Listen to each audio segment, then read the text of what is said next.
So today is the third day of the World Championships for Veterans. And we have just two categories today.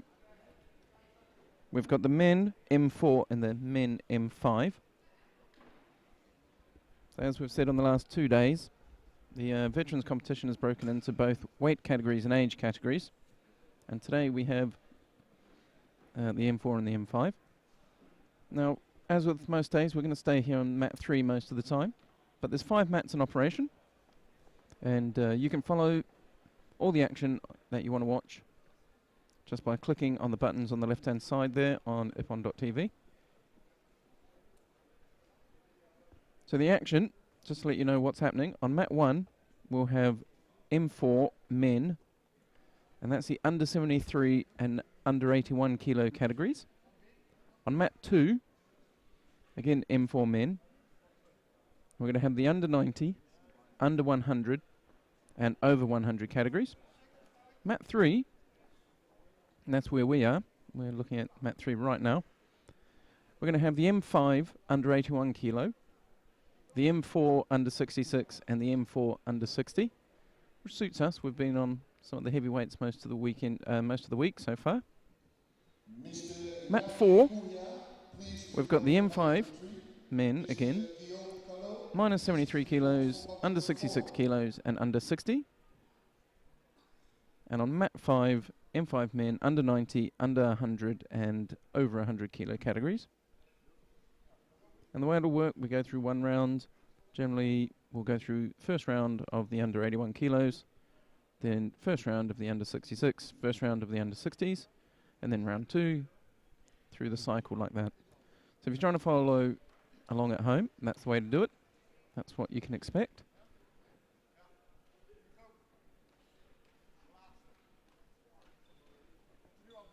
Now, if you'd like to talk to us, you've got any questions, you'd like to know what's going on with your favourite athlete, you know, somebody from your club or from your country, just let us know. We're using a hashtag at this event. Its hashtag is Veterans Judo 2015. That's Veterans Judo 2015. And if you put a post on Twitter or Facebook and put a little hashtag Veterans Judo 2015, everybody here will see that in the studio and in the media team, and we'll try and answer any questions you have, let you know how your players are getting on.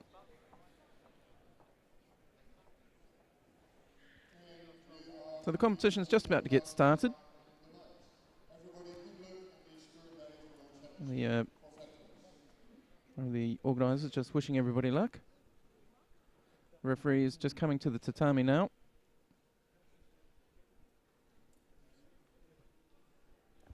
And the contest we're going to watch here on mat 3 is between Markus Suekot of Germany and Jari Kauhia of Finland. And this is the M5 under 81 kilo category. And it's Suekot in white and Kauhia in blue.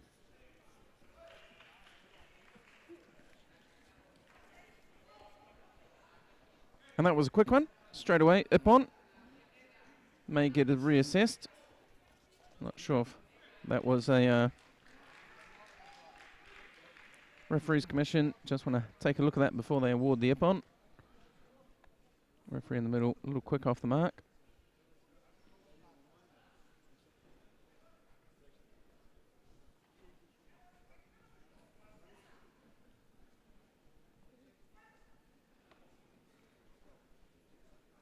Let's see what they're looking at. We can't see their replay. So that stands.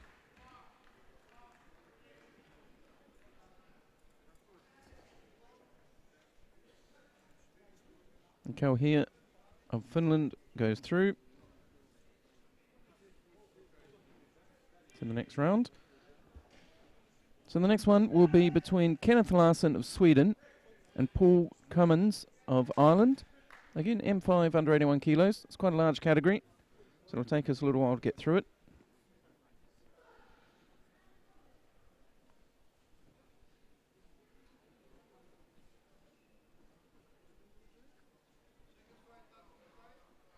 So in the white judogi from Sweden,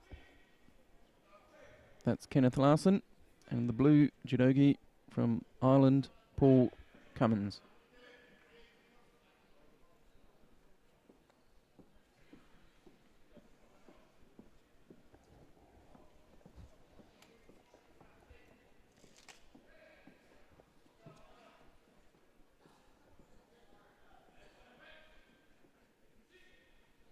Quite a height difference. Larsson from Sweden, a bit taller, taking that right hand over the top. Cummins reaching around the back with his left hand. And also Temiwaza.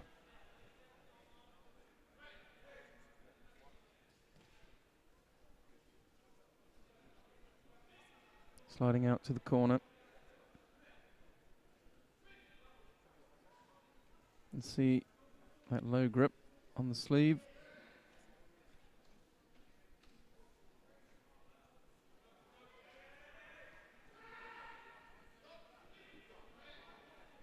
Irishman picks up a Shido.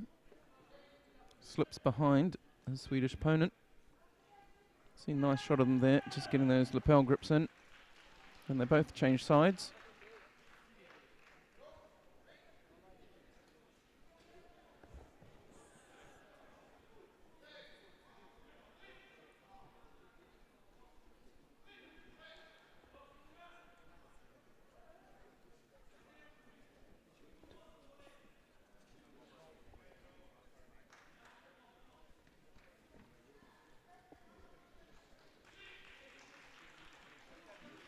Nice shot. Our volunteer camera people are doing a great job this week.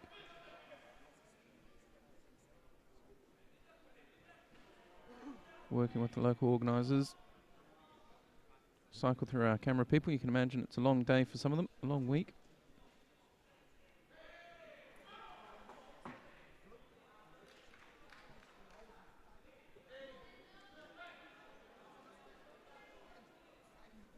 So again, they start with that lapel grip, then work on the sleeve. Drops in for Seanagi. That's probably enough for a Yuko maybe. Our angle wasn't great. Doesn't get given one at this point. So Cummins let off the hook there. But picks up a Shido for passivity.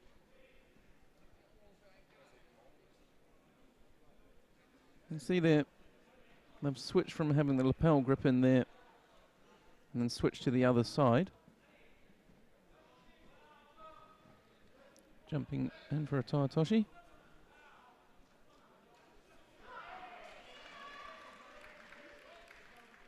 Shido awarded the other way this time. So with just under a minute to go. Irishman still trailing Swedish competitor. Drops in for another fairly loose attack.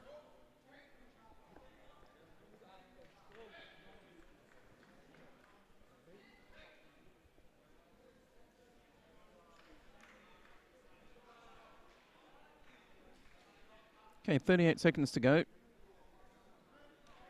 The way they've been gripping up, that's probably enough time for one good attack, either way. The Irishman in blue, he's trailing. He drops under. Not the greatest of attacks, but still 30 seconds to go. He's still gripped up. So it's not over for him yet. Swede sensibly takes him out to the corner, drops in. Not an effective attack, but effective in terms of defending his lead. So you see there, both hands on the lapel, changes. We almost missed the little drop seoi attempt. 14 seconds left. It's not looking great for Cummins at this point. Larsson sensibly going out, letting himself moving backwards away from his opponent.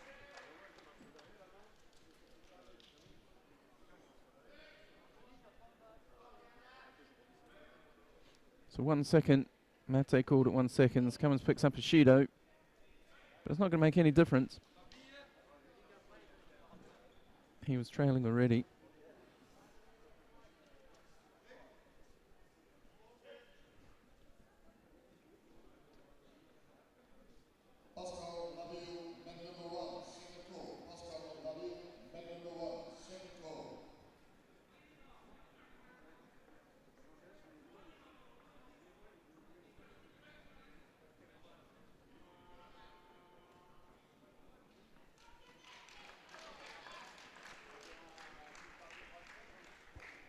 So Kenneth Larsson of Sweden defeats Paul Cummins of Ireland.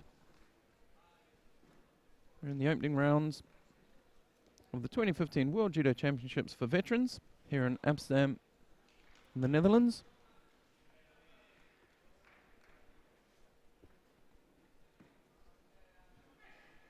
We're watching currently the M5 under 81 kilo category. For those of you who perhaps aren't as familiar with the veterans judo, M5 is men 50 to 54 years of age.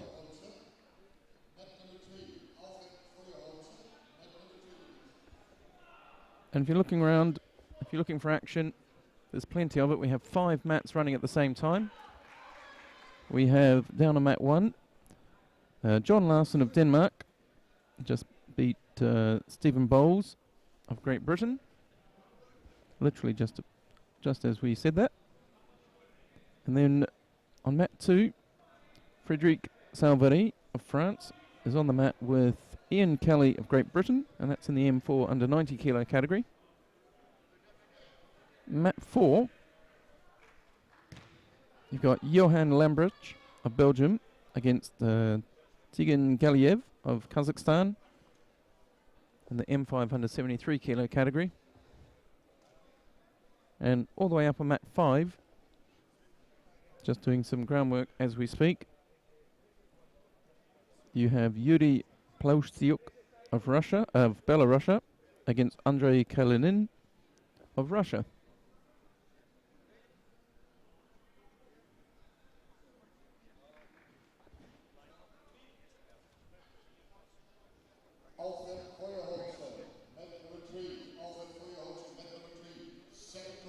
So we're a little delayed here. One of our competitors hasn't made it to the tatami yet.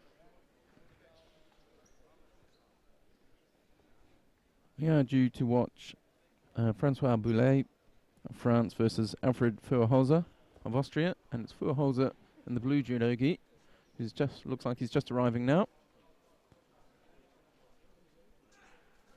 or not.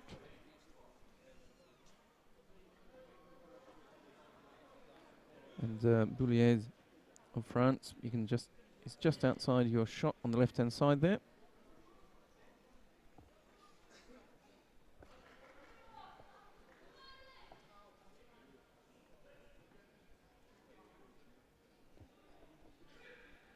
So it's 9, just came 10 to 9 here. Sorry, 10 to 10 should I say, here in Amsterdam. About 10 o'clock. For those of you who aren't familiar with the veterans judo, we'll go through again how the categorizations of ages work.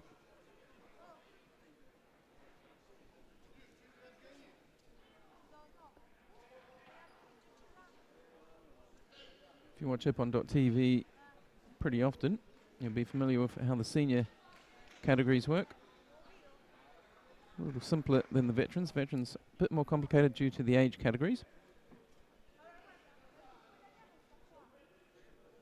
So this is day 3 of the veterans competition. Prior to that, we had the World Kata Championships here also in the same hall. 2 days of kata.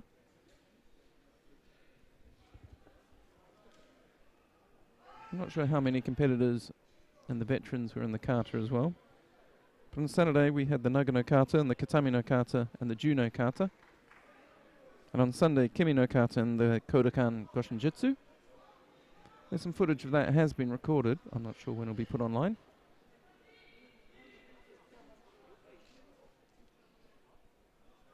And here we go, the Austrian competitor rushing to the mat there.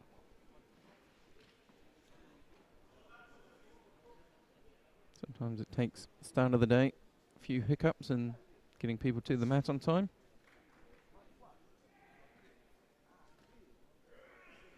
So there in white, to remind you, is Francois Boulet of France. And in blue, Alfred Feuerholzer of Austria.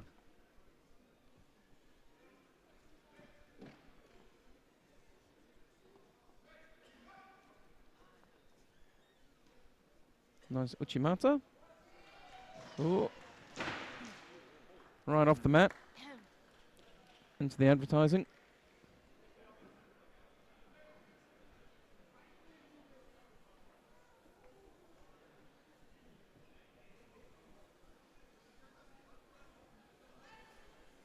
Both guys quite tall. Once they got moving, they weren't going to stop.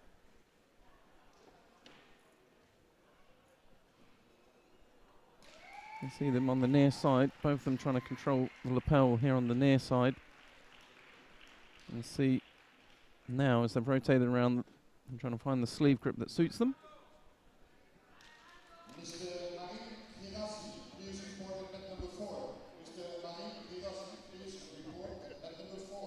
Interesting attack.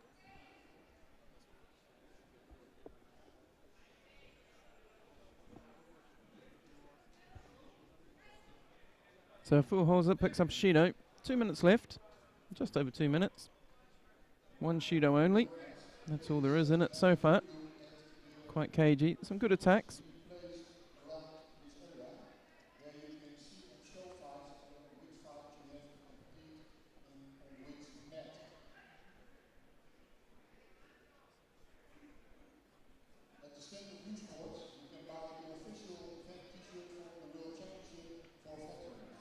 Nice attack, trying to get across for the Osotogari.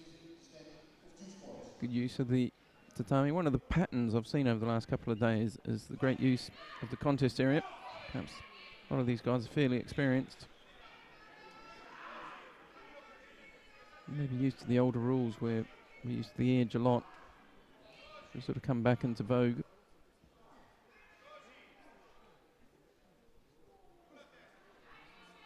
So again, on the far side of us, you can see they've got that lapel grip and they're just battling on the sleeve grip, and then they switch it around because they weren't getting anywhere.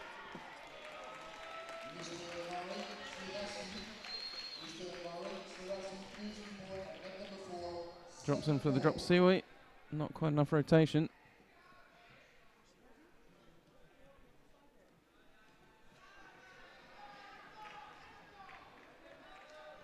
And the Austrian Fuhlhauser drops further behind. That's his second penalty.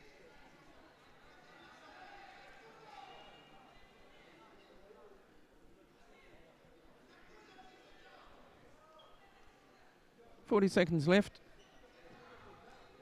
The pace of this one, probably the next bit of action we see, it's probably going to be decisive, and it needs to be from Fuhlhauser.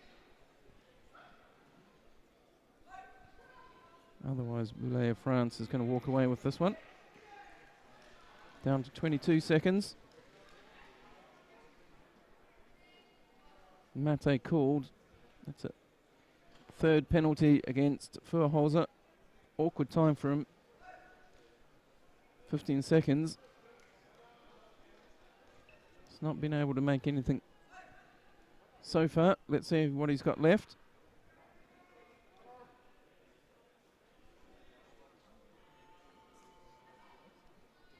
Unfortunately for him,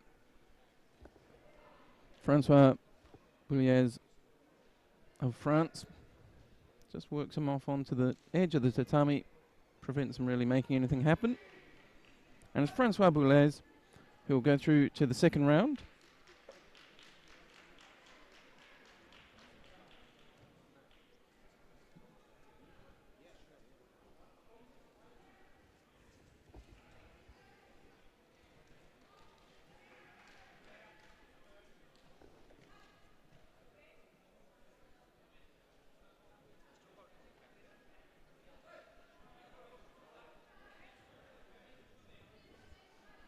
Right. Taken to the tatami now. First Dutch competitor we've seen. And it's Jan Willem van Muscha and the white judogi from the Netherlands against Mark Mertens of Belgium and the blue judogi. And again, we're in the M5 under 81 kilogram category. These are the gentlemen in their 50s, early 50s. 50 up to 54 years.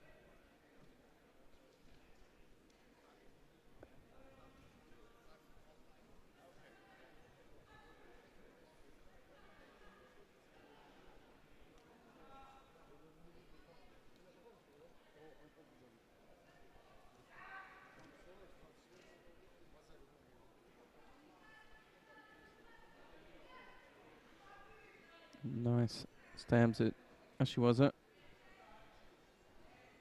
Both of them using their feet to feel out their opponent.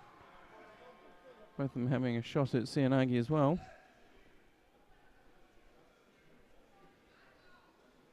Neither of them effective. So Judo against Van Musha of the Netherlands in white.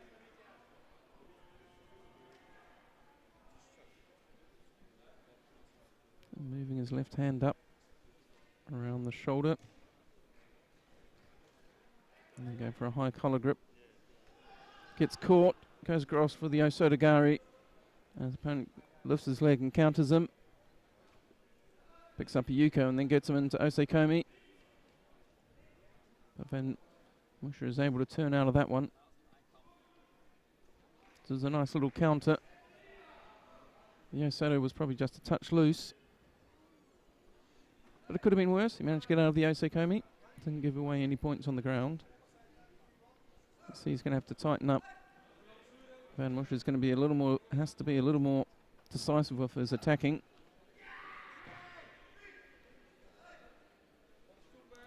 Mertens and Blue from Belgium. Now with a UK lead and a minute to go. Drives through again. Picks up a Wazari. He's not able to hold the Osekomi again. There's a Wazari and a UK lead. The clock's ticking down, 47 seconds. Trying to work him on the ground here. Into a Sankaku turnover by the looks. So he switches around the body.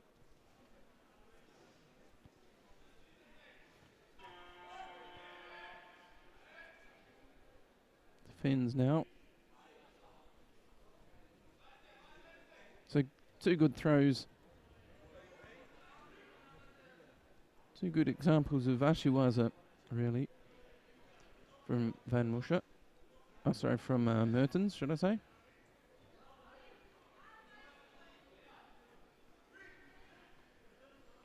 Now, coming to the last 10 seconds. He's carefully moving away.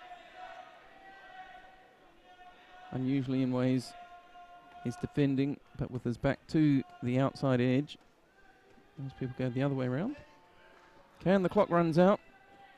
3 minutes per contest here in the veterans. So hopefully we'll get to see both those nice Ashiwaza techniques. If our TV crew are able to do that for us, that'll be brilliant. So Mertens of Belgium goes through to the next round with some really nice Ashiwaza.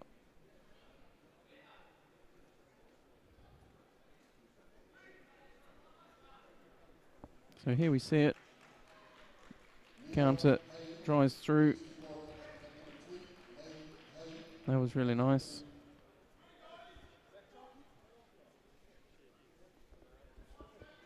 Just steps off the first attack, catches it. Just enough, but you can see him shouting and driving through.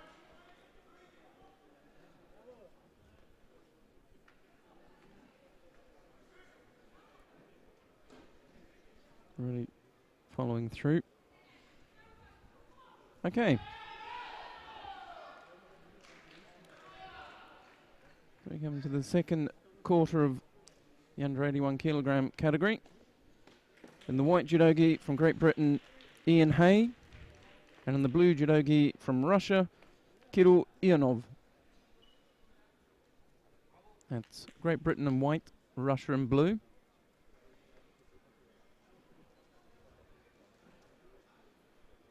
Nice little switch there by the Russian. Little shuffle forcing Hay of Great Britain to step out. And Hay slips behind by Shido early on. Because of it, a nice Tomonagi. Big Tomonagi for Rippon.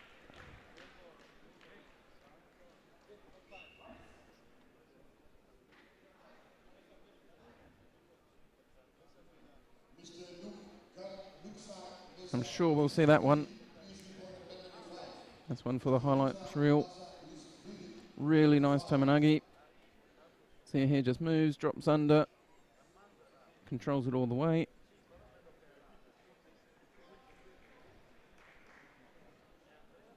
Poor old Ian Hay not able to get off that.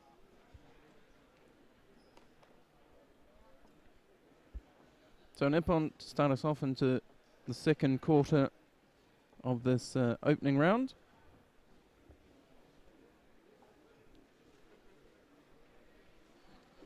And the next contest we're going to see is between David Bakolini of Italy and Nikolai Adayev of Kazakhstan.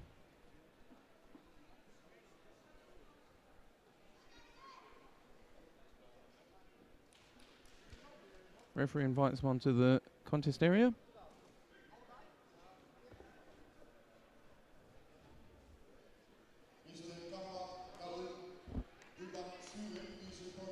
So Italy in white, Kazakhstan in blue. Nice traditional grip just on the elbow there by the Kazakh competitor. And mirrored on this side by the Italian. Another Tominagi attempt. It looked pretty good. But Bakolini able to turn out of it. Bakolini gets that right hand in quite nicely there. Bakolini in white. He's on that sleeve. It's gone a bit sideways. It's gone a bit lateral, but the square up a bit more. Nice Sasai. Bakolini forced to drop down to his knees. And goes for the no-waza. Gets underneath, but it's a little sloppy. But they go out of the contest area, so it's okay. First minute just coming to a close now.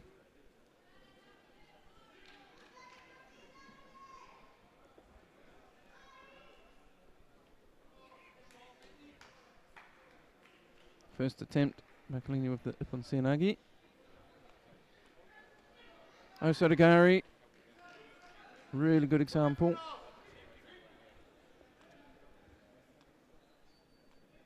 Adayev, the Ukraine, with that nice Osotogari, right-handed Osotogari. It's a really good example of how to do it, I think. Nice camera angle as well, which also helps. So we see here, just drives across, keeps driving, puts his foot down, but picks it up again. Follows right through to the ground. No argument over the score. That's an ippon. Really like the way he twisted his opponent in. He put the foot down for a moment and then picked it back up again. And drove through, really nice. Okay. So that takes us halfway through the opening round, so you can get a feel for the speed we're moving at.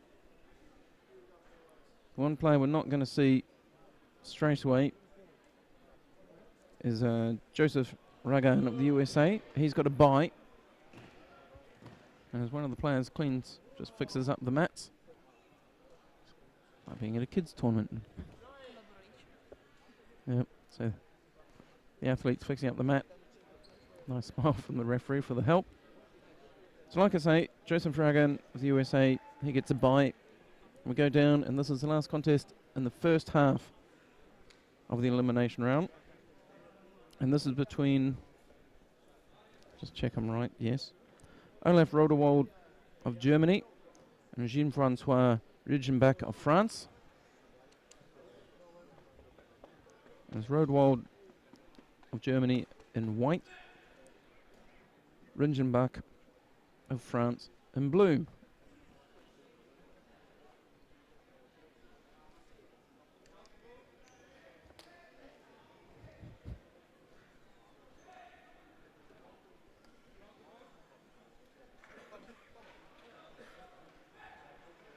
So the Frenchman in blue just steps out of the contest area, picks up a Judo, slips behind.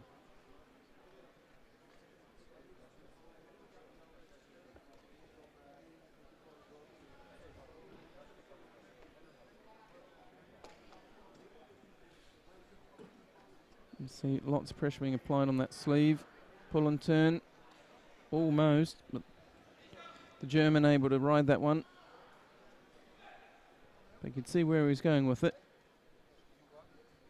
Lots of tension on the sleeve, that left hand. Right hand up on the collar, so he could drive the upper body over.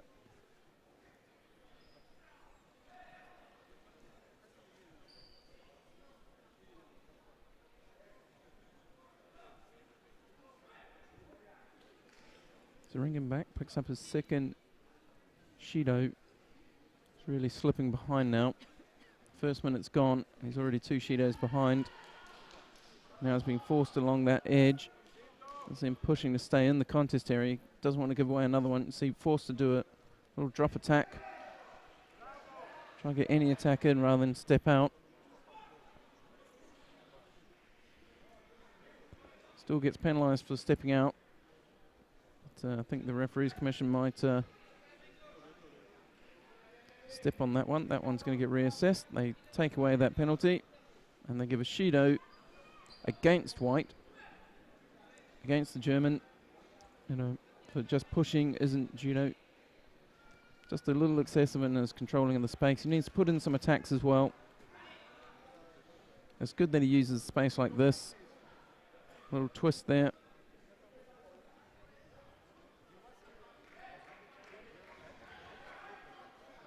But for my money, that's not the right way to play the game, just push him out. It's effective at the moment though. 3 Shidos to 1. And again, this is getting reviewed by the referees commission.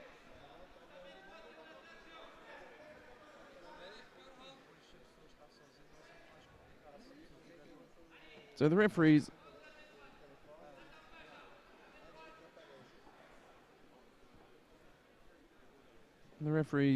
here, just referees commission rather than the main referee in the middle. He's just listening to what he's being told from the table. What he's saying, what's being said basically is, although Ringenbach is stepping out, it's because he's been pushed by Rodewald. So what they've done is they've just readjusted that, got the penalties right. There's a bit of confusion over it. And what they're saying to the German is he can't just push his partner out and do nothing. He does actually have to use this advantage here. It's good that he's, establishing control and everything else, but he is just pushing. He's making it, he's not attempting to throw his partner, and he needs to attempt to throw his partner. Now goes for an attempted Sankaku turnover.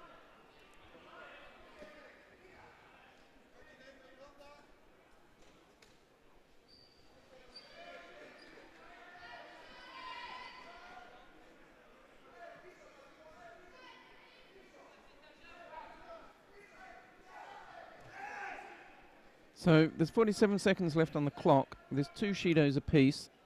Up until this point, Ringenbach of France has been trailing, but they give a third penalty to the German, again for passivity, because they're saying they can see he's just not attacking. He gets into a strong position and does nothing with it, and he does need to attack.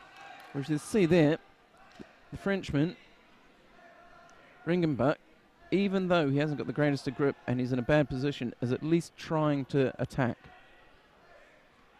And he's working very hard to stay inside the contest area. So here, attempted, gets countered, tries Uchimata but gets countered. Rodewald picks up a Yuko.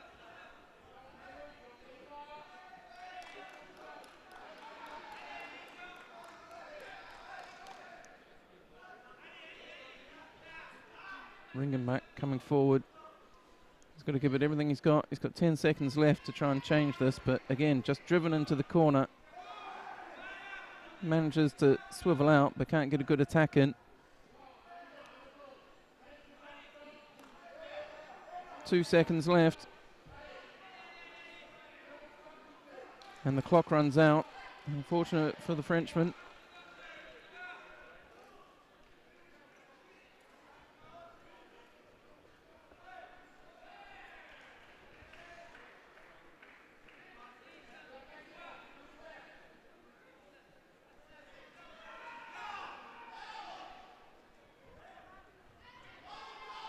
It's a really good example, that contest, of where the referees have seen something and they want to try and stop it because it's not good judo, and they penalise accordingly. So Olaf Rodewald goes through, but you could see he was dominating the grips and he was dominating the area. He's controlling the fight completely, but not attacking, and the referees penalised him to the point that he was trailing. as a result, that he needs to attack. You have to attack. You can't just control the area and push people out. It's just not good judo. So it's quite a nice example of refereeing. And then in the end, he got the counter and he won. I don't think the result was changed. He was the dominant competitor. And he won in the end. So who we've got on now, it's Zdeněk Garhand of the Czech Republic versus Robert Scorver Regini of the Netherlands. They're about half a minute in. And the first Judo awarded against Garhand of the Czech Republic and the white judogi.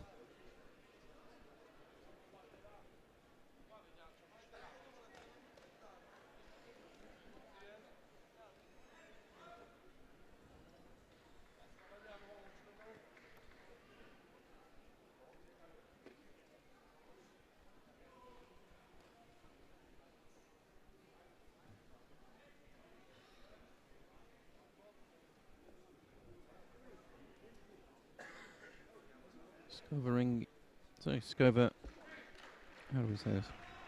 Regini, Scover Regini, and the blue judogi, sporting what looks suspiciously like a brown belt. Low grip underneath with his right hand, you can see there, blocking out. Gets countered gently, caught in Osekomi. Garhand doesn't look like the sort to let an Osekomi go. Looks pretty strong. Good use of the right hand just to control the legs of his Dutch opponent. Interesting hold down. You can see him holding the arm and just pulling the. You saw him pull the legs in and just holding down with his body. So Garhand of the Czech Republic goes through to the next round.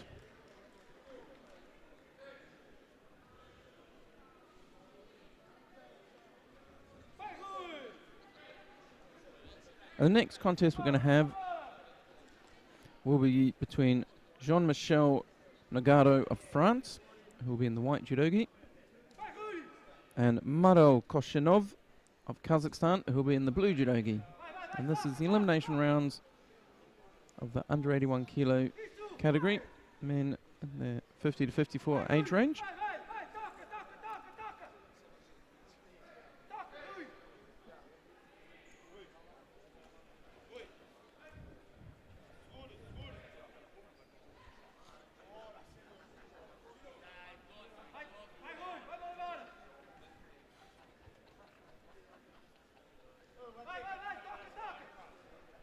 Nice little attack, doesn't work, but it gets him to the floor.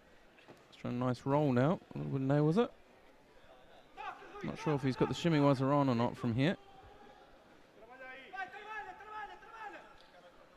Terrible angle from us.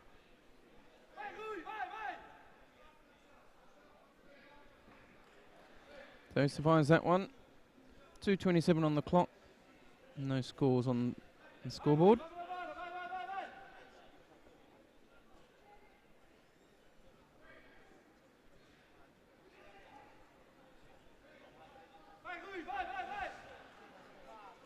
A penalty against Koshinov. So a double-sided grip.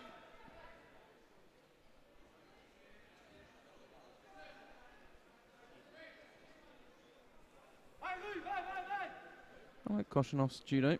He's upright, quite wide, but it gets caught there, almost gets thrown, manages just land on his knee. It's got a nice upright stance, quite wide hands. He's now trailing by 2 Shidos. Nagaro.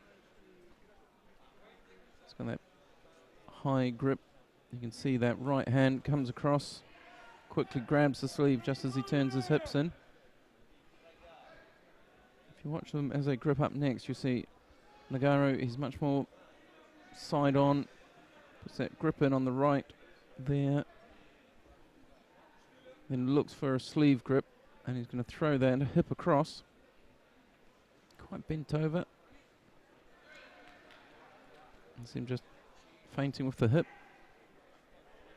But what he's looking for is to throw that hip in there like that and drive. That looks very good. Gets the first score of the contest. I thought it looked a bit better than a Yuko. So it's a Wazari. It's been put to the wrong side at the moment. They're just fixing up the scoreboard. You see it here. Like I said, he drops that hip and drives. He's got that right hand pushing. And that's a good Wazari.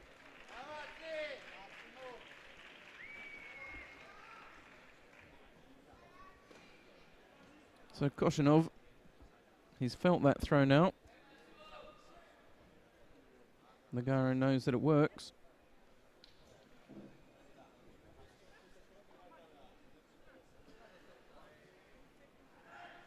Koshinov drops in. Not quite effective, that Sianagi. Let's let it break off for a moment. Reset, start again. Again, Nagaro drives the hips in. Picks up his second Wazari. Wazari Awaseti Ippon.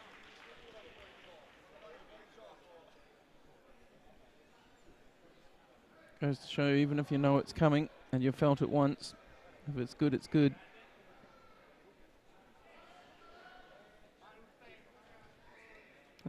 Just tying up the Judo to bow.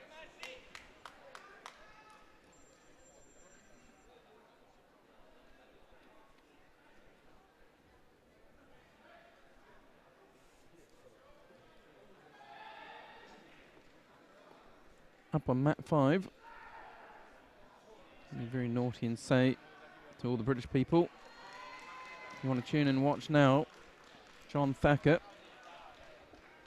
is on against an Italian. See that drive? Again, he dropped that hip in, drove across. Same as he did on the far side of the tatami. I did say we'd go through how the veterans competition works. I'll just do that briefly now. So, to be eligible to be a veteran in the IJF, you need to be a minimum of 30 years old. So right now, that means you were born in 1985 or beforehand. And we break judo into 11 age categories, starting from 30 up to 34. That's the first category, M1 and F1. And just because today we've only got men on, we'll just stick to saying M, but obviously there's M and F categories. So the M1s are 30 to 34, M2 35 to 39 years of age, M3 40 to 44, M4 45 to 49, M5 50 to 54, M6 55 to 59, M7 60 to 64, M8 65 to 69, M9 70 to 74 years of age, M10 75 to 79, and then M11, the final category, that's 80 years plus. So anyone over the age of 80, they're in the M11 category. Obviously we have male and female categories. So far, we've just had male categories for the first 3 days. But tomorrow, Thursday, we have the M2s, which you'll, I'm sure, memorised. It means that they're 35 to 39 for the men, and all the female categories are on Thursday tomorrow. So we have the 11 age categories, and we have the standard 14 weight categories. One of the other big differences is the length of a contest in veterans judo. So in veterans judo, each contest is only 3 minutes long.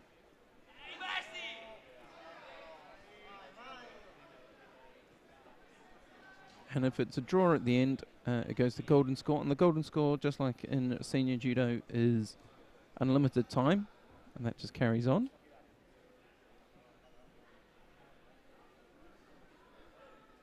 And there's some rules that we won't go through, but about which categories can and can't be merged and that sort of thing. The other difference between senior judo and veterans judo is the way the competition is formatted. That,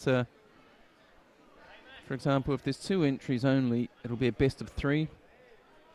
And then it's pools all the way up to 7, 8 entries. Double pools or single pools, depending on the numbers.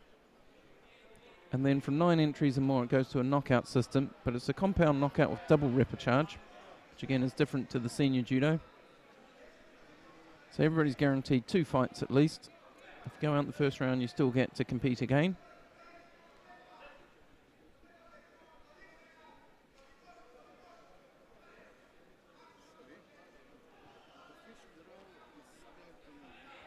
And that pretty much sums up the format of veterans judo.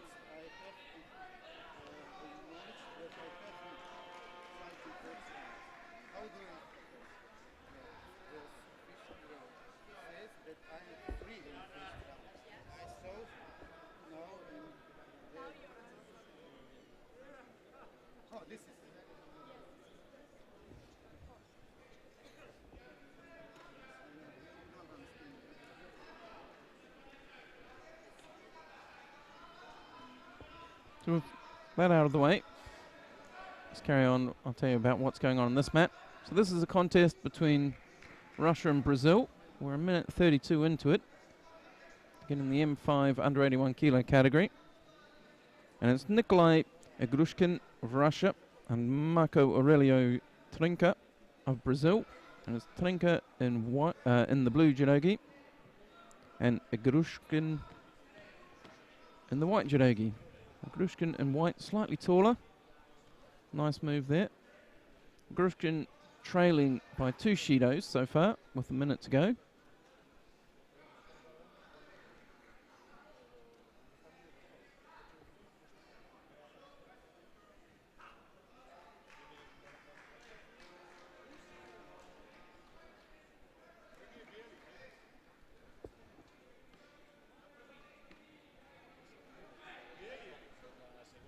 Trinca picks up his first Shido. Gets penalised for passivity. So that gap closes up as they come into the last 40 seconds.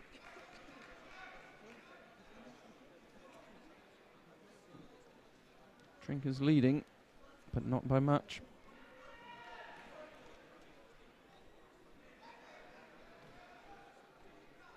You see them looking at the clock. Trinca's looking at the clock.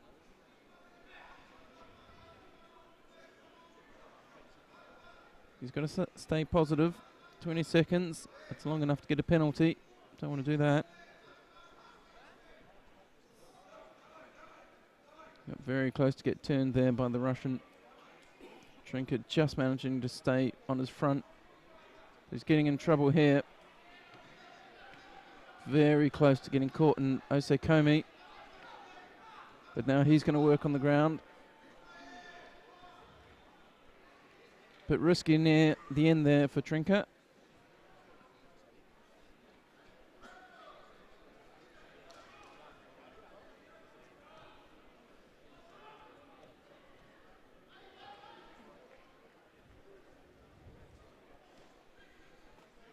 But just manages to hold on to that lead.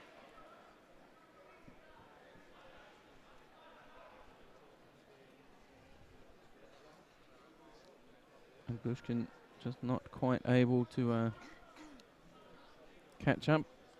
Got himself penalised too much. Not able to get away from that. So we're quickly coming to the end of the first round of the under 81s. We miss a contest. Gilbert Pantillon of Switzerland goes through on a bye. And we drop down one matchup to fight 15. And that's between Joe Gevers of the Netherlands and Pierre Despraux of France. And be Javers in the white judogi. And you can just see there coming on in the blue suit, Pierre Despraux.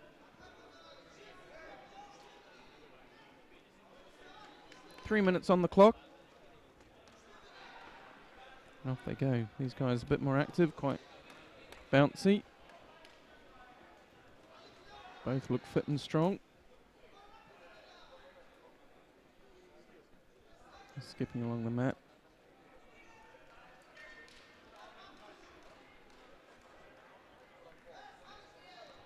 Frenchman took the Dutch opponent down the edge, but then just got twisted. Javers just turning enough and just getting into a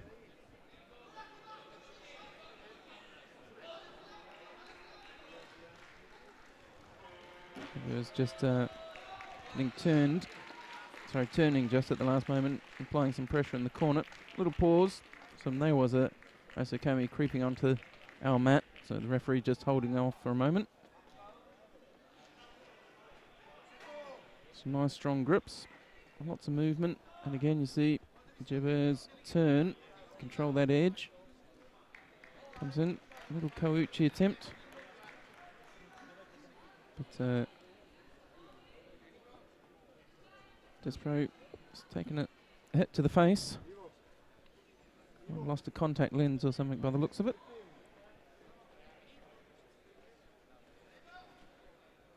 Just in the gripping, I think that was.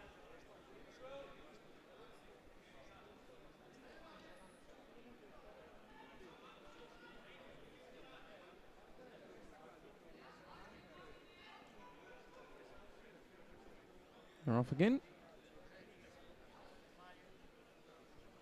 Despro, France, nice and tall. Mate called there. Javers may have grabbed the ankle on the way down, I think. I think that may be a leg grab, Hand Sokamaki. Just as he was driving through, hand came around the foot, I think. That was French opponent. We'll soon see. Referees commission checking it, double checking it to make sure. I'm pretty certain his right arm just came around the leg of Despro. If he did, that's Hand Sokamaki.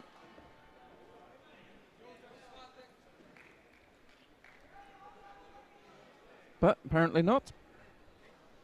Looked pretty clear from my angle, but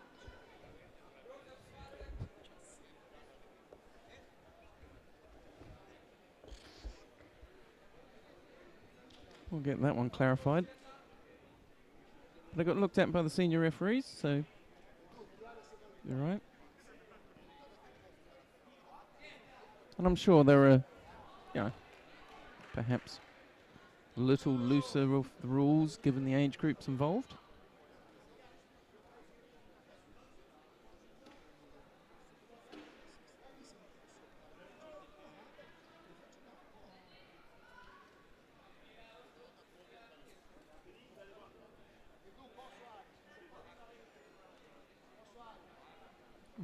First real attacking opportunity for Despro of France in the blue suit.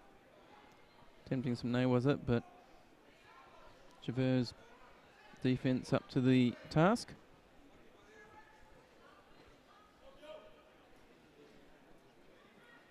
So Despro gets that lapel grip in, looks for a sleeve. Just pulling that hand back down.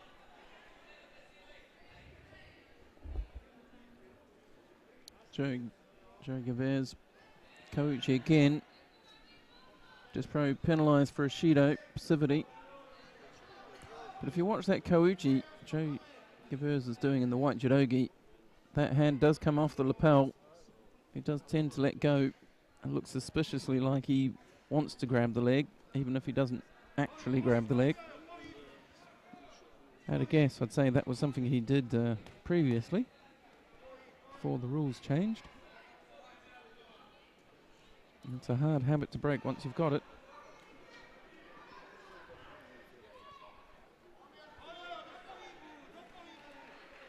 The Dutch fighter moving around nicely. He's leading at the moment.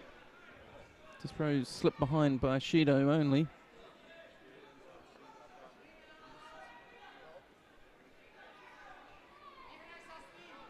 Clock's just about to run out. And it does. Nothing happening.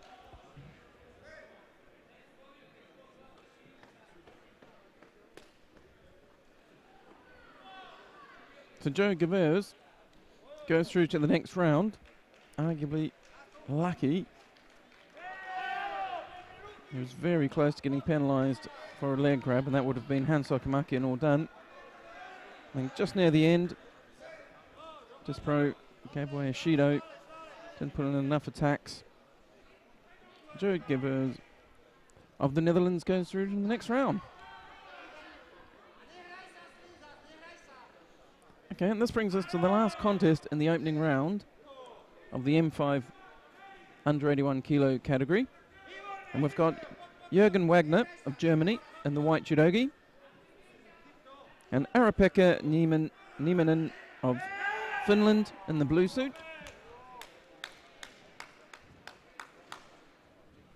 Nieminen quite tall in comparison, as we saw more than once yesterday. The shorter player dropping under with a Seanagi. Ends up on the floor. Defense there by Wagner looks pretty solid. So it's Germany in white. That's Wagner just walking away from us. And Nieminen in blue from Finland.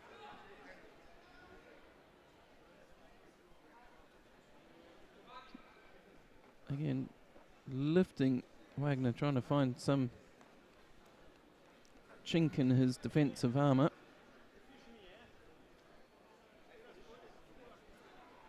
So Wagner gets a good grip. Can he use it? Split bent over. Yep, drop Seoi. That's probably good for a Yuko, just about. Not quite enough.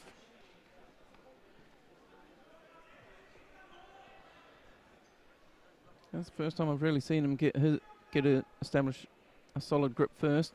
Made good use of it. Not quite enough to get a score.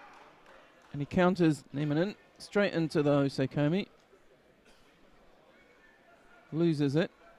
4 seconds of Osekomi only.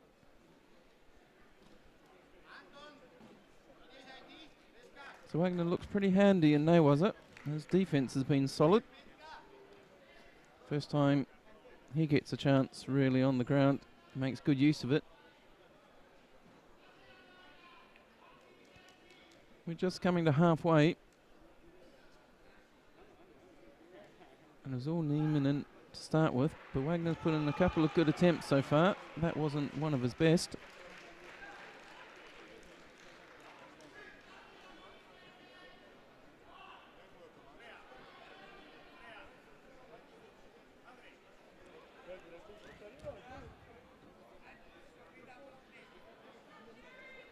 So a minute and a half.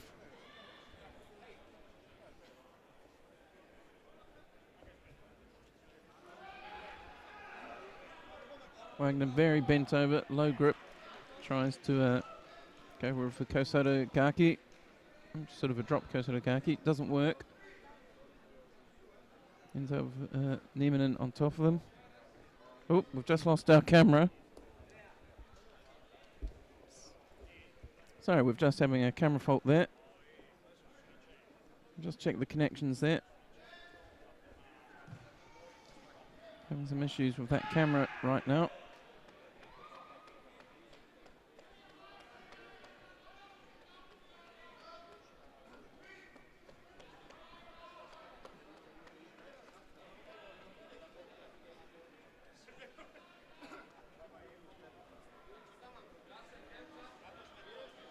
That's back. Little technical hiccup there. My apologies. I don't think we missed anything.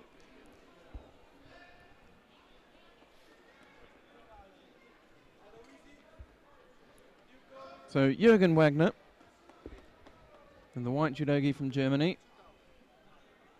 No score. Ara-Pekka Nieminen of Finland in the blue judogi. He's trailing by a Shido. There'll be another Shido coming here.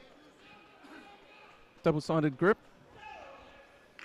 Falls further behind the German.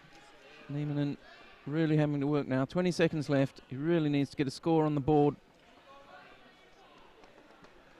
Gets across. Very good attempt. Just got those slightly longer legs hooked across his opponent, but didn't quite rotate. Wagner picks up a Shido, but it's not going to make a difference yet. Wagner, straight arm comes from Senai. Good little attack. It's a good attack at this point in the fight. Definitely a genuine attack. No risk of that being... There's no risk of that being a false attack. You wouldn't want to have done that, but that was a genuine attack. Quite a good one at that. Quite upright, Cianagi.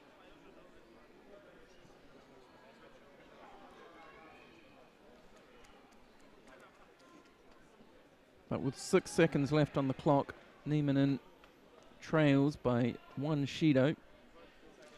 I doubt a Shido will be awarded at this point. So Nieminen has only one choice. He needs to grip very, very quickly and then just try and throw Wagner as fast as he can. I would imagine, and we'll soon see if I'm imagining right, that he'll go grab on and go for that right Osoto, just try and hook a leg over and push. But I think Wagner got a little graze on his forehead in that last exchange. So it's just a quick pause while he gets that covered up.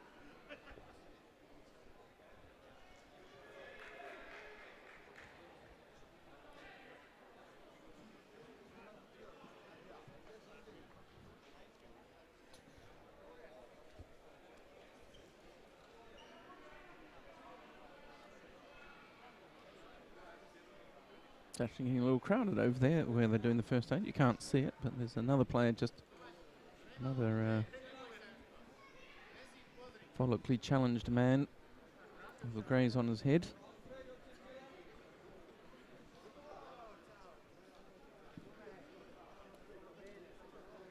So quick summary of where we're at. This is the last contest in the opening round of the under 81 kilos. After this, we will be going to the M4 under 66 kilo opening round. Down through the mats, if we look through the mats, we've got Christian Mbani of France against Mohamed Karami of Israel in the M4 under 73s on mat 1. On mat 2, we've got Laurent Hau of France against Miroslav Skavada of the Czech Republic. And that's the M4 under 100 kilo category on mat 2. Mat 4, Andrea Aloisi of Italy. He's up against Douglas Newcomer of the USA. And that's the M5 under 66 kilo category. And on mat 5, Stuart Hyde of Great Britain is up against Gironero Navarro of the USA. And in fact, that's just come to an end. And Stuart Hyde in the M5 under 100 kilo category wins that one. And here on mat 3,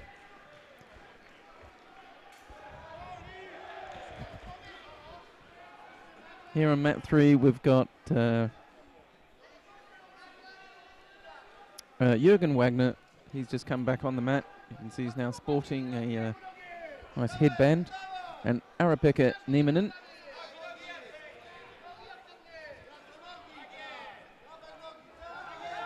Two seconds left in it.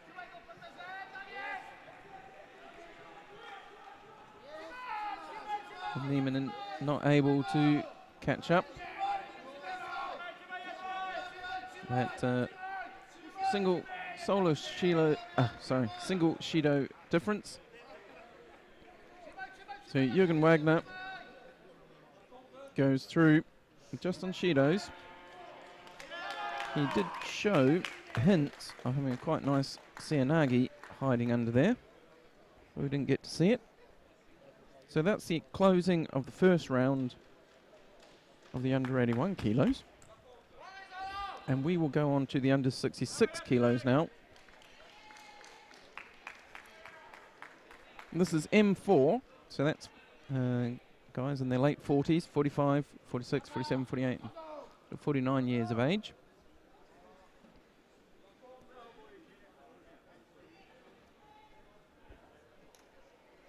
And we've got Stefan Grassi of France in the white judo gi, and Ghost Fischer of the Netherlands in the blue suit.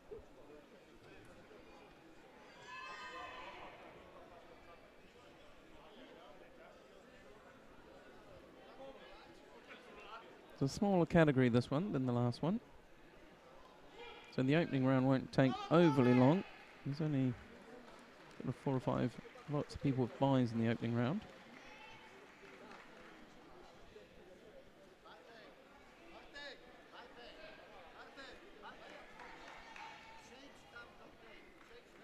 The Frenchman drops in. Not terribly effective, so he's got a very low double sleeve grip, very bent over. He'll get penalised for that. Shido. So he trails now. Fischer has the lead. We'll see if the makeup of this contest changes.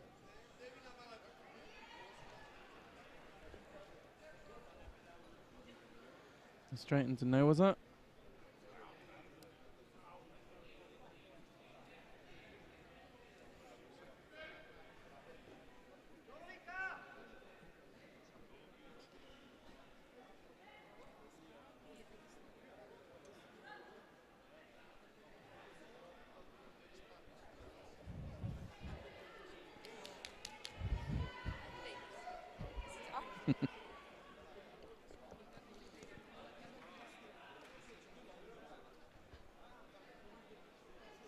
So a second Shido against Grassi.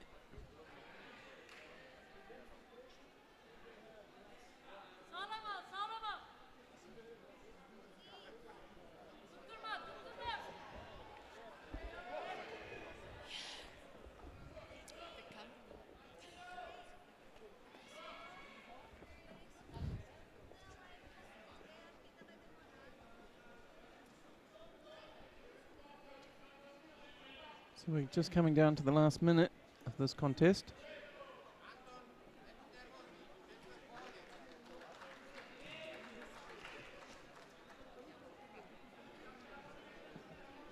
Go at 58 seconds.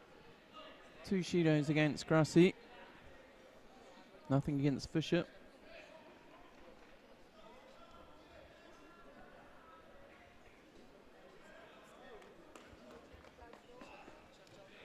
A little attempt there. Grassi walking very quickly back to his mark. He wants to get back into it.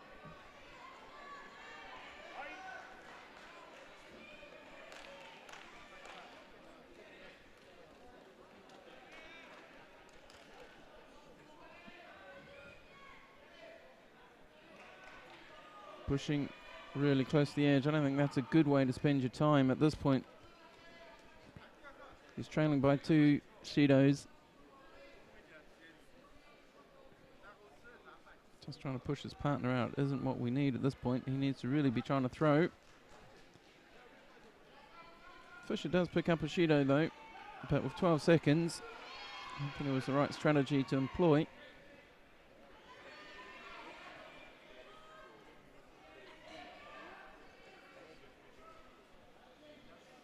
One second left.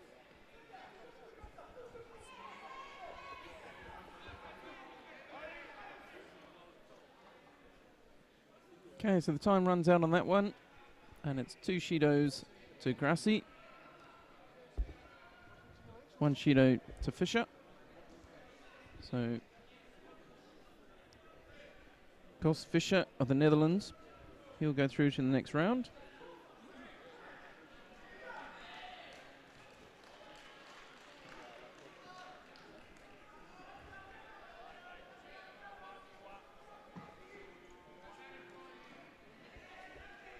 And the next contest we'll have on this tatami will be between Krzysztof Zuprina of Poland and Gustavo Daniel Pecate of Argentina. This is 66 kilo category.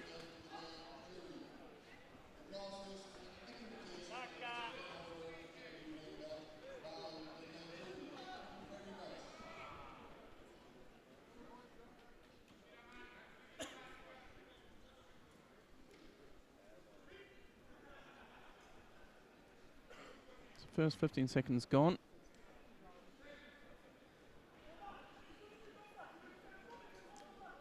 are just gripping. Haven't really managed to establish themselves yet. Hands flying everywhere. Argentinian and blue manages to catch that sleeve first. You see his lapel grip is taken under the arm. And then up high, and scoops it under the armpit. This time he grabs around the shoulder there.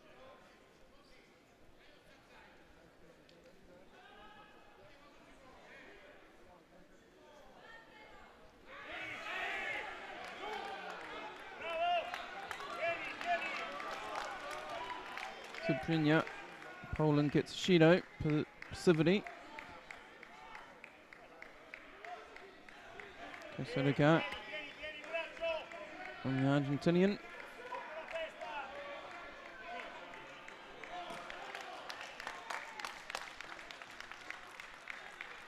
Nice entry.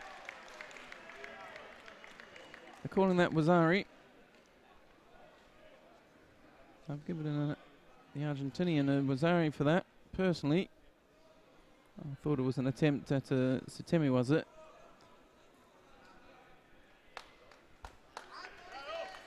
Apparently I was correct for a change. It's not often that happens. So the referees commission deciding that yes, it was that attempt, that move we just saw there, where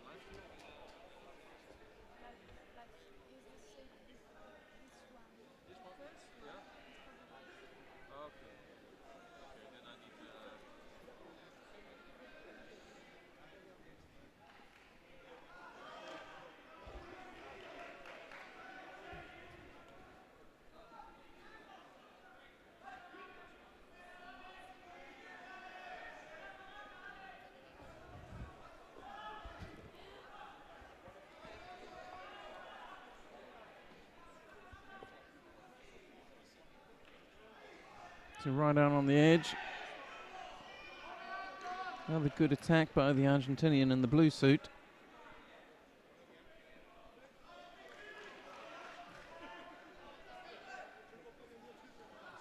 But despite that, it's just a Shido in it. Last minute now. Last minute, the Argentinian. And then he gets a Shido for passivity.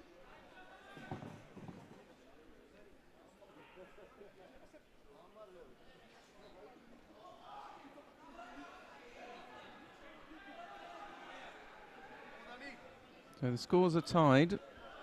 There is 30 seconds left. There are no scores on the board, but a penalty apiece.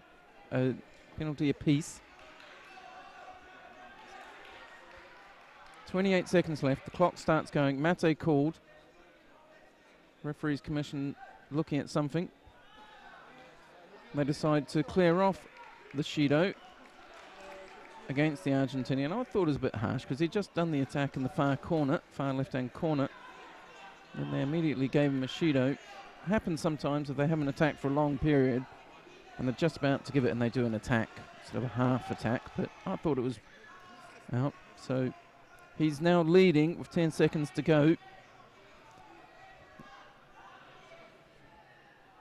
Just gets off that drop. Singoi falls to the floor.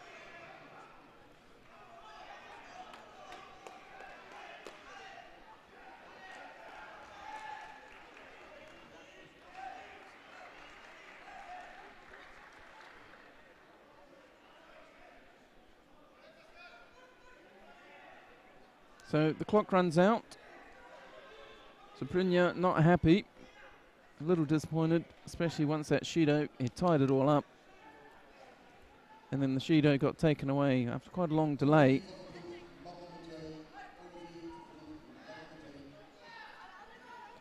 But Picate, Gustavo Daniel Picate of Argentina goes through. Just by Shido, but he goes through nonetheless.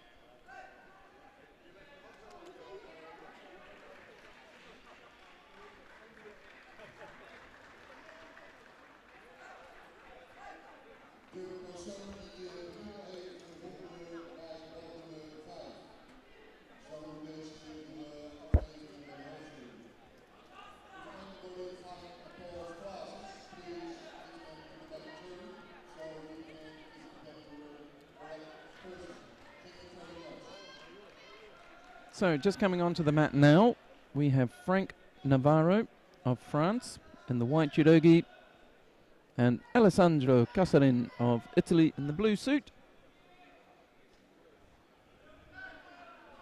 Opening round of the M4 under 66 kilo category.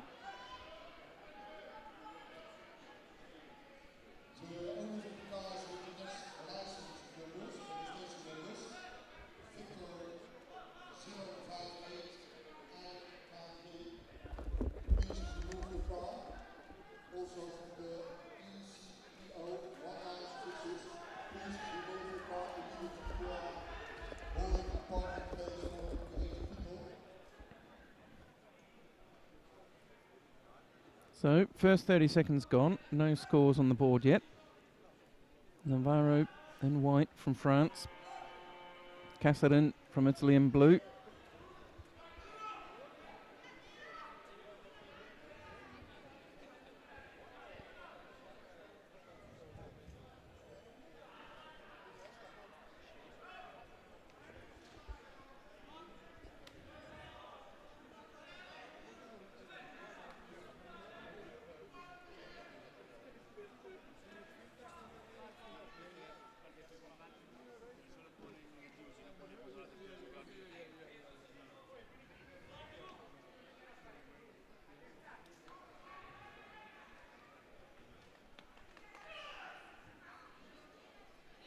So if we go through the tatami, we can see on mat 1, we've got the M4 under 81 kilo category. Ramiro Gonzalez of Spain against Bisalifits of Latvia. Mat 2, you've got Olivia van der Pleug of France versus Viorel Marinescu, Moldavia. Mat 5, we've got Arturo Esposito versus Edward Orji. And up on mat 5, we have Francis Beltran Ortin versus Danny Murphy of Great Britain.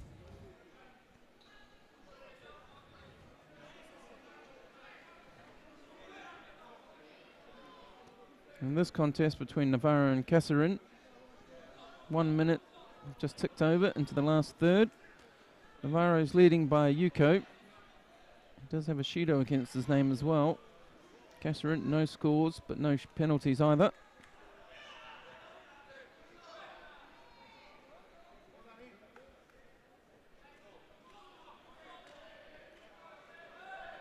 Lovely Tominagi there. Not quite enough to score though. Doesn't get a partner on his back.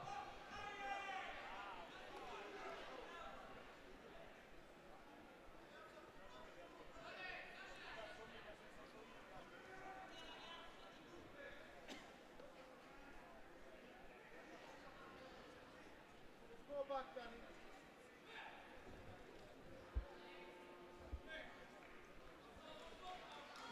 30 seconds to go. Still leading. Navarro, France in the white, still leading by Yuko. He's got 2 Shidos against him now, but he's still leading. He's got the only score in the contest so far. 20 seconds left. Casarin with all the work to do, coming forward. Both of them tying up on the sleeves. Low grips on the sleeves there. Casarin trying to throw the hips in. But with that grip, doesn't look good. Tries to go across with the Tartoshi.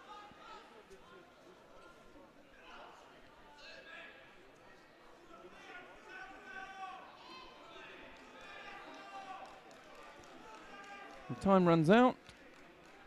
And it's Navarro of France who defeats Casarin of Italy to go through to the next round, just by a Shido.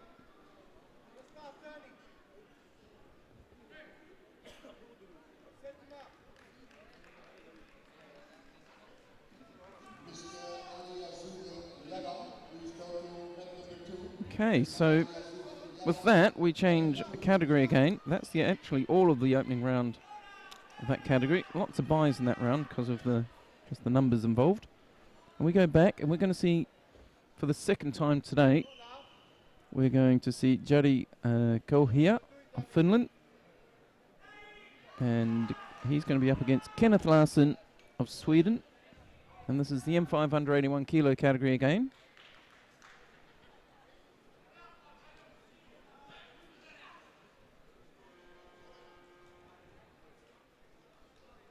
Last 20, Danny, you've got to start turning.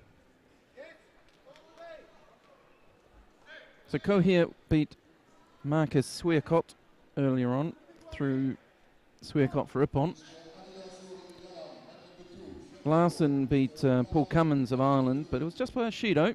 Didn't really see big attack, big throws. Put 'em in.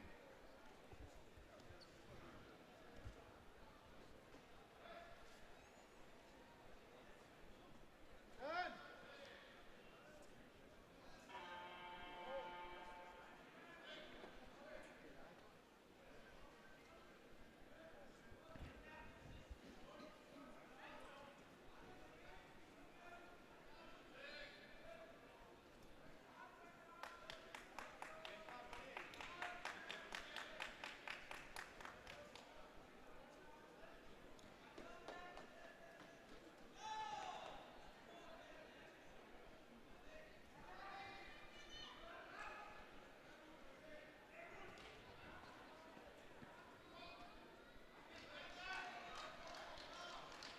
So there, Larson catches him.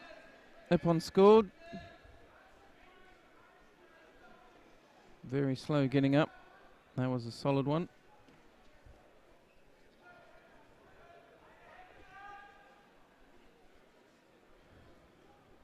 So Kenneth Larsson of Sweden, he'll go through to the next round.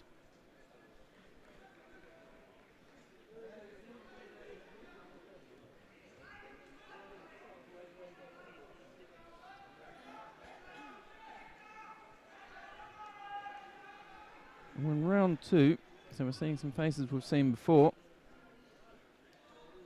So the first one coming on will be Francois Boulier of France. He came in through when he beat Alfred Verholzer of Austria. And he's up against Mark Mertens of Belgium. I'll watch his foot sweeps. I remember he had some nice ashiwas up.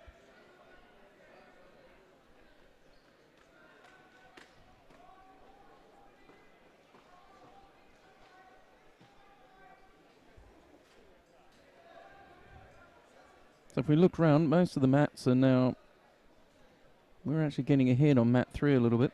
Most of the mats are still just finishing off the first round. So mat 1, they're on the opening round of the under 81 kilo category. Mat 2, opening round of the over 100 M4s. Mat 4, opening round of the M5 under 66s. And up on mat 5, we're still in the opening round of the M3 over 100s. But we're in round 2 already. Despite this being quite a large category, it's been moving along nicely. Got Bouliers of France in white, and Mertens of Belgium in blue. Quite bent over, stalking along that edge.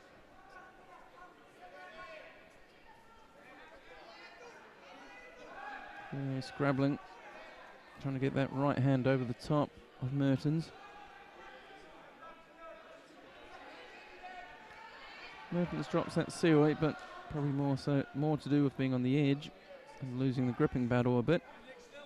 Stumpenny's got control of the sleeve on the far side of us, on the right hand side of us. He's lost it a bit there. The Frenchman really dominant on that grip. It's France in white, Belgium in blue.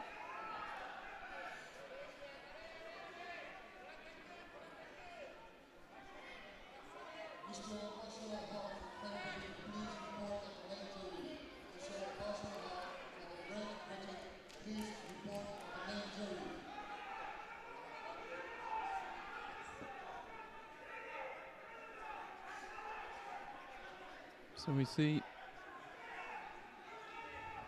they're both securing the lapels and then hunting for the sleeve. That's near side to us.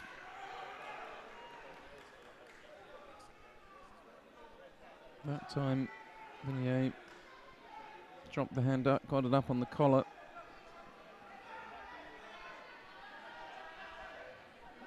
Some really good angle there.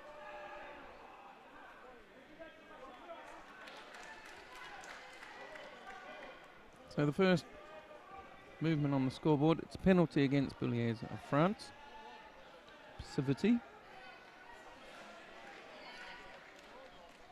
He's favouring at the moment that little double lapel grip.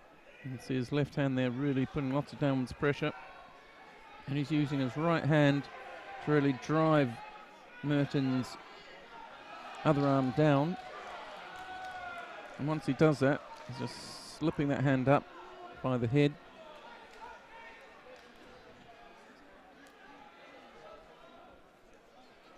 .46 seconds left. Haven't really seen much in this one so far.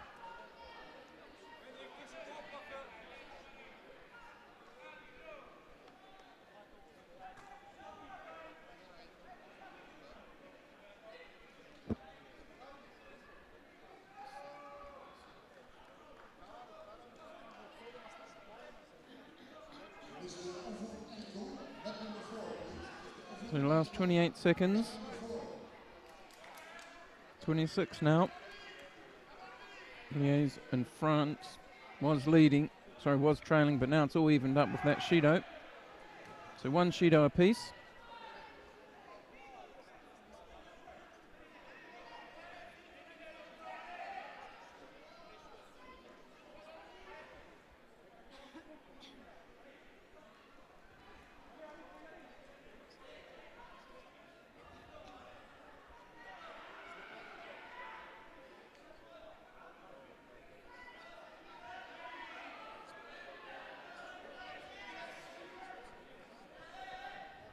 So Ouchigadi, not quite enough though.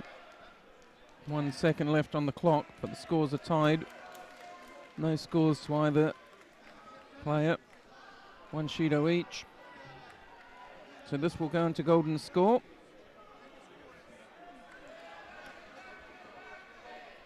As we said earlier, golden score, just like senior judo. Unlimited time.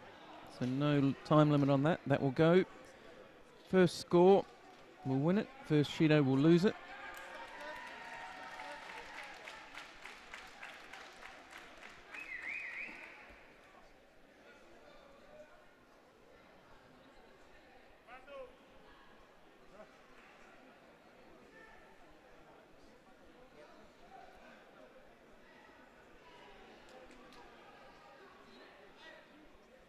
Off they go.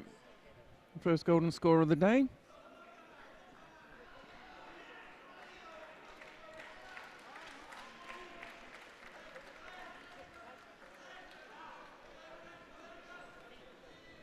Right out on the edge. Mertens steps out. Doesn't get penalised for it. He's got to watch that. Drops in.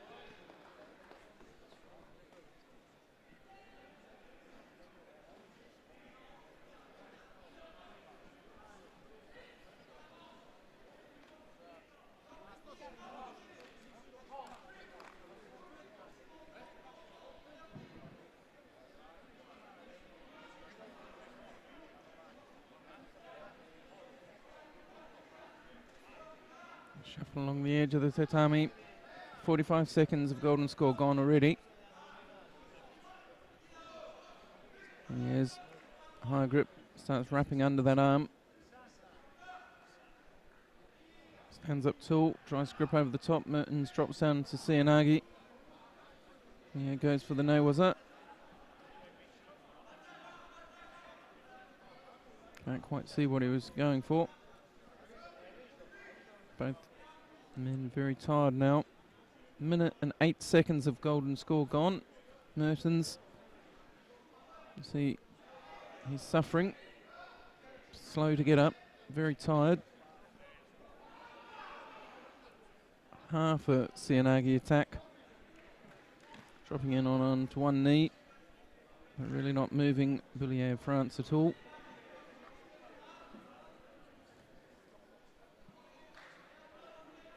First score will win it. It doesn't matter what it is. Billier really looking the stronger at the moment. See, Mertens almost throws himself. Fitness going. He's fading in this golden score period.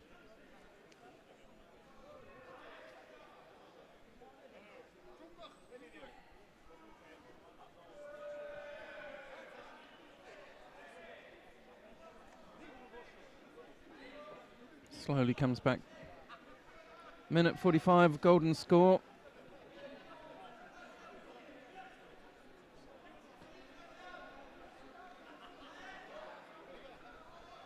Throws the leg, but far too far away. Really breathing hard now. Mate called. This could be terminal. Mertens crouched down, struggling to stand, really tired. Looks like he's going to be penalised out of this one, unfortunately for him.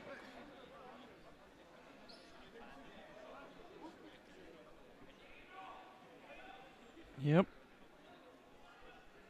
To his credit, it's only the second penalty he gets, but it's enough in golden score. So Billier France goes through to the next round on Shido's again.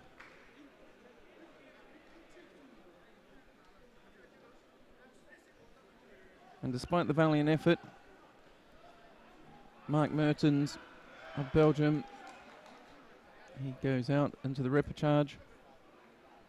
Just his fitness fading at the end there. Just not able to keep it going. So coming up next, on this tatami, we have Kirill Ianov and Nikolai Adayev. That's Kirill Ianov of Russia in the white suit, Nikolai Adayev of Kazakhstan in blue. There's a problem with his judo, with the Kazakhs judogi. Not sure what it is.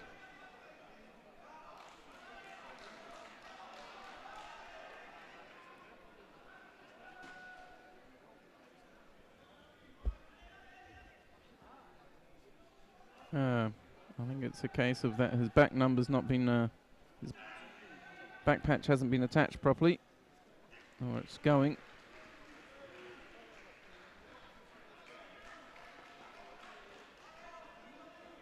So they're just going to remove that.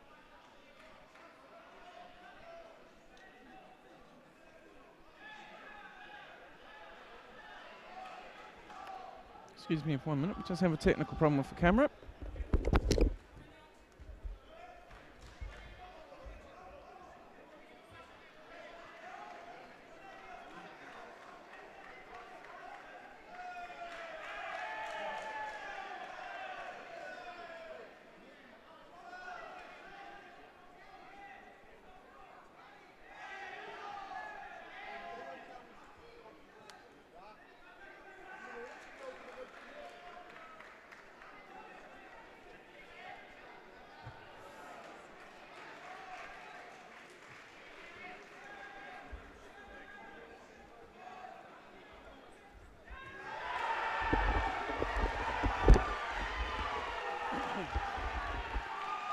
Sorry about that, but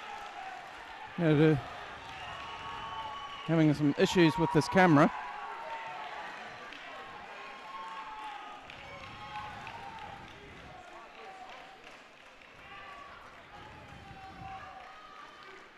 That's been sorted out now.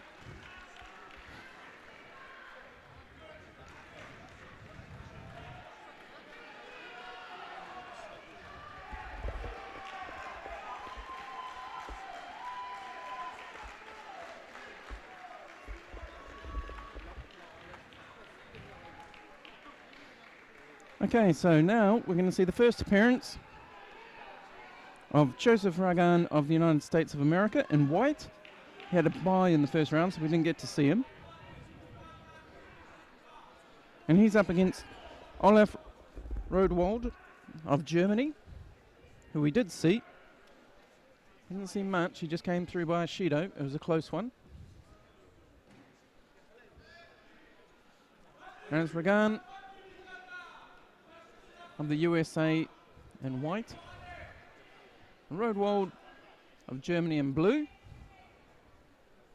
We're already 30 seconds into this almost. Yep.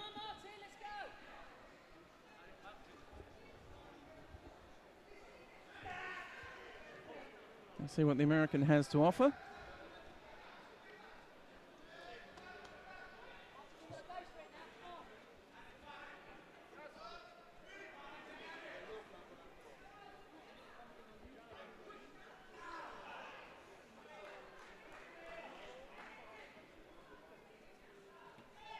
So the German, Rodewald, Olaf Rodewald picks up Wazari. Gets 5 seconds of Osekomi, not enough to score.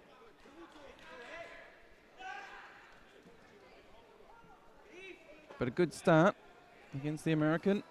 Minute 48 on the clock. American with his right hand quite low on the lapel.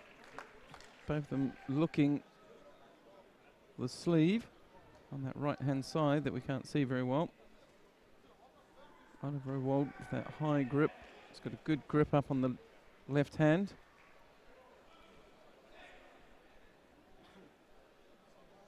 Big burst of inactivity.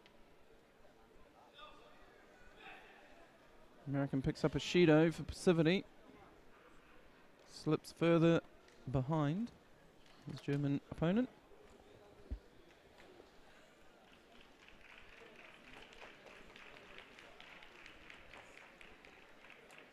A little flick of his shoulders there as he's trying.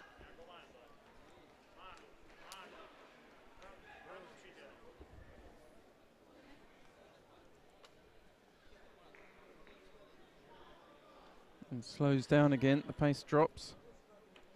Again, there's 2 Shidos down and a Wazari, the German. Nice Ashiwaza. Scores a Yuko.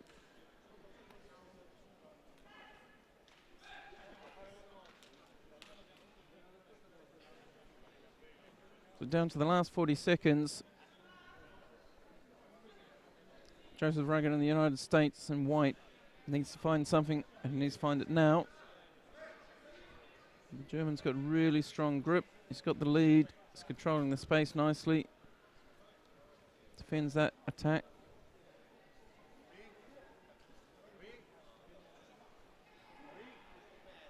Scrappy here, just grip fighting. 10 seconds left in it. Gets half a hip in, the American. And then gets quietly walked to the edge. And then drops rather than go out, but time runs out on him. So Olaf Rodewald, 1 Wazari, 1 Yuko. Joseph Ragan, 2 Shidos. So the result. So Olaf Rodewald will go through to the 3rd round. And Joseph Ragan will go into the repechage.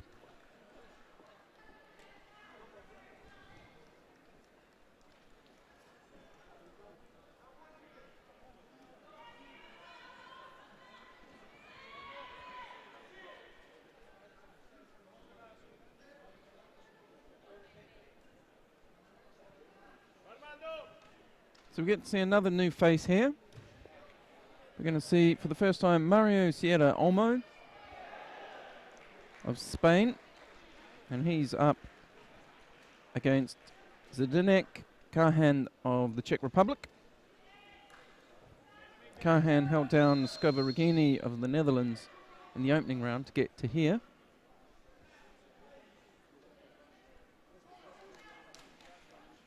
Spaniard in with the first attack. Satemi was it, not quite able to make it work.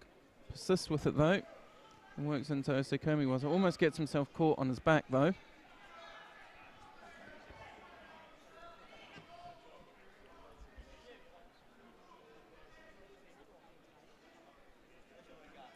You can see his hand there, he's quite twisted.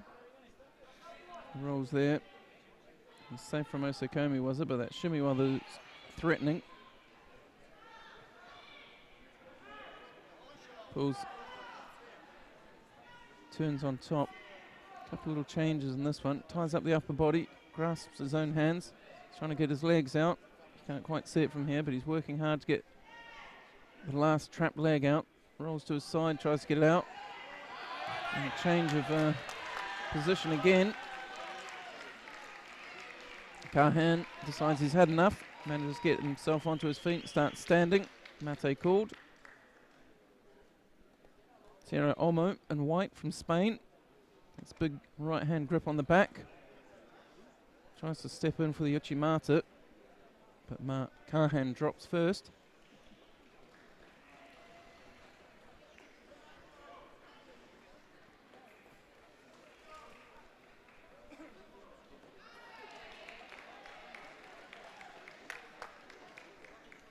Across with the Osoto, drives through. That'll be either Wazari or Ippon. So Wazari, they keep fighting on the floor. So Sierra Olmo, Spain, nice Osotogari for Wazari. And again, just working to get his leg up, but doesn't manage it. Minute 16 left on the clock. Sierra Olmo of Spain and White leading by Wazari. Kahan of the Czech Republic, blue. Sutemi was it? Doesn't work. Will they call that a score? Guess they're calling that, saying that it wasn't.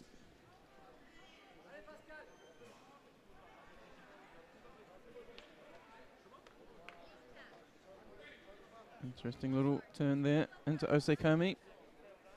He's got the arm trapped. You can't see it from this angle, but he's got the arm trapped between his legs.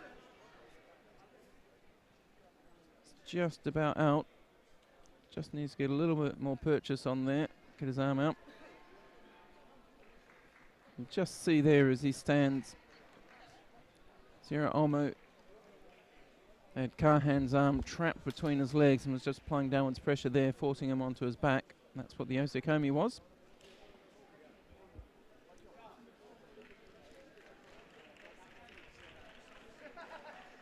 Sierra Olmo is looking good in his opening contest. You see it, this will be the throw, I think. Just coming across, he's got a nice tight grip, hooks over that leg, keeps driving through, and rolls it. Was either going to be a Wazari or a Nippon. Referee initially thought it was Ippon, but changed it down to a Wazari.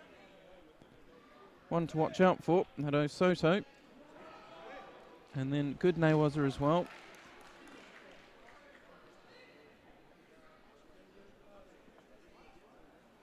Okay, so we're going to see our second the second outing for both these players.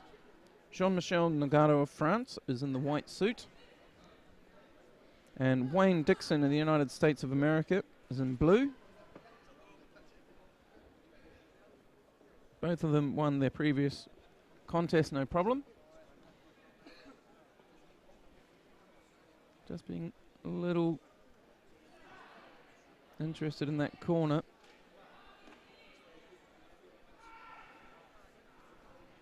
Dickinson needs to stay away from that corner. Picks up a Judo for stepping out.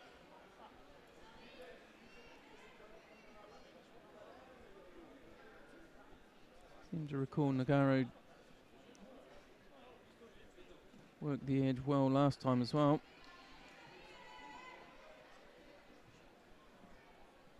No, was it? Looking for the shimmy, was it?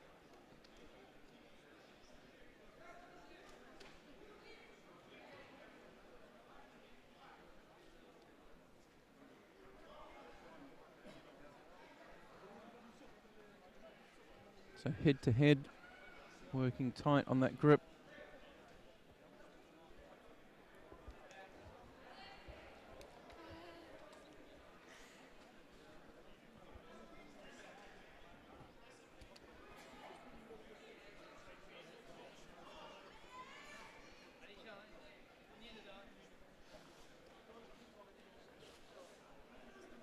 So you can see in this shot, you know, the stands are nice and full here in Amsterdam.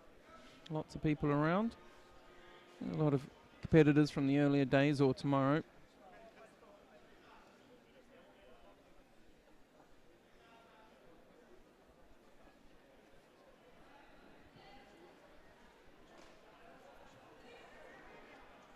Really nice atmosphere in the Masters Judo, so the Veterans Judo as we call it now. The veterans, just a friendly bunch. Real camaraderie between them all. Nice Senagi attempt. And all the days so far, seen some really nice sportsmanship between players, helping each other up. No bad feeling. It's been really nice. And outside of the off the contest area, it's been really friendly as well. Lots of people talking. Lots of these people fought each other before, either last year in the veterans or often cases when they were younger, perhaps in their first sporting career. Lots of players here have fought internationally even, and then retired and come back in the veterans.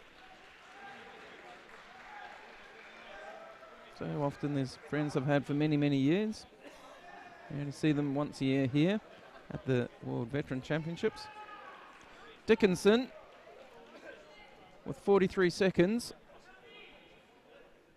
Catches up, gets a Yuko with that Seanagi attempt. Gets upgraded to a Wazari, in fact. He was down by a Shido. He was 2 Shidos to 1. But with now it's 35 seconds left. He's now got the lead. He just grabbed the ankle of his opponent and then quickly let it go. You can see him attempting, he was going to grab the ankle but then let it go. Lots of habits these guys have. Lusutemi was it? Not bad. Possibly just as importantly, not a false attack when he doesn't need one. He really doesn't want a false attack at any point now. And that was a good one. Got his opponent right off his feet. Head to head, double sleeves. Dickinson in the United States of America leading with 9 seconds to go. Drops him for another Seanagi. That might be good enough for a score, but possibly not. I think he might have just stayed on his knees. So Nagaro of France trailing, 3 seconds left. It's looking somewhat unlikely at this point. Gets asked to tidy up his belt.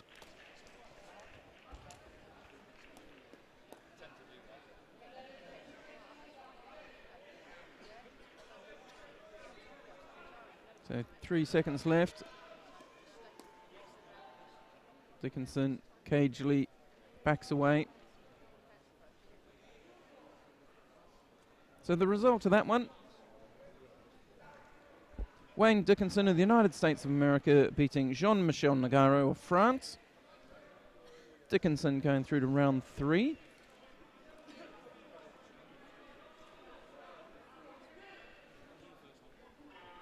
And that opens up the tatami for the next contest between Marco Aurelio Trinca of Brazil, who we saw earlier, and another one of the fresh faces, Gilbert Pantilon of Switzerland, who he again got a bye in the first round, so we haven't seen what he had to offer.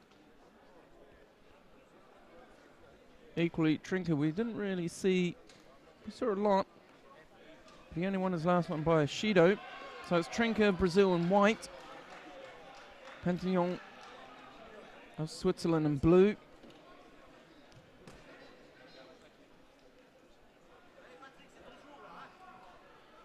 And this is the M5 under 81 kilo category. These guys are all on the hunt for an elusive world medal. And talking of hunting, Trinca is hunting Pantilon along the edge of that tatami. Really controlling that space. Nice little stab there by Pantilon in blue. Just as much as anything, just trying to turn Trinca. Trinca picks up a passivity warning. Not being passive now. Nice aggressive moves there.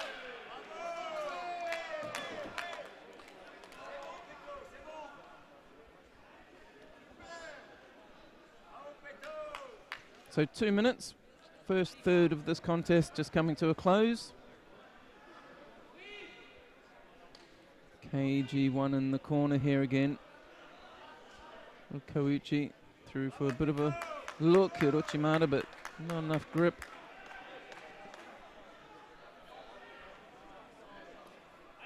So again, right along that edge. Trinket really dominant here. This is what we saw in his last one as well. He knows really well how to use that edge to his advantage. As long as he can put some attacks in, we don't mind. And there he does. That was very close. That foot had stuck over the leg of Pantaleon. That would have been a totally different story. So like that, still not quite enough, but it's getting closer. First one didn't bite. That one did. Managed to get that leg hooked on. Just not quite enough rotation. Swiss fighter in blue really needs to re-establish himself in this one. There's 3 or 4 unanswered attacks.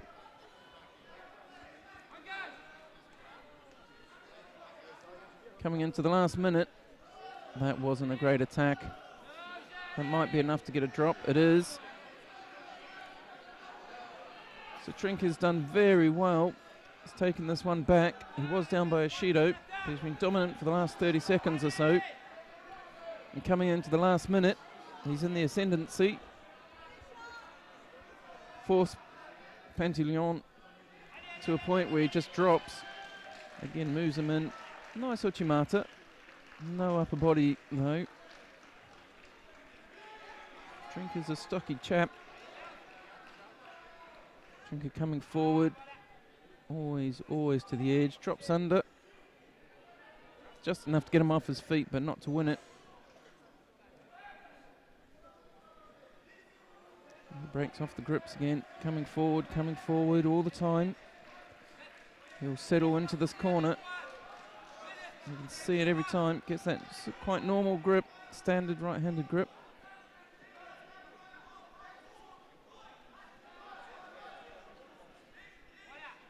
Scores are tied at this point. It's 5 seconds, so this is probably going to go to golden score unless something happens right now, which it doesn't. So our second golden score of the day.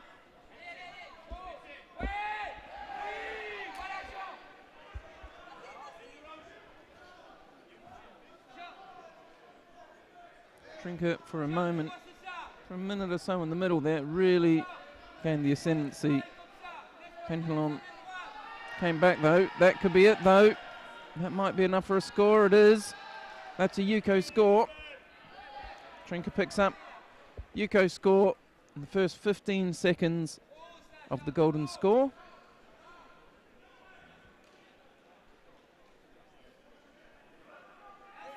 He really didn't start strongly. Second, third of the contest, came back into his own. Third minute for me was fairly even. And then the golden score, Trinket wasted no time.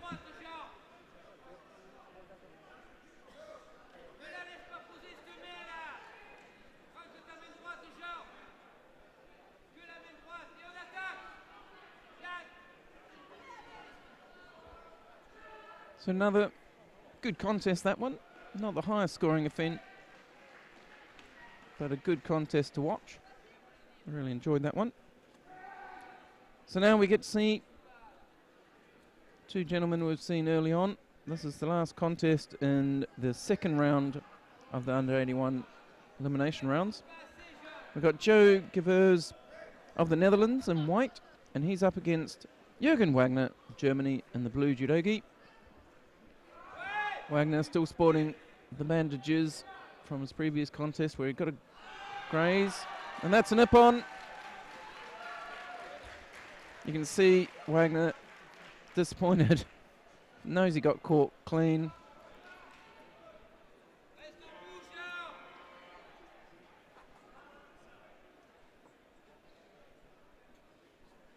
No problems with it. That one gets awarded. Nice little Uchimata. We might get to see that one on the replay. In fact, we're going to see it all the way from here. That's Gevers there. And right early on, almost no time at all. Here it is here. Just a quick step. Nice little step to the side. And throws the Uchimata. Really nice.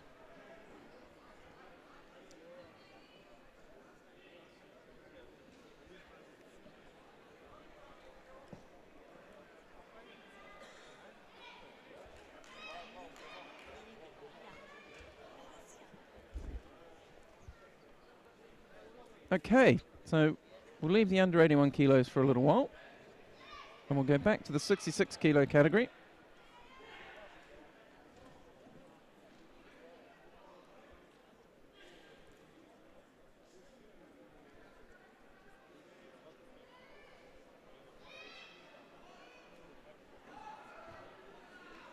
And we're going to have, you can see there,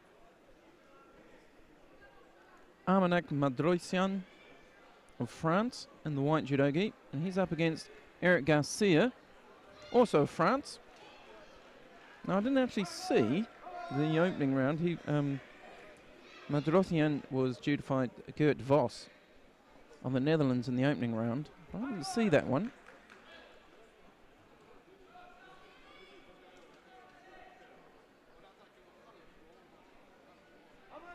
I don't know if he didn't make his weight. His name's scratched off the list on the computer here. On my paperwork, still has him in there. So first minute gone, no score. It's been nice and active.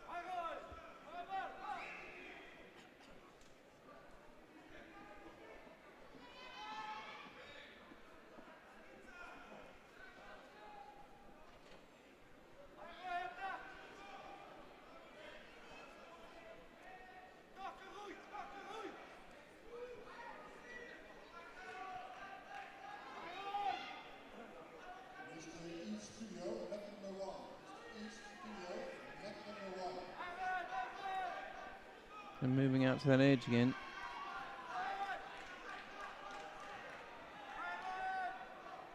Real feature of the judo we've watched really is the use of the edge. Yuko scored. Madroisian of France picks up a Yuko. They're just coming into the last minute. It's been active, but not a lot. Lots of movement, lots of gripping, but hasn't been overly too much to watch. Madroisian picks up a Shido, being a bit too defensive.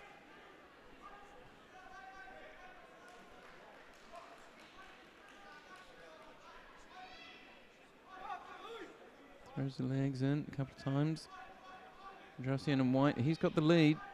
Just over 50 seconds left. Makes quite a nice entry. Not able to finish it off as well.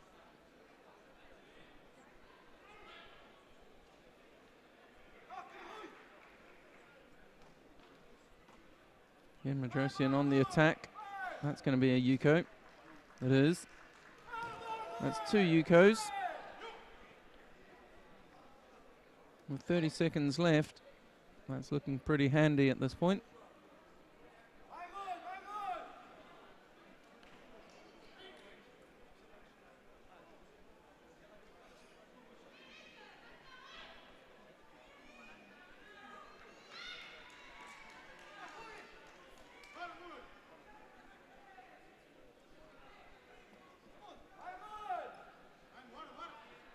So up into the corner, drops underneath, drives.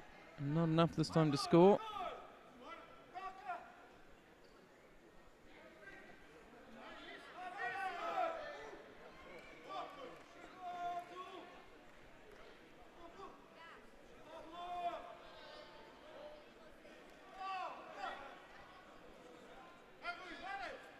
So the time runs out on that one. Madroisian of France defeats Garcia of France. So Madroisian into the third round. Just Shido. Eric Garcia down into the knockout.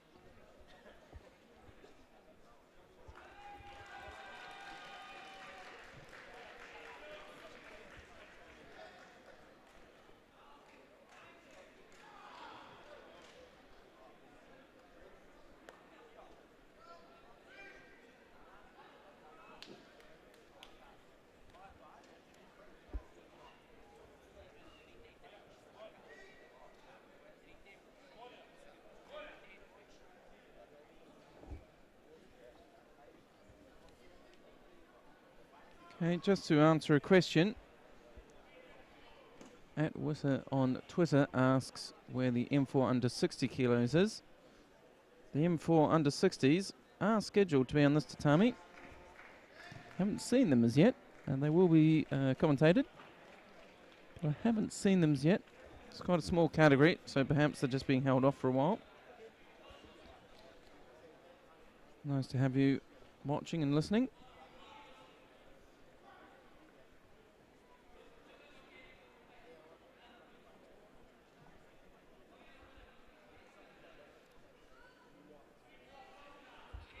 So on mat 3, which is where we are at the moment, it's still the M4 under 66 kilo category.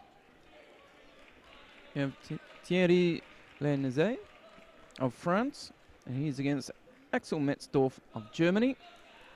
Both these gentlemen had buys in the first round, so this is the first time we see them. We see a lovely Ippon Seoinage. I think it's Ippon Seoinage. Might be a variation of Surikomi Goshi. Sodi Surikomi Goshi perhaps. Let's have a look. Have a replay of that, I'm sure. You see, comes, it's a Sode Suri probably. I'm going to call it Sodi Surikomi Goshi. You can call it what you like, and you can correct me. So Metzdorf, Axel Metzdorf of Germany goes through with a nice Sode Suri.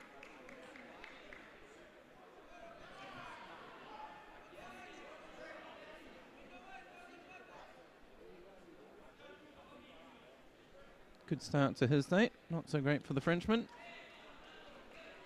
And next up we have Jean-Luc Garcia of France, and he's up against Thomas Koch of Switzerland.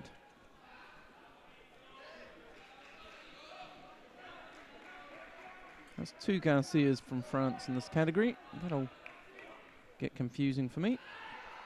Nice Ashiwaza there, not quite enough to score, then straight into the Nova. Almost had that Shimiwaza in place.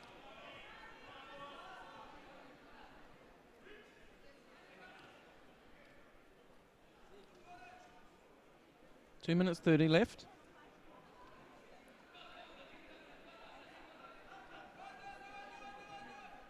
Strong grip. Garcia controlling the sleeve and drops in for a Seoinage.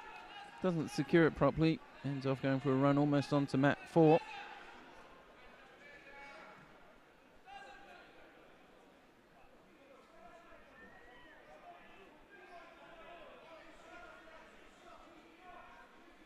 Just closing in, the first minute's just drawing to a close. So Temiwaza traps the leg.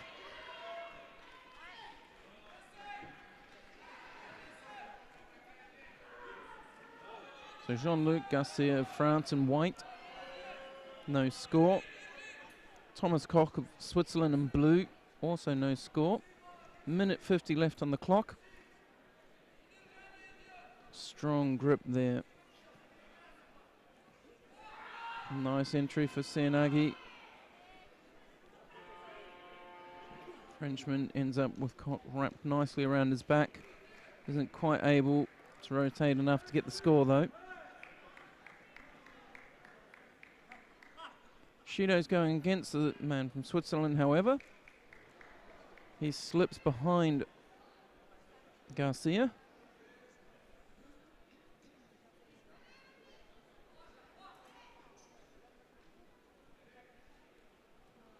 Garcia in with Seoinage again, but this one's a good one. Gets a Yuko for that one. Really nice camera angle for us. Tried to throw him directly at our camera. Thomas Koch did well not to lose more on that one. A little slow getting up.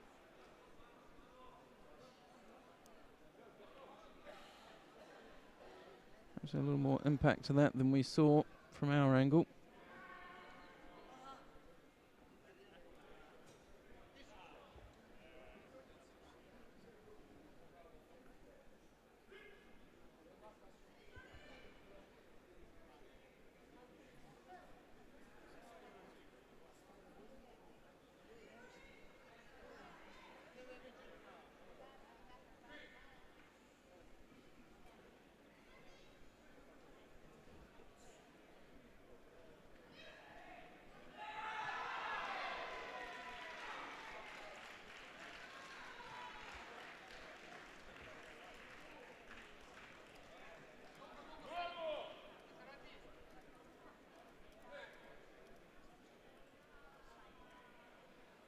So Garcia in front. Ippon on the board. 51 seconds gone, or left. So he didn't need all the time.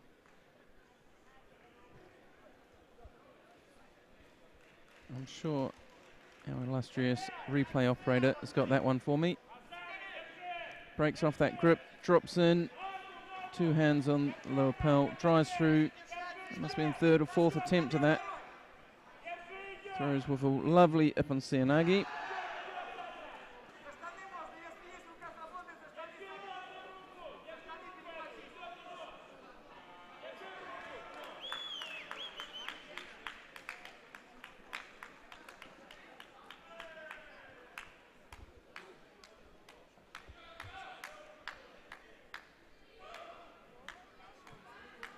So we're progressing quite well through this category as well.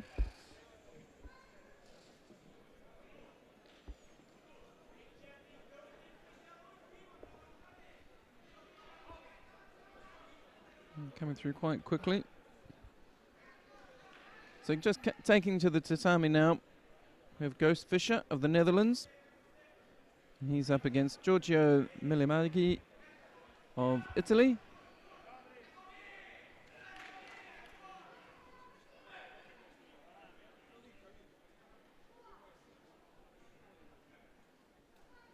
KG start.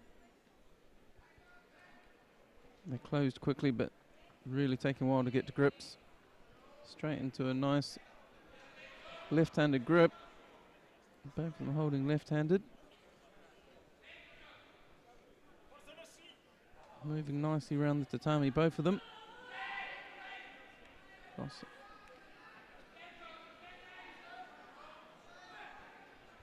Referee just calls him back to the middle.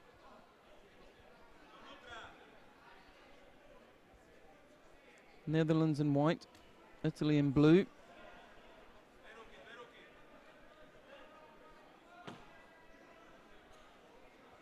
Both quite tall and wiry.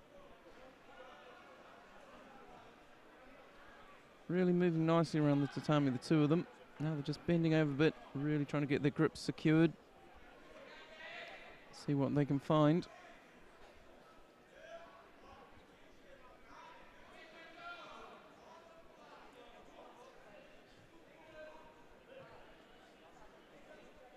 A shot as they circle round each other. Held that grip for quite a long time. Passivity, I guess, for both of them, maybe. No, just against the Italian.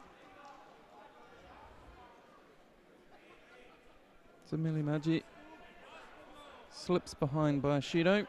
Moves, gets countered. So Wazari straight into Osekomi. Dutch Fischer from the Netherlands just followed the movement, caught him nicely, got him countered. And he's gone straight into the Osekomi. He might have just trapped that leg now. He has. Gives away a Yuko as well. So held him just long enough for a Yuko. Milimaghi trapping the leg, saving himself.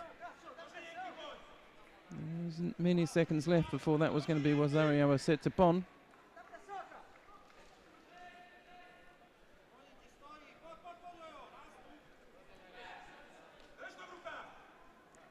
One minute to go.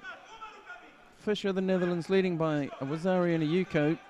Milimaghi got caught there off his own attack. He's got it all to do.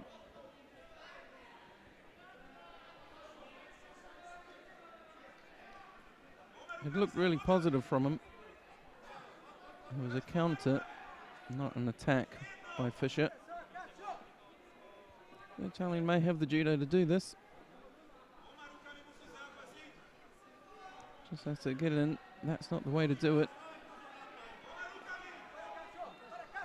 He's got the edge now. And drops under again. 30 seconds left on the clock. Hajame's called. 27 seconds. It's ticking away. This contest is ticking away from the Italian. He goes for a Sutemi Waza. I think he was mainly looking for the no Waza. But with this amount of time left, I don't know if that's the right choice. But the gripping portion's been getting shorter. So 12 seconds left on the clock. May still be enough time for the Italian to make this happen. Gets his grip. Mate called. Really unfortunate timing. Penalty against the Dutch fighter. I think that was more harm than help for the Italian. Oh no, and the Italian gets countered again. Tries a Sutemi-waza. And Fisher just falls on top of him. Gets him into another Osekomi. Milamaji ends up tapping out. Wasn't going to change the result anyway.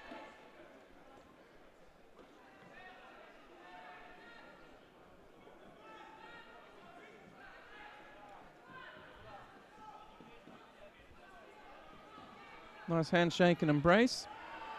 You see the score there. Rosari and Ayuko. So it was just a counter. He countered him twice. Milamaji just getting caught off his own attacks.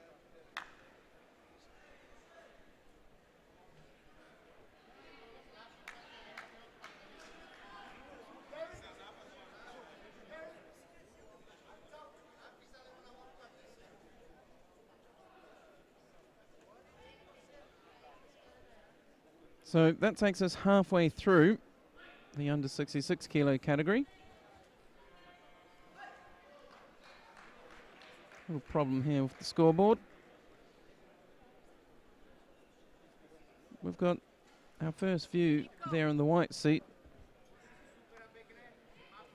of Gregor Mongiot of France. And he's up against John van der Meeberg of the Netherlands. Neither of them have been on the mat yet. This is their first contest.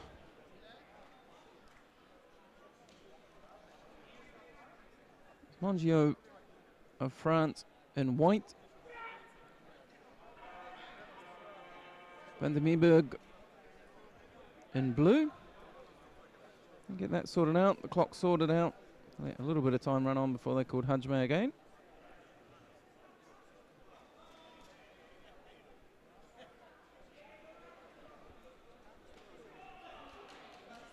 Ippon called straight away.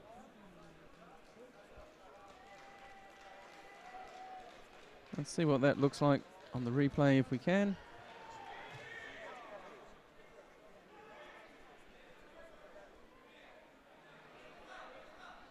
Really got in there. It's actually being reviewed by the referees commission. We might try and take a look at it on the replay as well, while the referees do. So you see here, he drops in, drives, picks him right up, drives sideways.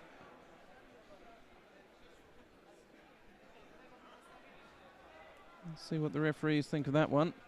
They're going to wave off the Ippon. They're saying that started on the ground. I'm not sure. But they decide to wave that one away. And we're all back. Clean scoreboard. No scores either way.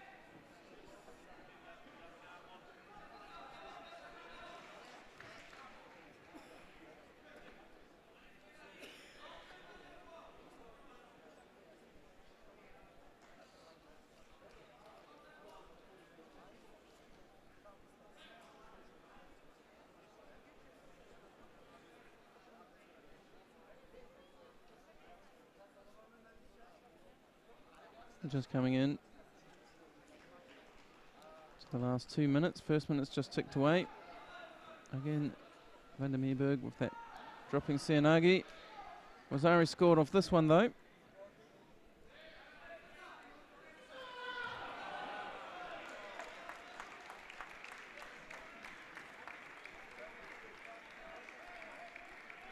So Rosari, minute 48 left on the clock. Mongiot, France.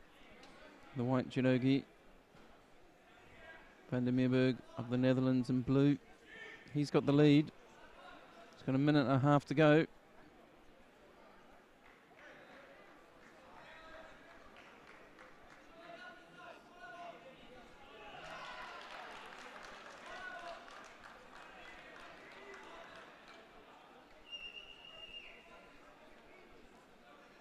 So Ippon on the board again. Second time in this contest. Van der Meeberg. That very deep dropping Seoinage time and time again.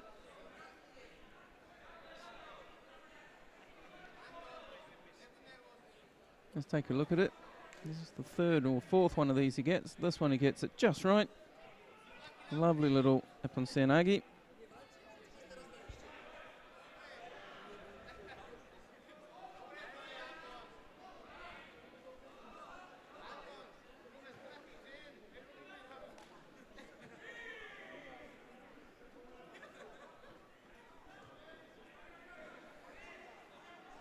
Okay, so we have Fabrice Lepori of France and Gustave Daniel Picate of Argentina. Argentinian in the blue suit, Frenchman in the white judogi. Lepori, this is his first contest. That's him in the white suit, just standing up. Gustavo Daniel Picate, we saw earlier, came through on a Shido against Zuprinia of Poland. Nice little move there. Let's call that a Taniatosh type of thing. Get towards Zari for that. 2 minutes 9 on the clock. Really lovely throw, that one. Really good control of the upper body. Got it nice and close. Tominagi attempt. Wasn't quite on target, but it was still a good attempt.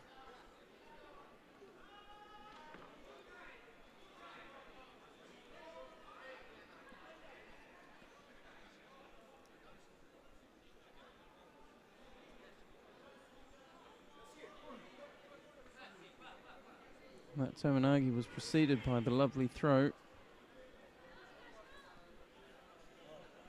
So both hands in on the, you can see, well, not from that angle you can't, but both of them have got, you can see the right hand of Picate in there, the right hand of Lepori also in there. Missed a bit of that, but they end up on the ground. Wazari on the board, but he's going to follow that up with some Osakomi, was it? Traps the leg. 9 seconds of Osakomi called, so no score. Argentinian got close. And they work on the ground a bit. Burns off a little more time. 59 seconds as the clock stops.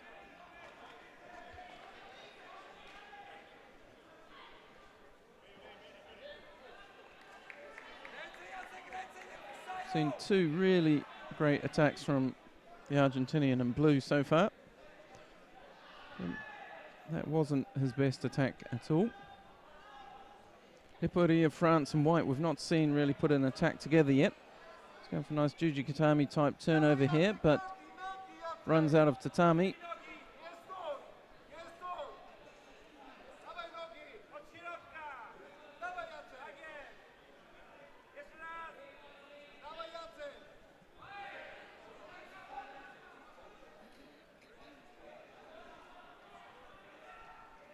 So clock ticks down into the last 30 seconds. So Picate hanging off the lower sleeve. Lepore really trying to get some throws in now. He's low on the sleeve as well. Just not quite close enough to be throwing an Uchimata. Is he quite upright? Possibly a little shorter. That distance and that height and the lowest stance meant that Uchimata didn't work. He's got a second left. He's not going to get anywhere with it, unfortunately.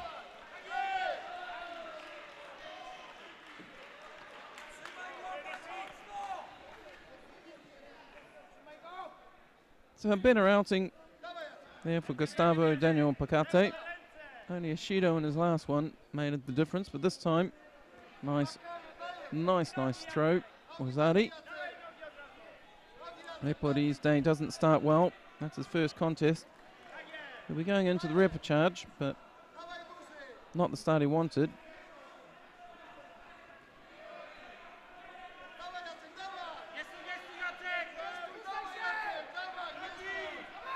So next up we're going to see Frank Navarro of France. He'll be in the white judo gi, and he'll be up against Thomas Elding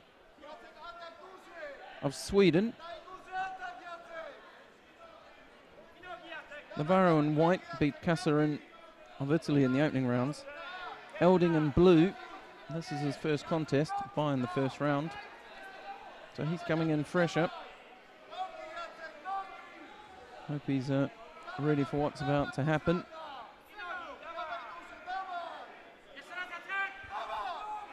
Navarro has the advantage of having been on the mat already. Elding the advantage of not having to have a fight already. First 20 seconds gone. One little attack there by Navarro.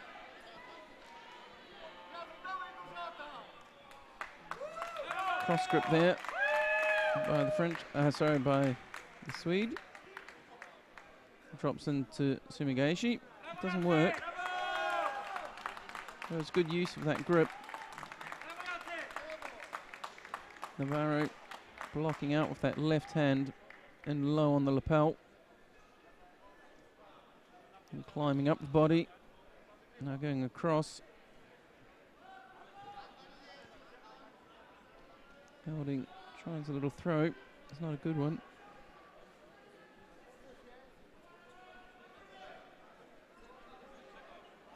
Navarro penalised. Excessively defensive. Just blocking out with his arms a bit too much. We talked about it. Just that left hand you can see. Get a nice close up, you'll be able to see it. Get a good close shot. When they're gripping up, you'll see Navarro's left hand going in on the lapel. He changes it this time. He knows he can't do it.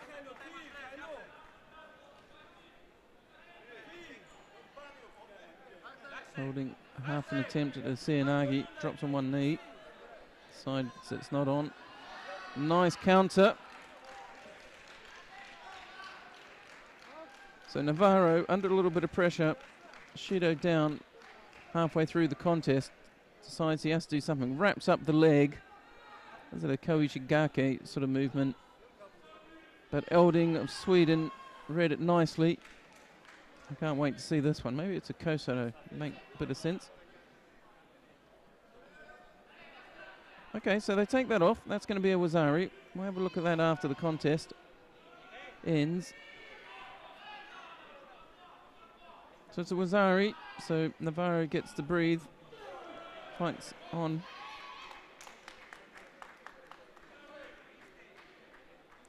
Mate called. Okay, so we're down. It's 1 minute and 8 seconds. Thomas Elding of Sweden in the blue judogi there with his back to us. He's got a Wazari. There was an Ippon briefly. Nice Utemi Waza by Navarro, but Elding flips out of that at the last second. Nice escape. Nice agility by Elding. Turn out of that one in midair.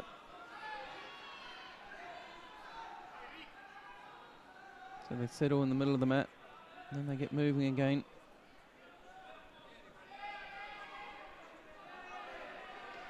Another good Utemi Waza by Navarro. Just enough for a Yuko.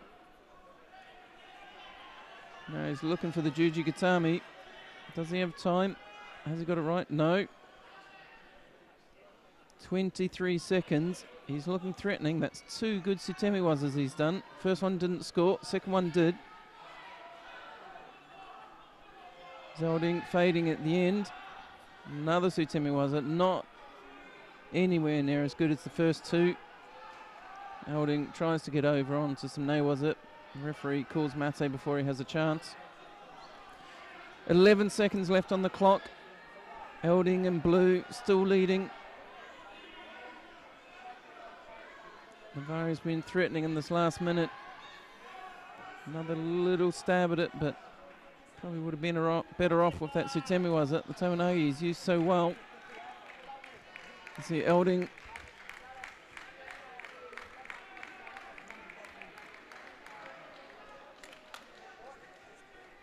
Score there.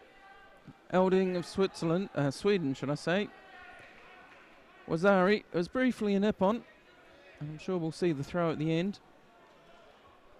Navarro, 2 or 3 good Tominagi attempts, just not good enough. So here it is here.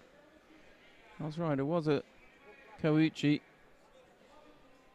Nelding just counters it. We can just see it. He's still in shot just. Really nice counter to the Kouchi Gary. Wraps it up. Almost Kouchi Makakomi.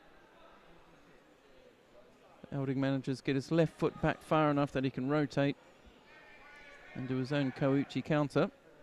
Really nice stuff.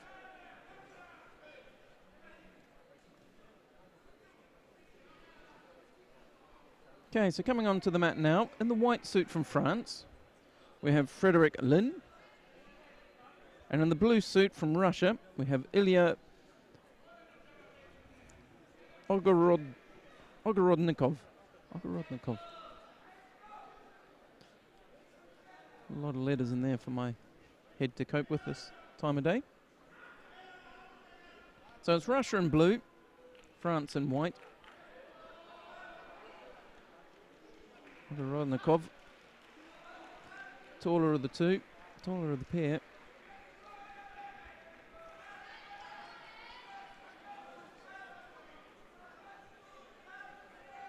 Lin ending up on his knees there. Half a look at doing a Seanagi.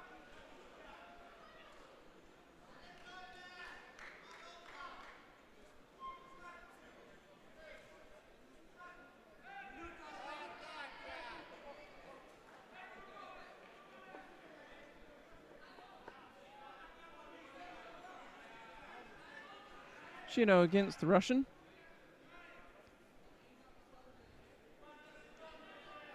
Ogorodnikov trails the Frenchman Frederic Lin now. Comes across. Lin tries to pick him up. Does, but isn't able to counter it. The Russian then, he was just having a look there at the end. He was going to try turn him. Big pick up and turn as well. Didn't have enough purchase on him.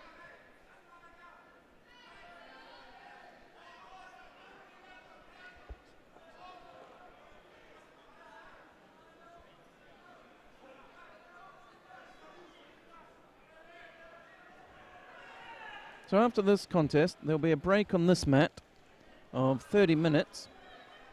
And I know some people have been asking on Twitter via the hashtag Veterans Judo 2015 about the M4 under 60 kilo category. And we've not seen any of that yet. And I know some of you are a bit worried you might have missed it. You haven't. That is starting on this mat in about 31 minutes, at a guess.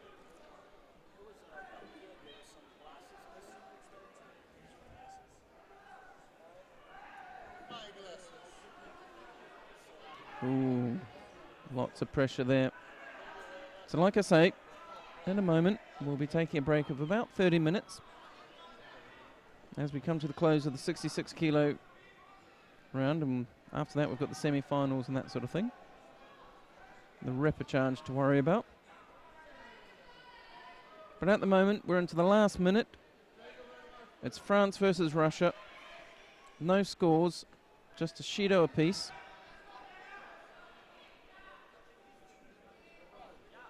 Neither of these guys have been on the mat. This is their first outing. Frederic Lin of France in the white judogi. Ilya Ogorodnikov. Still not getting that name right today.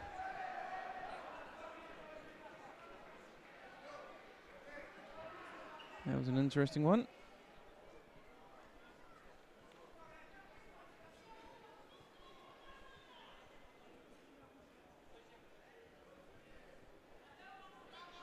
So mate called. Referee's commission take a quick look at that action. Referee's going to go to the commission, just check the details. So gripping on the inside of the sleeve. Shido against Lin. 20 seconds to go. That's unfortunate for him. It was nice and even up until that point. Been a really nice and balanced contest. Neither of them been able to establish themselves over the top. So Lin coming forward, chasing.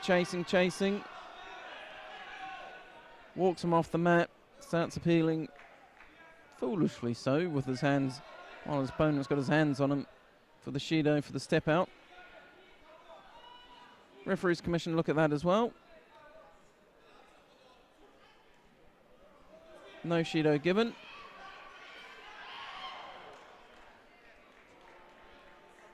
Lin tries basically a bear hug. The Russian turns. Might have even countered him. I'm not sure. They're looking at that on the replay as well. Lin had to try something. But he may well have. What he's trying to do is push the Russian out of the contest area so that he'll get a Shido. And he tries to do it with the bear hug. So this may backfire on him. He's protested a bit to the referee. But I have this nasty suspicion that the referees are looking to see if there's a bear hug that he tried to throw without a grip. It should be a hand sokamaki, if I remember rightly. Or was it just a Shido? My mind's gone a bit blank on that one. Sure there's referees listening who can tell me. So the referees commission about to give an announcement. They've just a little confusion. They give Ippon to the Russian. He was leading anyway, so it doesn't change the outcome. I think they've decided that he countered Lim as he came charging on.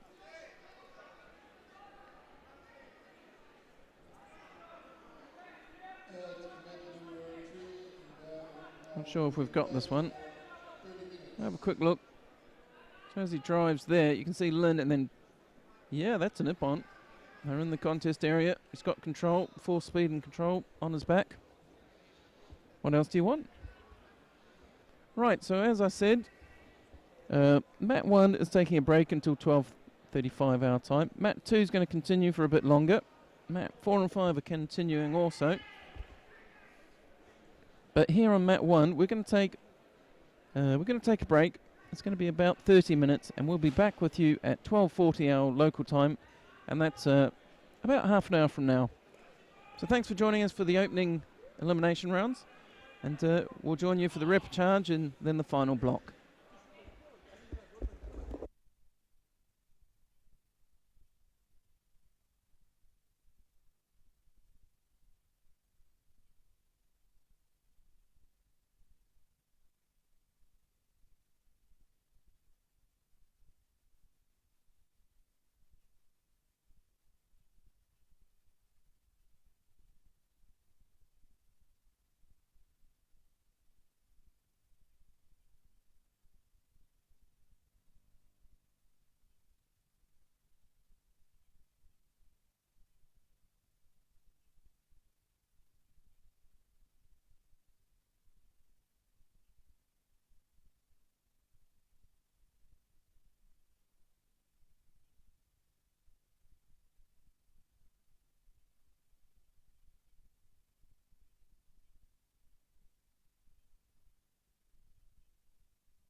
Good afternoon, everybody, and welcome back to Amsterdam.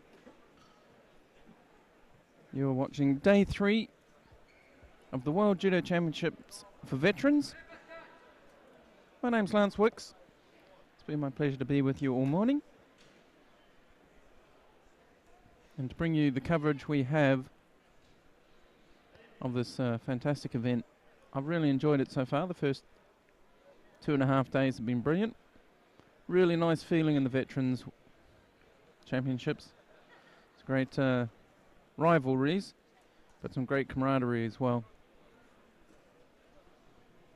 We've seen some really good examples of sportsmanship and people accepting losses with grace and dignity, correcting errors even when they were in their favour,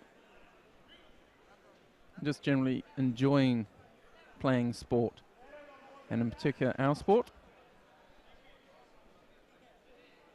And I'm pleased to be able to bring you the next category. It's the M4 under 60 kilo category that people are asking for online, and we're very fortunate to bring it to you. And the first contest is Pascal Gorard of France versus Salvatore Palillo of Italy. It's France in white, Italy in blue. 15 seconds have gone already.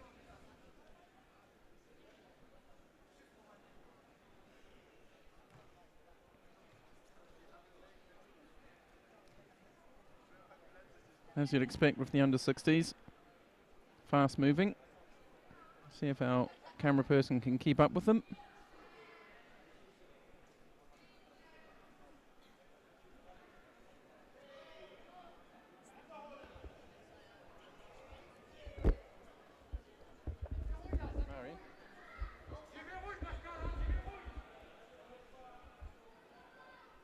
Turn to the Newaza.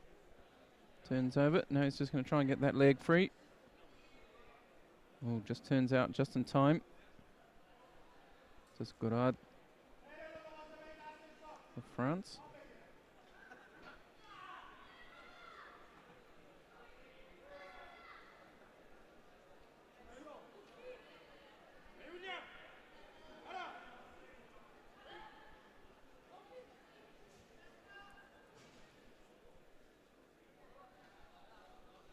So again, just trying to work through that. Gets through. The moment he gets through, the Frenchman rolls onto his front. Nice long bit of period of play on the ground. See him leap over the top for the roll. Doesn't quite work.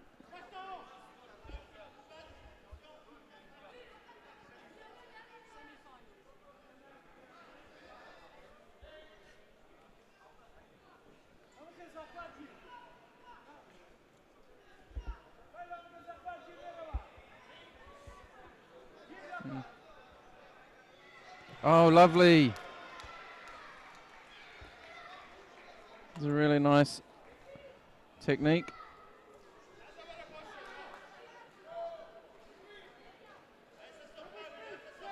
Not sure if our replay crew can get us that one. Let's just bring the escort off the mat, get a little bit of attention.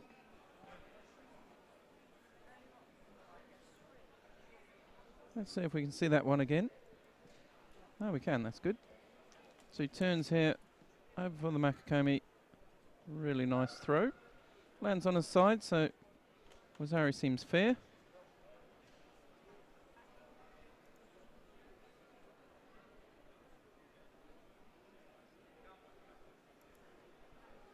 Just a little graze on his one of his ears, I think. That's the reason he's gone off.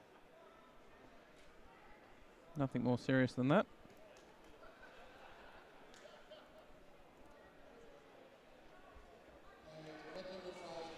So you see it here. He's got that arm all wrapped up, arm over the top, just catches it just above the knee, around the knee, drives through. There's a Yuko on the board. I thought that was higher than that. I'm not sure what's the score. I thought it was Wazari.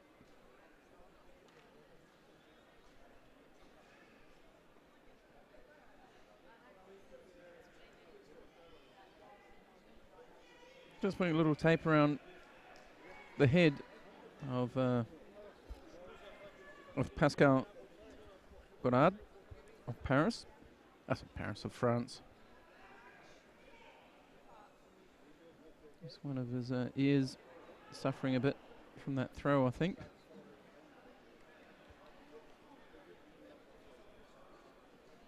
But a lovely throw by Salvatore Palillo.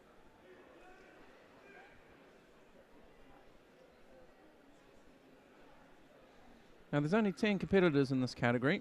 Now this is the men, 45 to 49 years old, under 60 kilos. There's some breaks on the other mats. The only other mat that's in operation just at the moment is mat 1, but they're also going to take a break. It's that time of day where most of the other categories have been, the opening rounds have been concluded. This mat, mat 3, is a little different, that we have a bit more to do. So that was only a Yuko. It looked much bigger than the score that was given by the looks. So we start off again. There's 46 seconds remaining. 40 seconds. Time ticking away. Big right hand coming over the top by Palillo. Little Satemi-waza attempt. Not quite enough. He almost tipped the Italian over. Almost got him off balance, but not quite. Try some ne-waza. 20 seconds. He really wants to make this work. I'm not sure he's got time to get up again and have a really good bit of touchy-waza. I suspect he doesn't, as it looks like he's not going to. He's got him tied up tight.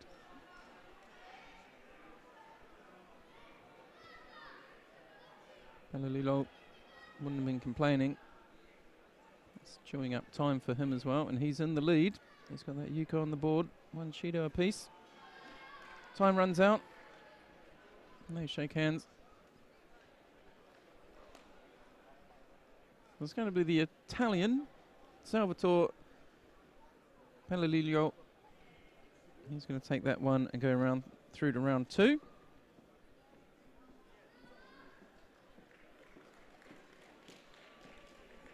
Nice little embrace. We're not going to see a couple of players straight away. A lot of people got buys. So we're going to go basically all the way to the bottom of the opening round of under 60s. And we're going to see Bruno Baudet of France versus Nurlan Kalyamov of Kazakhstan. And in fact, what we're going to do after that is we're going to switch back to 81s. 81s is a huge category. 60s, both figuratively and literally, is quite a small category. Like I say, only 10 people in it. So France in white. Baudet in white there. Back to us. And his opponent, who's just been caught for Wazari, Kalyamov of Kazakhstan. Manages to get off his back. But he's given away a Wazari. Gets caught sweetly right in the opening exchange. Nice spin out there.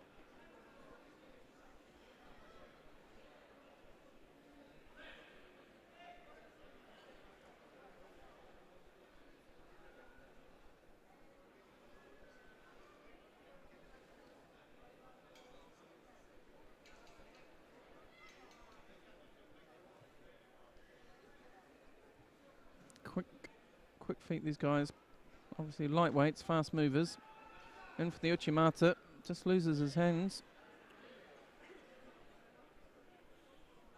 Wasn't able to hold on, so he lost the rotation in the Uchimata.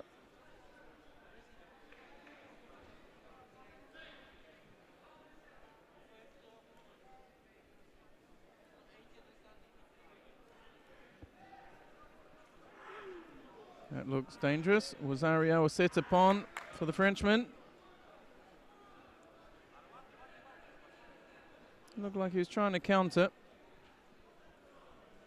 To me, it looked like he was attempting to counter, so it comes down to whether or not who they think had control when they hit the floor. It was Boudet who was in control when they hit the floor. It's his. We'll get to see. We might get to see the replay as well. We can have our opinion. So you can see there, he's hooking, but he's trying to counter him here. But that leg's on for the Kouchigari. Oh, it's a tough call. Referee's taking their time to try and get it correct.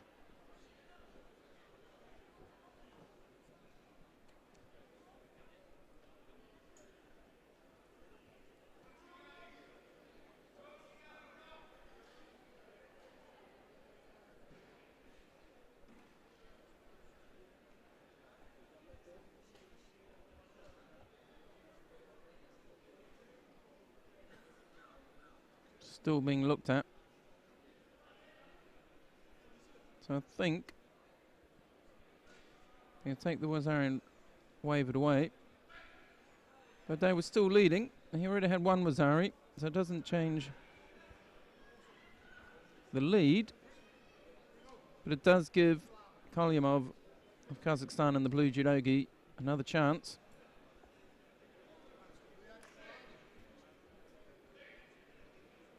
Mate called. I think Kalyamov is going to pick up a Shido. Yep, he does, for stepping out of the area.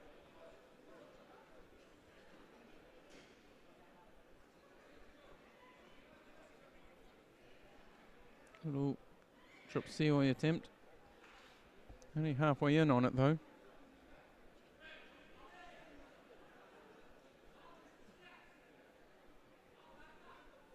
Well, gets his grip over top, left-handed. Left hand quite high. You can see it there. Drops it off. Gets spun back onto his back. Interesting little exchange on the ground again. Kamelov decides he wants to get up. 58 seconds. Good decision. He's looked promising standing up. We haven't seen any fruits of his labour yet, but he is trying.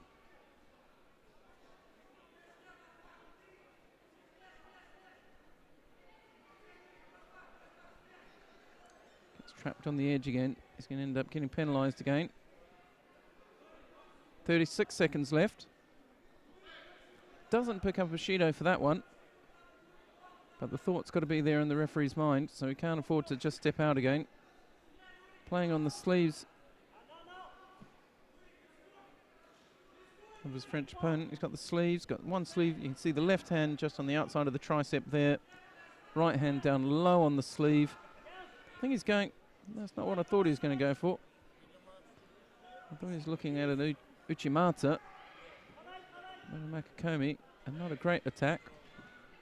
5 seconds, really awkward timing. Not really enough for him to get anything set. So this will be a rush attack or nothing at all. Doesn't even run in, just walks in. If he goes now, he might, but no, time runs out.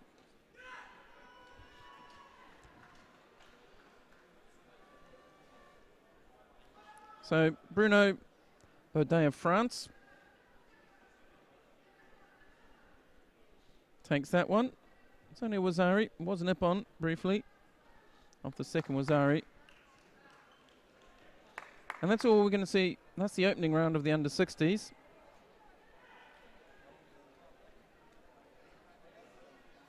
And we're going to switch back into the under-81 kilo category. And follow them all day. That's our plan. Follow each category through.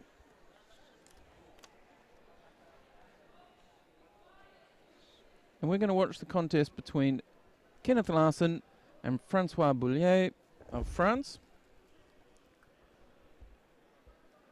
So Larson, we saw him. He beat Paul Cummins of Ireland. Threw him with a Tartoshi. Through Kohia as well. Now he's up against Bouliers. We haven't seen so much of his throwing judo. But he's fought very tactically. and got himself through to this level.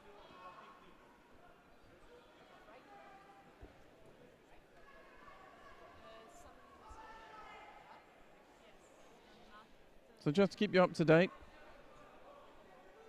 mat 2, 4 and 5 are on breaks. Mat 1's in action.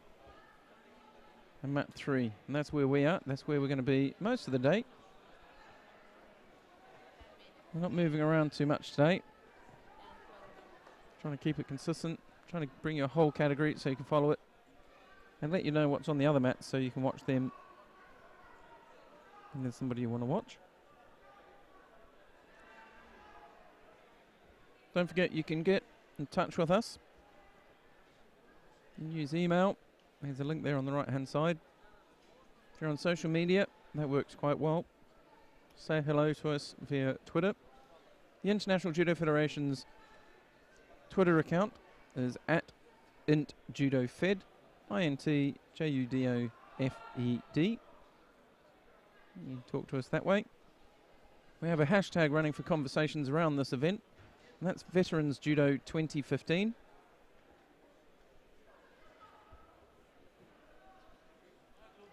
You can just put that hashtag in a message on Twitter and we'll see that.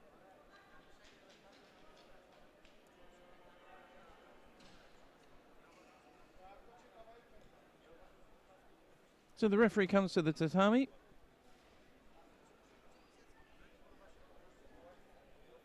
And we see Kenneth Larsson of Sweden in white, Francois Bouliers of France in blue.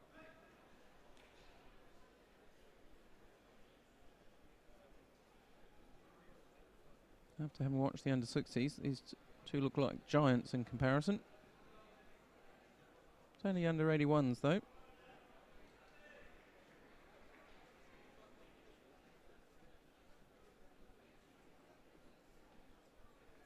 A little bit of no, was it?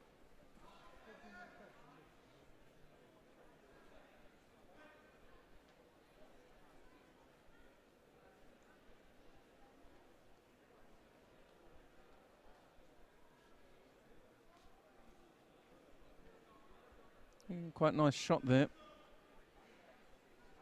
Kenneth Larsson's grip down low on the sleeve and on the inside. So just trying to rotate his opponent. And he does rotate him quite a bit there, gets him on his back.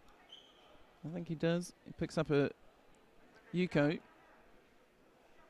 And just enough control to turn Bouliers onto his back. Not a lot of force or speed. So only a Yuko. Benavides Club, please go to mat number 1. Benavides Club, mat number 1.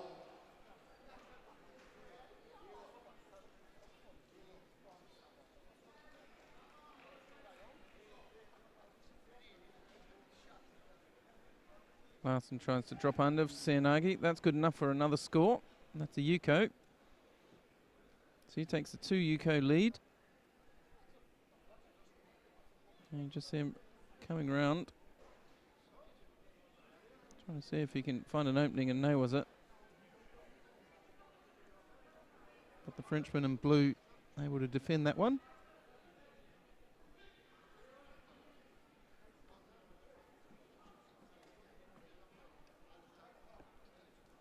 So the Yuko gets upgraded to a Uzari.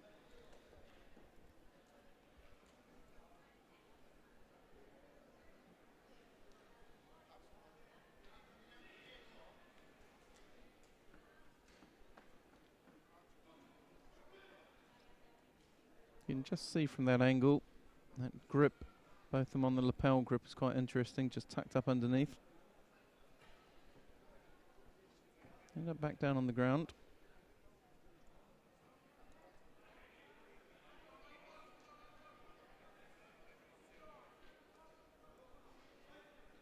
Judo given to Bouliers.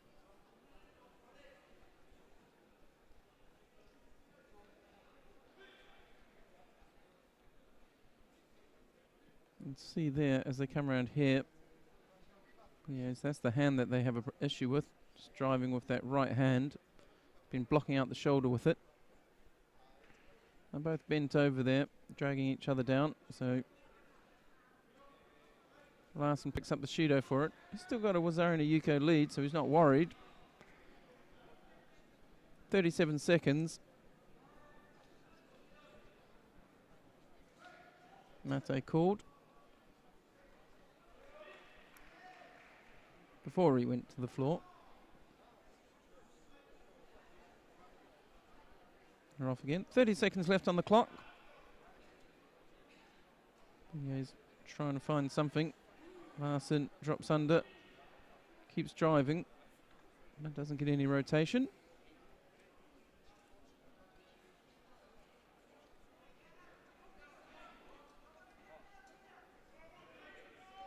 "16 seconds.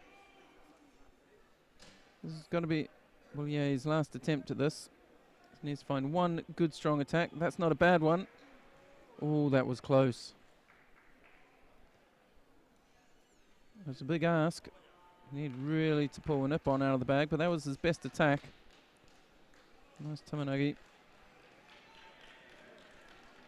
So Larson will go through. So he'll go through to the semi-final. Villiers drops down into the repechage now.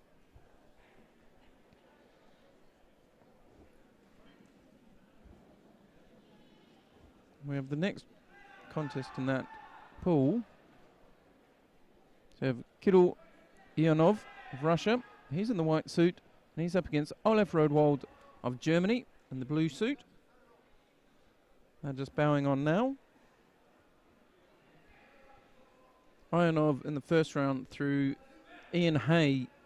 If you were watching then, the rather lovely Tominagi.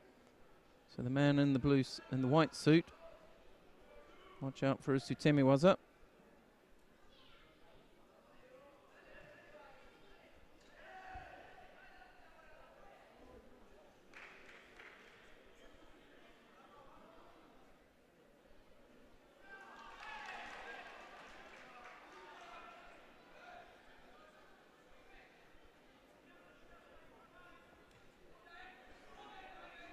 German and blue. He's getting dominated here. I don't think he gave enough of his back way there to give away a score. But he is getting dominated by the Russian at the moment.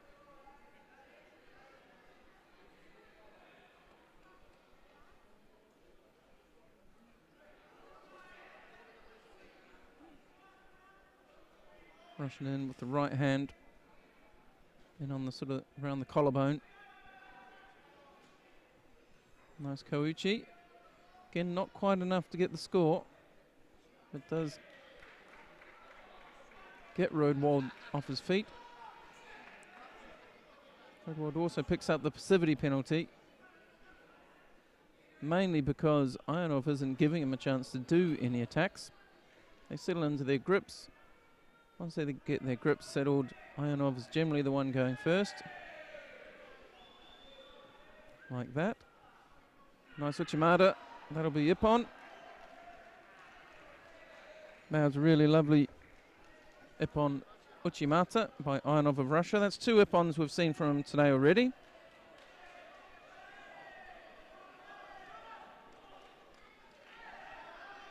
Real thrower, that man. Like I said, he sort of controlled the grip every time. Once they settled, he was always putting in the first attack.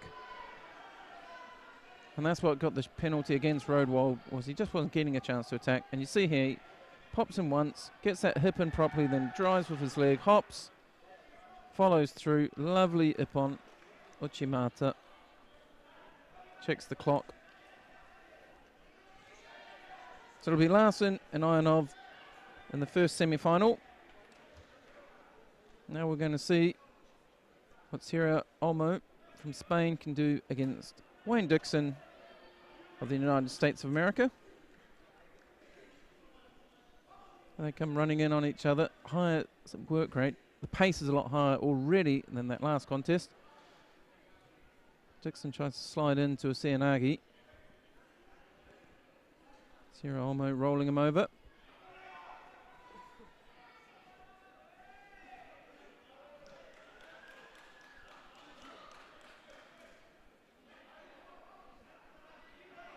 pull each other in.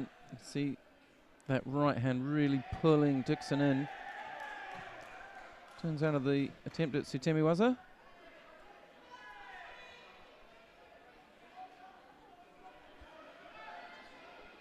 You can see, you'll see it when they grip up again. Sarah Olmo's right hand in the white suit. That right hand there ending up dragging Dixon in. See it there, just pulling in, dragging and dragging. He's really trying to get close to Dixon. Dixon's trying to keep away from that and he ends up dropping. Throwing in a drop COA type attack because he's not comfortable. Again, Olmo with the same turnover, sliding his body underneath Dixon of the United States. Sorry, Dickinson.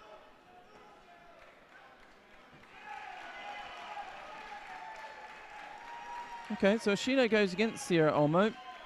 So he's actually behind now with 2 minutes to go. Dickinson drops. Olmo looks up at the referee.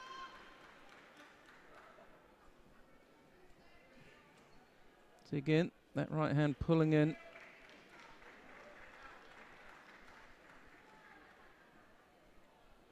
You can see Olmo pulling in Dickinson. Dickinson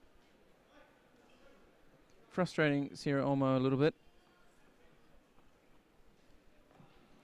Now that one's, I think, going to pull this, draw the penalty that Sierra Olmo's been looking for. Been crying out for the last 2 or 3 exchanges. So that evens it up, minute 35. Dickinson drops again. Not a good attempt at Sutemiwaza at all. Olmo now in a position. Nope, decides he's not even going to try. Doesn't want to play on the ground. Shido apiece, 1:22 on the clock. Sierra Olmo in the white suit, Wayne Dickinson. Sierra Olmo hooks in with Ouchigari. Wazari score. Really nice Ouchigari. Haven't seen him do that one really so far. Wonderful little attempt.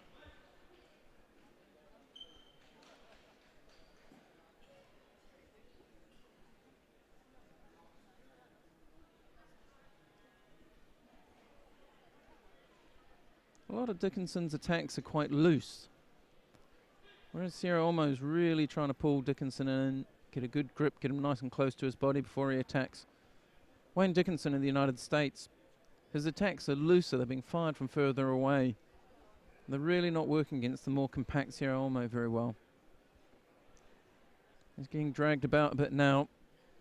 Not sure how much fuel is left in Dickinson's tank. I was going to say he was lucky not to get penalised there, but he does. So he slips even further behind. Sierra Olmo, Wazari up. 1 Shido. Dickinson, no score, 2 Shidos. 26 seconds. Olmo's going to keep working. Sierra Olmo's going to keep working on the ground here as long as he can. Turns quite nicely. If he can get that leg free. Starts working on the upper body. Slips around the head. Uses his left foot to try and get his right foot free. He's changing it up here. Ties up Dickinson in a different way this time. And he's going to again try and get that leg free, but time runs out. Doesn't have to. So Dickinson did well at the start of that one. And as time went on, his technique started to look looser and looser. Less and less controlled. Sierra Olmo's just that little touch more precise, perhaps a little more fitness. In the end, he caught that nice Ouchigari on the right hand side, the edge on the right hand side. And that was effective. Got him a Wazari. And then Dickinson wasn't really able to come back from that, giving away another Shido. Not really putting any strong attacks together. So have a quick look. We'll see here. See that Ouchigari catches it quite high by the knee. Just drives through. Nice Wazari. May even get one more shot at that. One more look at that. If we just look, pulls him on and then pushes him away and gets his right arm right in against his shoulder and chest before he drives. It's really nice. Okay. So we've got Trinca of Brazil and Javers of the Netherlands.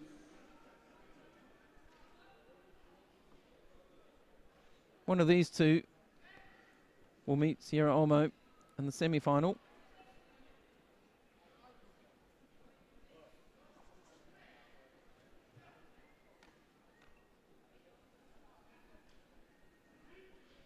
So Trinca, he's been the master of the contest area this morning, really making good use of the corners.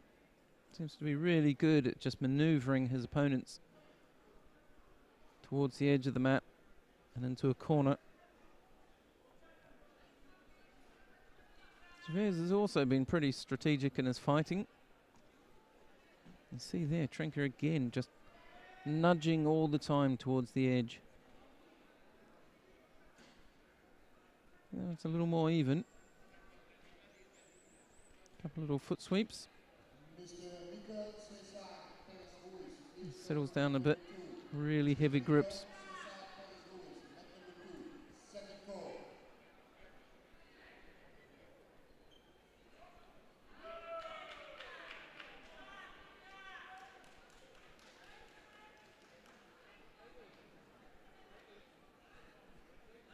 See Trinca just pushing forward, using his left hand, battering ram style. He's got the left hand in under Javers' arm. He's got it down and sort of pushed into the chest of his Dutch opponent. And he just drives forward with his whole body. Just see it there.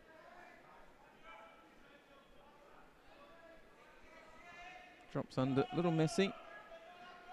Javers takes advantage, but he's going to roll the wrong way, go out of the contest area.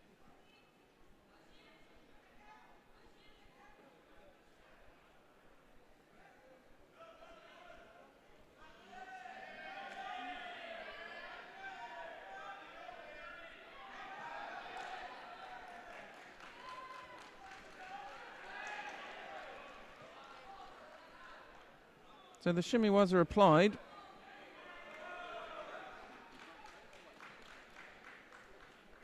Looks like Trinca got caught completely with the shimmy was. Just take his time to get up. He's okay, just needs his time to get up. You could see him standing on both feet trying to stand, but not able to get away. I'm always really unsure with that rule. The interpretation on how that works about when Newaza continues outside the contest area. So Javers of the Netherlands keeps their hopes alive for yet another medal. He'll be meeting Sierra Olmo of Spain in the semi-final. But first, we're going to go back to the 66 kilo category, where we're going to have Madrosian of France versus Metzdorf of Germany. And it's Armanek Madrosian of France in the white judogi, and Axel Metzdorf of Germany in blue. Metzdorf, taller of the two, substantially so by the looks of it.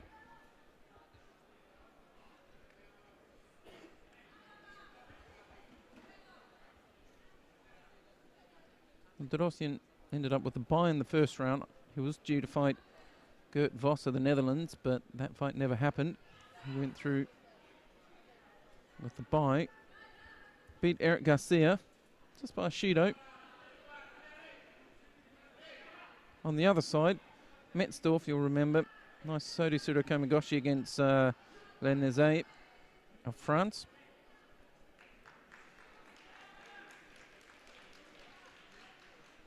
He got in really low, almost, well, it was a drop technique, dropped down on both knees. So keep an eye out for that. Not sure how we'll go against a shorter opponent like this, but expect him to hang off the sleeves, which he's doing, and spin in. Yep, a bit like that. He didn't really drive the arm up and over this time. He's got himself into a bit of trouble there. Madrosian very, very close to getting a Yuko there. But Metzdorf saw an inkling of what he showed earlier. Down on the sleeves, then dropping low on his knees, trying to get his hips in, throw his opponent. This time he's in it. He's got one hand on the lapel as well. This time drops Sioi. Metzdorf likes the drop techniques. Madrosian's a bit strong for it. And Madrosian does one of his own, rolls him over for a Wazari. Then straight on the Juji Katami. Really beautiful transition there.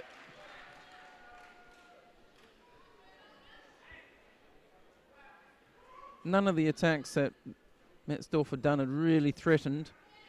Madrosian had weathered that storm. Just over halfway through before he came out with that little sequence. Really nice sequence of throw and then straight into the Kensetsu Waza. You can see here Metzdorf has literally just got back up off his own drop technique. Madrosian drives through, rolls him, gets there, so he's got a Wazari at this point and just flicks that leg back over and gets the Juji Katami on for Ippon. So Madrosian goes through.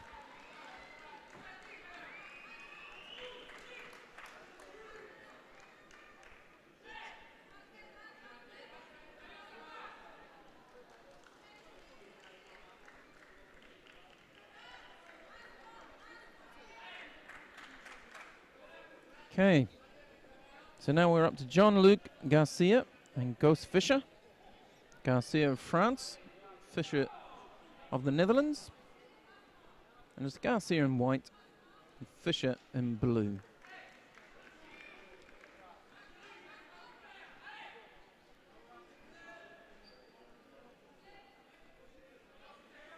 Both these guys were impressive in their opening contests.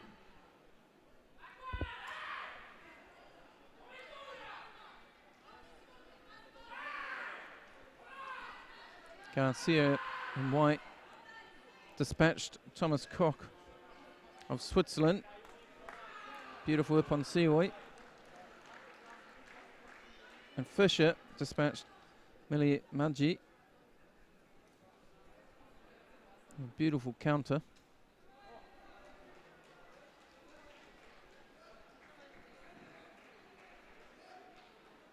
So both capable of throwing. Garcia, if he had a chance to see it, needs to be a bit wary of that of Ghost Fischer's ability to counter. And they settled down a bit, just hitting the halfway mark. No scores, no penalties. It's been a nice close match so far. That's 1 minute 30 exactly. So far, nothing really eventuating. Time for a rethink. See what changes they can make to the way they're fighting. See if they can find something. Quite a height difference between the two of them. You can see that from this angle. But from where I'm sitting, it's even more pronounced. Garcia pulling backwards. Struggling a little bit with the fact that Fischer in blue is able to get hands on first with those longer arms. That right hand of Fischer's, see him prepping it there, throwing it out, trying to get that lapel grip well before Garcia has a chance to get his grip. Double lapel, really keeping Garcia at a distance.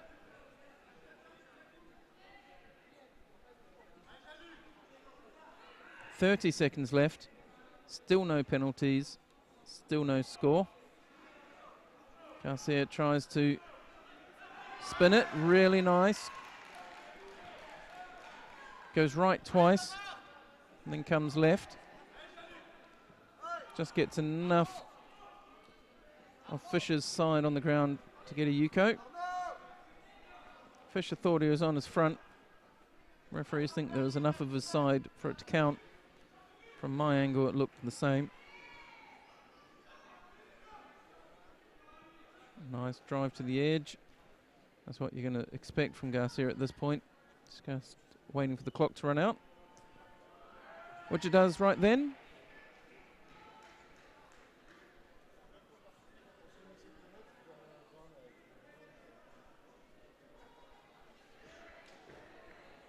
So Jean-Luc Garcia of France defeats Goss Fischer of the Netherlands to go through to the semi-final.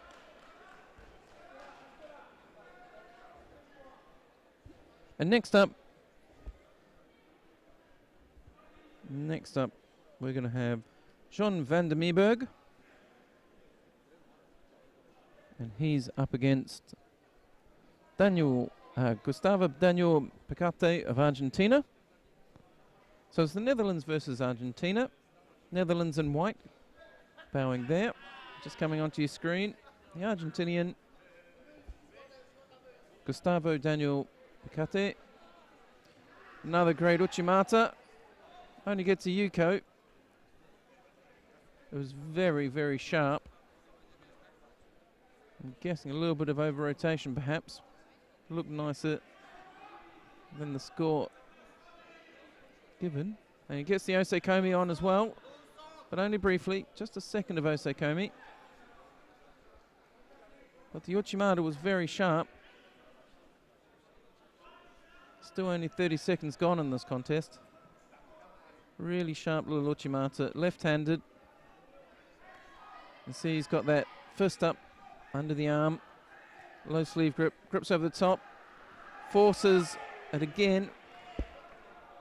Van der Meeberg forced to turn out, couldn't turn out far enough or fast enough, gets caught for Wazari, and then straight into Osekomi. I don't think Picate is going to let him out of this one. Really low, you see his hips down on the floor. Holds him for 15, gets the Wazari Awaset Ippon. So a couple of lovely little Uchimatas there by the Argentinian. Had an Argentinian on day one who had some lovely judo as well.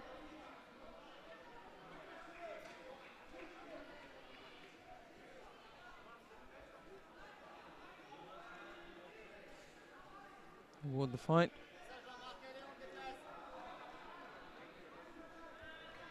Let's have a look at that throw. We're going to see probably the winning throw, I think. See, drops that hand on the belt. The moment he does that, hooks in. It's not actually an Uchimata, it's a Tartoshi, I guess. And you can see the Dutch fighter tries to turn out of it, but can't do it. And then ends up just trapped in a hold down with nowhere to go.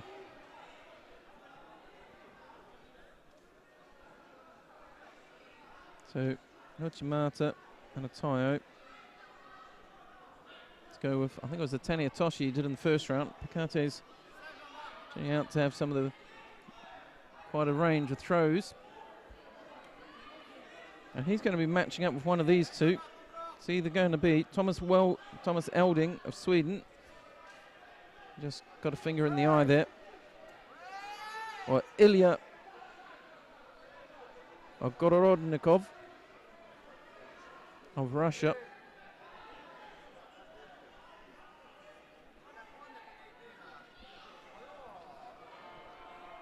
And judging by that, it's going to be Ippon to the Russian. I think it was Ippon in his first matchup of the day as well. Tall, lean figure.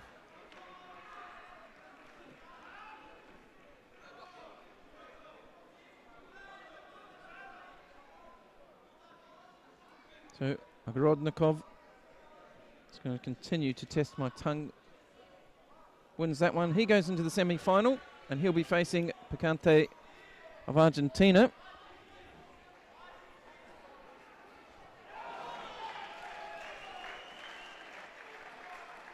And we switch back to the under 60 kilo category again. Round 2. Let me shuffling my draw sheets around. It's going to be Salvatore Pelililo of Italy in white. And he's going to be up against Lars Eliasson of Sweden. Eliasson's not been on the mat yet. He's in the blue suit. The Italian has. He dispatched Pascal Garand with a Makakomi not that long ago, just after the break.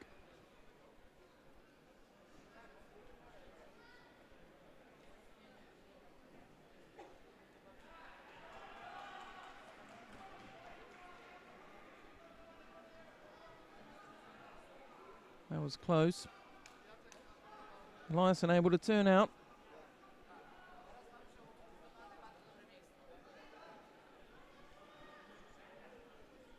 Hello to Karina on Twitter. Nice to have you back with us. Hope you enjoyed yesterday.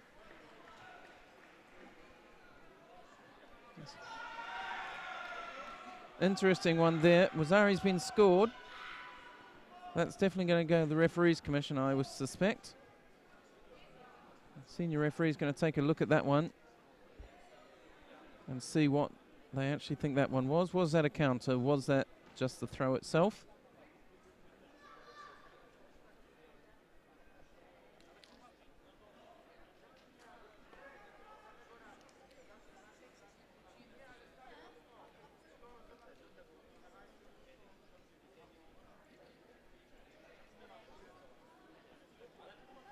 We might get to look at it. They're really taking a close look at it. We might get to have a look at it ourselves. At the moment, it's a Wazzari to Palillo of Italy. But if we get to have a look at it, we can watch it on the slow motion. If we're lucky, our talented replay team will be able to get us that one. So it's Palillo. He's coming in for a Seanagi.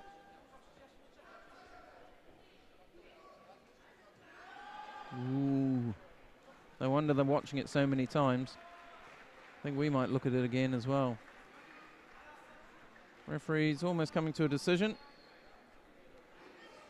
And they're going to leave it as it stands. They say that the Italian was in control still, and that Eliasson hadn't taken control of it. Really frantic, these lightweights.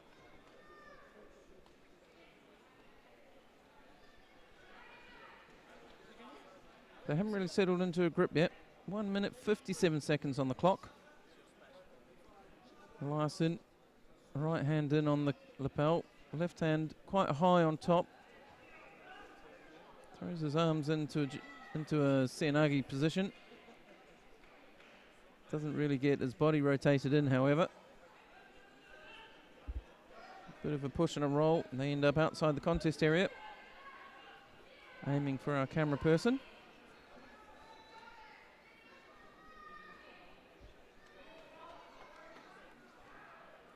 So lots of pressure being applied, lots of pushing at each other.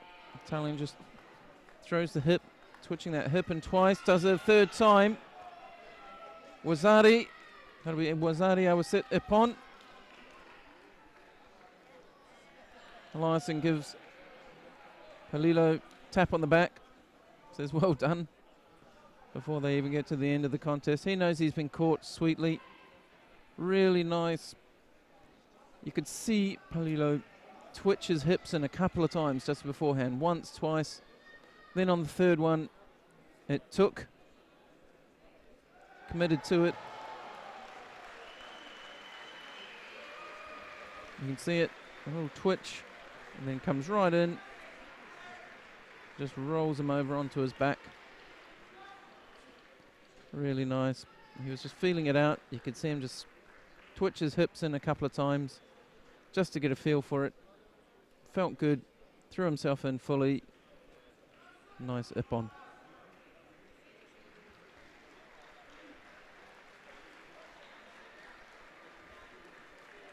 So we're moving around quite a lot at the moment between categories. So if this gets a little hard to follow, my apologies.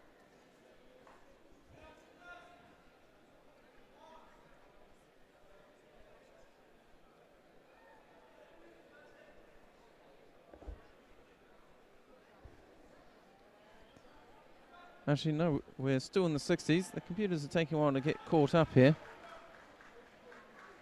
So we've got Didier Favier of France, and he's up against Christophe Le Pistepon, also France.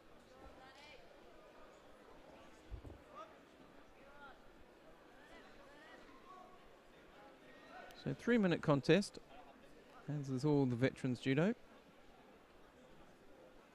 I'm just waiting for the two athletes to come to the tatami.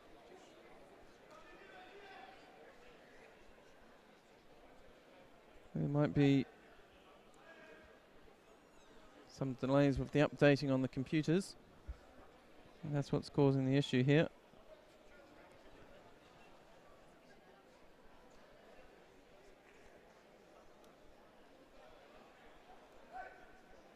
That might be why they haven't sort of come to the mat yet.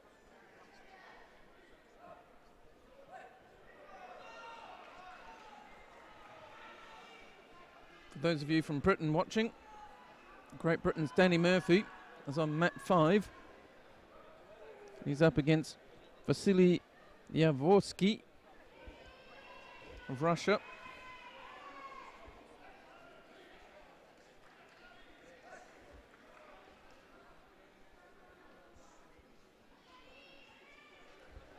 If you're watching from France or Japan, Frédéric Antoine and Kozo Miyamoto are down on mat 1. But here on mat 2, we've got Didier Favier and Christophe Le Pestipon, both of France, in the under 60 kilo category.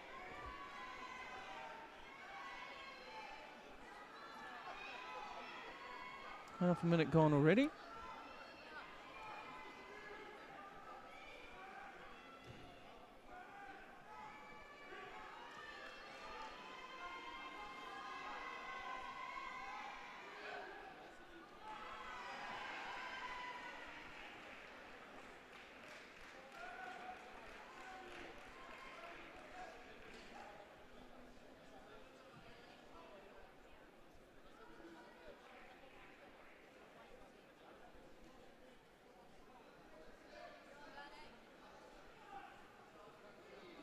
Little drop there. Keeps his legs in the way.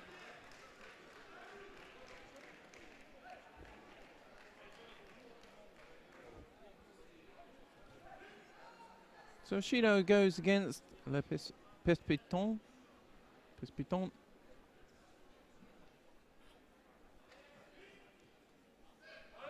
Mate called. Javier picks up his own Shido, stepping out of the contest area.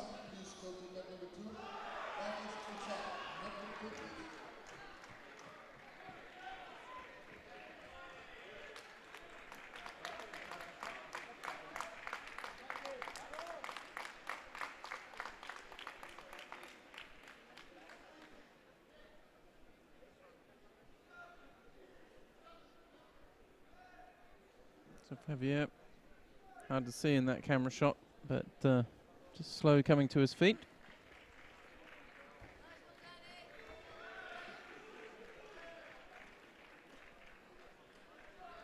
Just over halfway. Two Frenchmen here in the under M4 under 60 kilo category.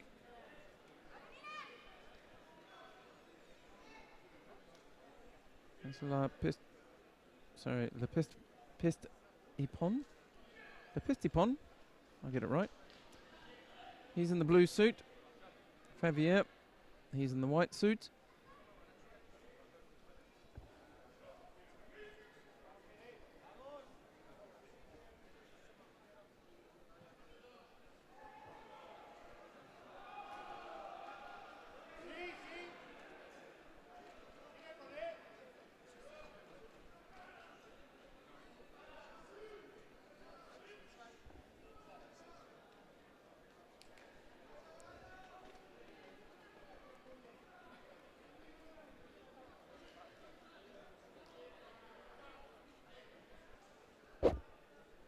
Pardon me, caught the microphone there.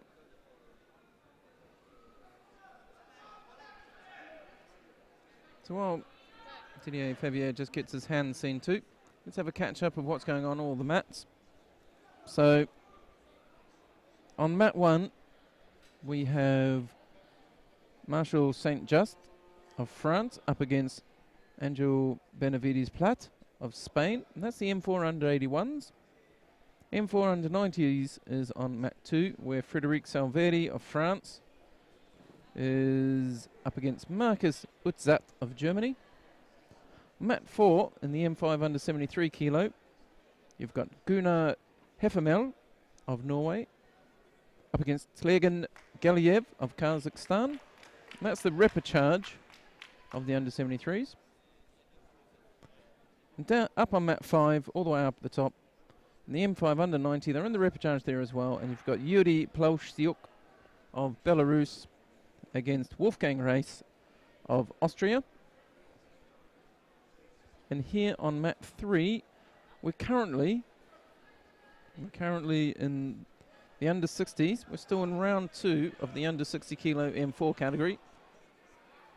And Didier Favier of France, he's down by a Shido. He's got 2 Shidos on the board against his countryman Le Piton, who has 1 Shido. 45 seconds left. Bit of a break for both of them, as Favier got his hand seen to.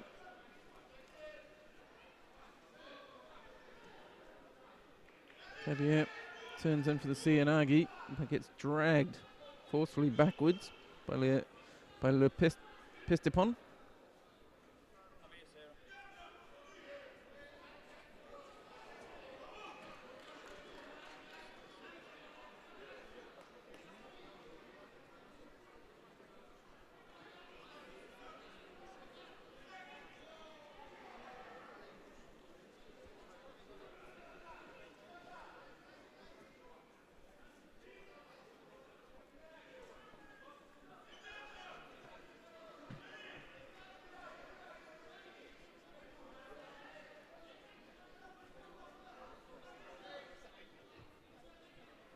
So they come back to the middle. Only 10 seconds remaining.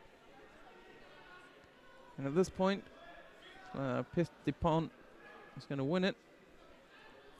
5 seconds as they drop to the floor.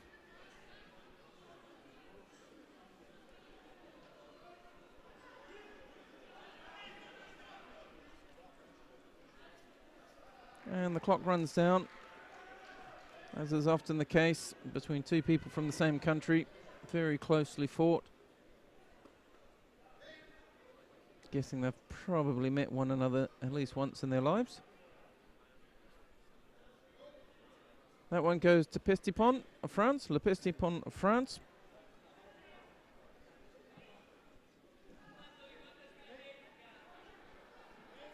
That's him into the semi-final.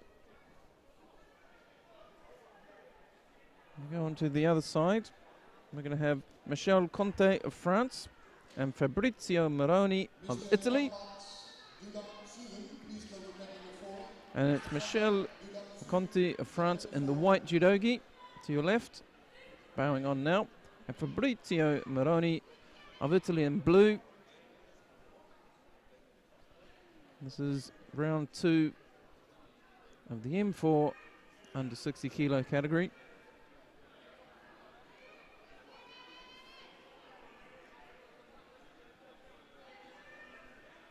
This is the first contest for both of these guys.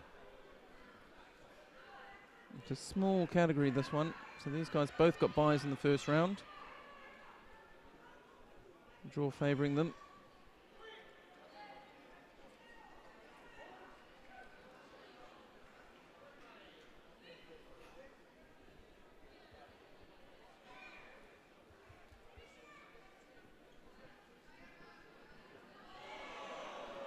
So, bit of a leg grab there. That's most likely going to be a Hansokamake. One would have to say that was a leg grab, pure and simple. My Italian colleague's probably not very happy. Just drops in and then grabs the ankle. They're going to watch that again. Referees Commissioner being very thorough.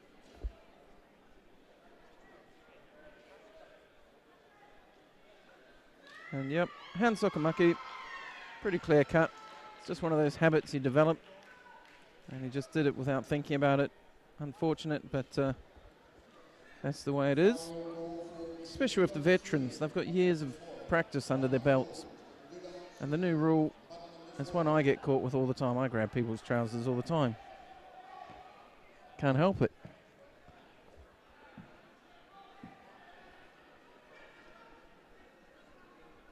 Okay, so the last contest in the second round of the under 60 kilo category for men 45 to 49. We're going to see the first appearance of Christian Patzelt of Germany.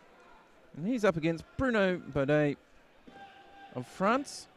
Bruno Baudet beat Kalyamov of Kazakhstan in his opening round. Beaten by Wazari.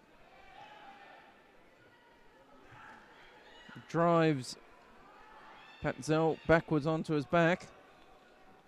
Gets Wazari for it.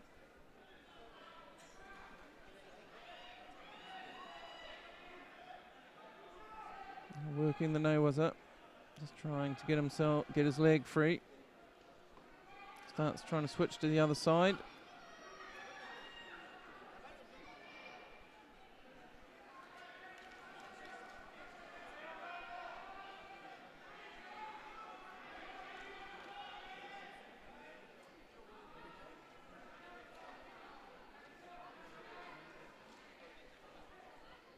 You might get a shot of that. Might get a shot of that throw at some point.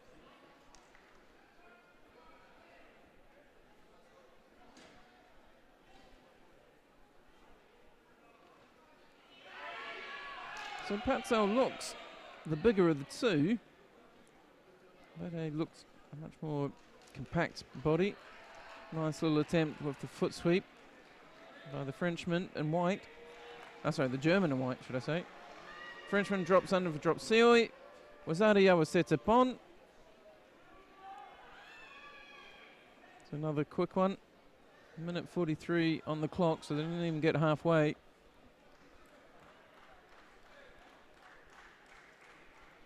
So we might be able to see both of those, but we'll definitely see that last throw.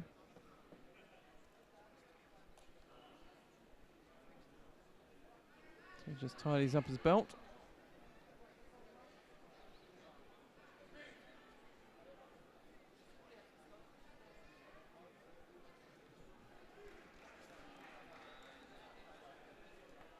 Just wait for Patzelt to do up his belt. Ready to bow. They bow. Fight gets awarded. Probably see that throw. Little drop seoi. Here we go. It drops right underneath. Rotates nicely. It's a fair assessment to the score.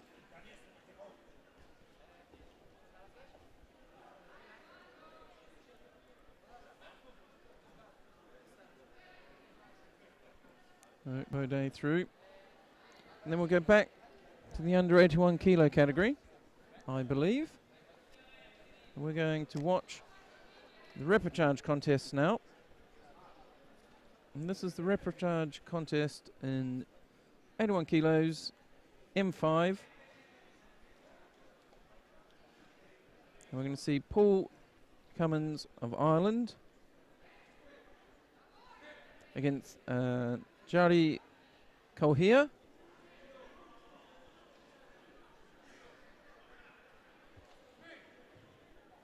of Finland. And it's going to be Cummins in white, Kohir in blue.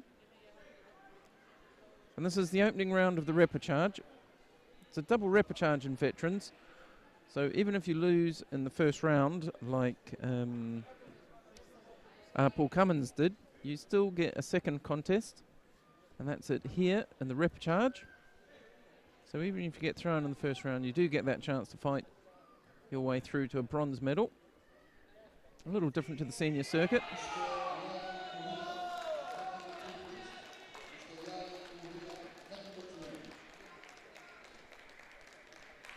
So we're just waiting for Kohir to come to the tatami.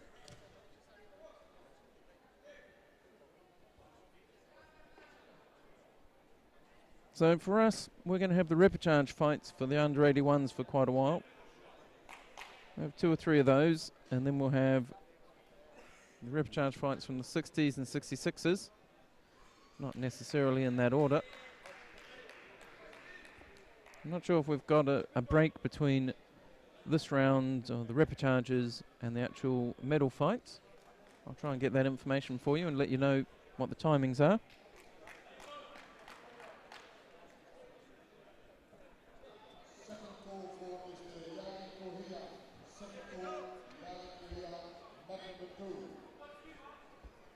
So you can hear the stadium announcer. That's the second call for Jari Kauhia.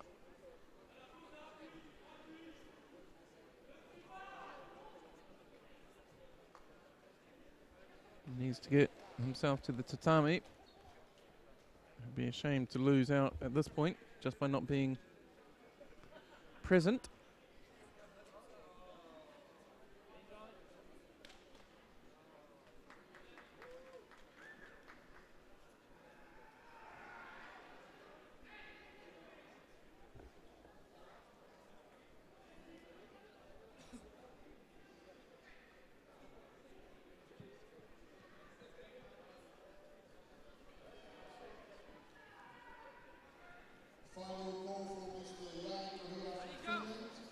So it's going to be the final call for Jari Kauhia of Finland. He's a little late coming to the tatami. There's display screens all through the hall and through the warm-up area, so there's no real reason for him not to be here. It'll be unfortunate if he doesn't make it in time.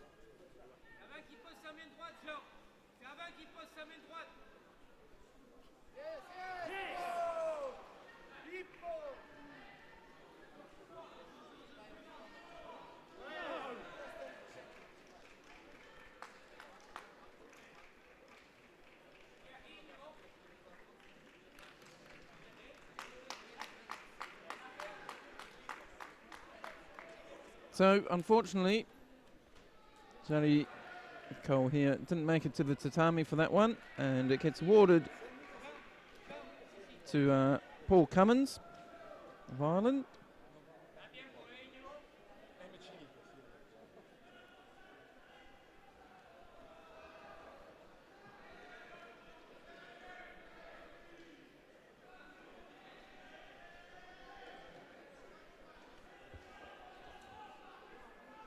So the next one we're going to see is going to be Ian Hay of Great Britain versus Nikolai Adayev of Kazakhstan.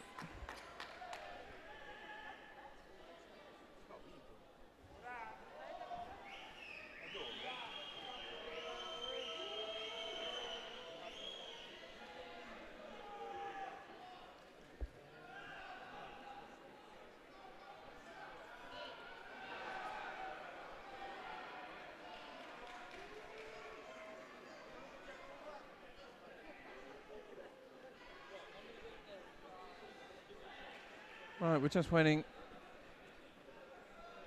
again.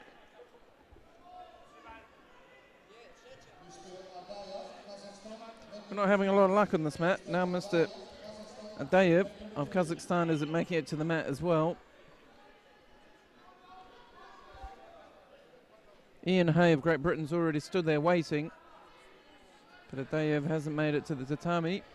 There's something going wrong with this mat.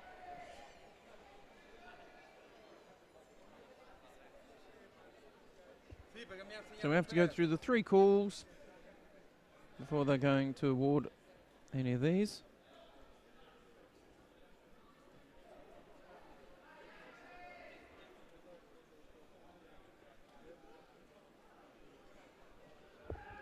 If you're watching at home, do let us know you're watching. It's always nice to hear from you. Send us an email, or if you're on social media, you can send us a tweet. The International Judo Federation's handle is IntJudoFed, INTJUDOFED. We're using the hashtag VeteransJudo2015. And if you put a tweet on Twitter with hashtag Veterans Judo 2015 will all be able to see that and say hello to you. If you want to shout out over the air, say hello.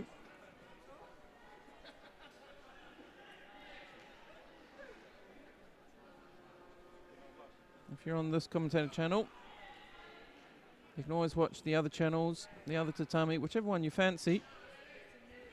So for example, the M481s are on mat 1, the M4 under 100s, mat 2, M5 73s on mat 4 and M5 under 100 on mat 5.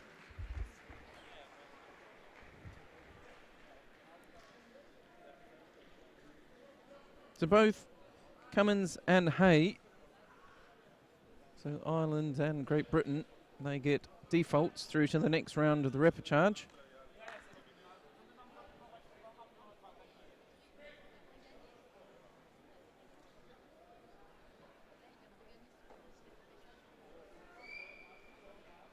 So hopefully the next one will happen, and it's the contest between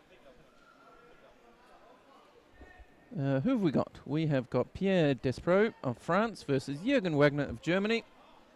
And the French and Germans make it to the tatami okay.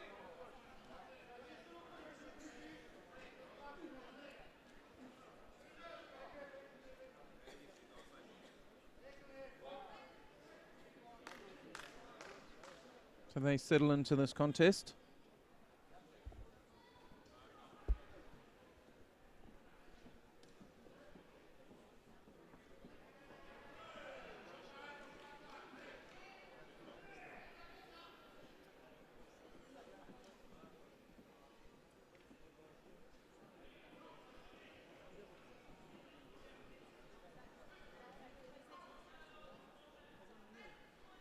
So the referee just asking the gentleman from the crowd not to sit in the coach's chair and film.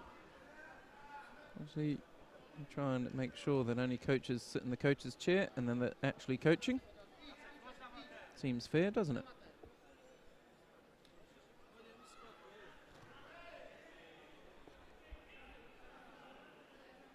So Wagner of Germany picks up a passivity penalty, still sporting the headband from the earlier rounds. Got a graze right near the end of one of his contests. So he slips behind Despraux of France. That was a bit messy, lost grip, both ended up rolling around.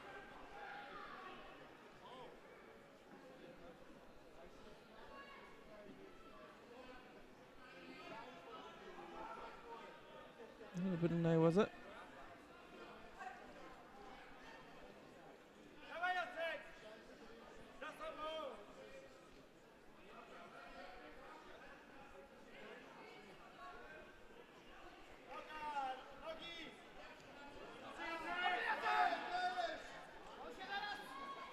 So we're just counting down to halfway.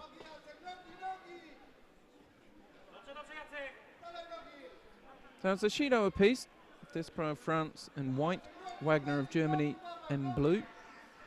No scores on the boards, just the two Shidos, one each way. These two just taking stabs at each other, not really doing anything.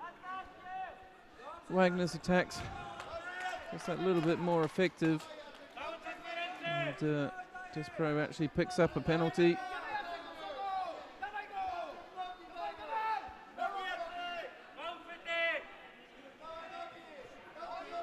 Big attempt, ends up falling to his front.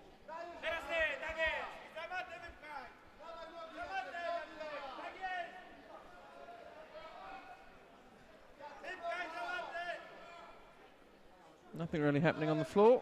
Referee calls mate. They're brought to their feet.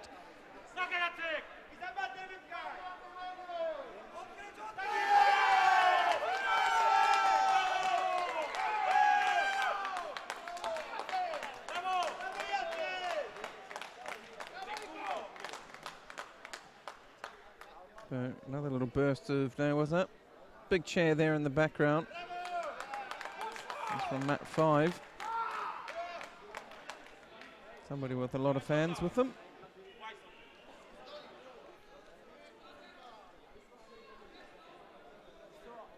So 25 seconds left. Despros and White still trailing Wagner. Wagner extremely defensive at that point.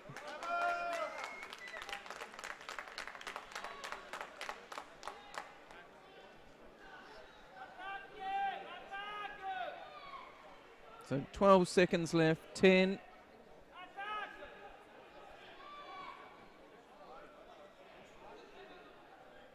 Despro and with an Uchimata gets countered. That will possibly be a score. I would have probably said Wagner was in control there. I think that was intentional. Clock's just run out though. Wouldn't have changed the result either way. Wagner's going to win this one.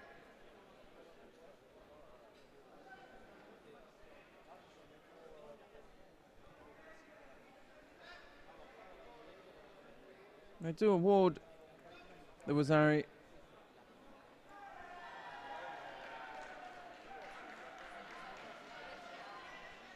Jürgen Wagner takes the win, goes through to the next round of the repechage. Unfortunately, Despro, that's the end of the road for him.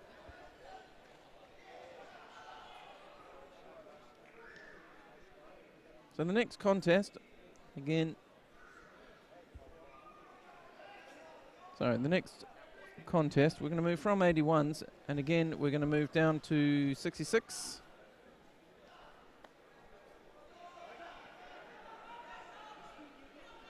And this is the, what are we in? M466. M4 66 kilo category. And it's the first contest in the repechage.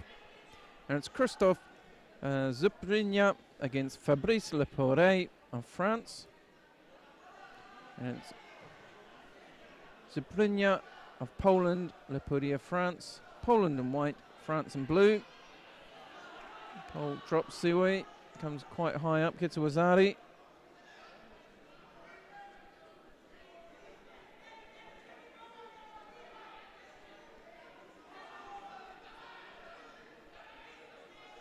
Wazari on the board. Pascal,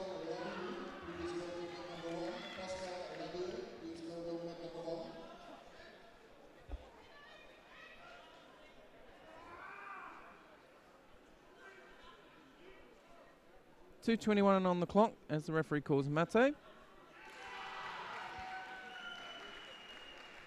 Leporet of France in blue, looking at the clock, checking the scoreboard. He wants to know just how much work he needs to do, how much time he's got to do it in.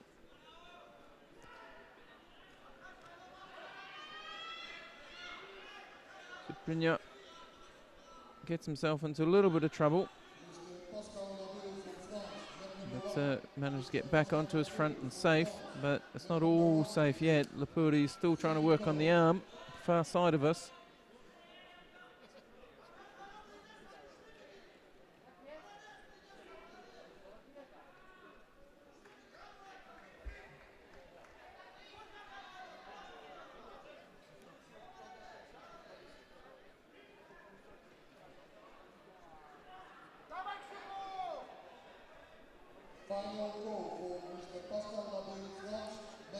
So just coming to the halfway mark.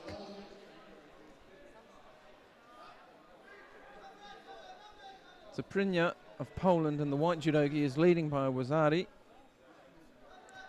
Has been for quite some time. Leporet, France, in the blue suit. He's chasing and he's working hard. Zubrigna gives away his first Shido. He's looking the more tired of the two at this point. With a minute to go, that could be an issue for him. It's whether or not Leporet can pile on the pressure. He's got a low grip on the sleeve there, high grip over the top. But he has to translate that into an attack. He does it there, just short of a Yuko. Zubrigna does well not to give away a score there. 41 seconds left. Lupuri still trailing. Second Shido against Zaprinya for passivity. He's defending a lead. He looks a little bit more tired, but he has to stay active. But with 27 seconds, he can afford to give away one more Shido. Lupuri needs to put in one good attack at this point.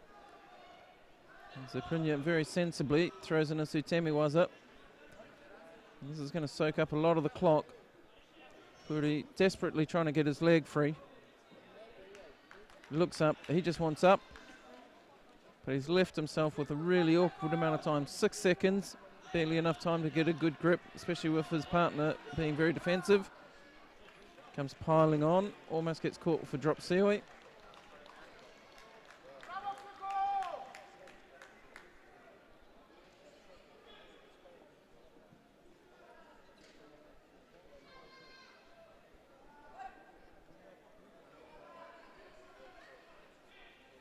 So Zaprinya of Poland will go through. Krzysztof Zaprinya. He'll go through to the next round of the repechage. These are the only two in the first round of the repechage, by the way that it's worked out. Everybody else comes in round 2. And we're going to cut down another weight category. We're going to come down one more. And we're going to be watching the contest between... the computer screen just changed to confuse me. Pascal Garraud of France and Lars Eliasson of Sweden.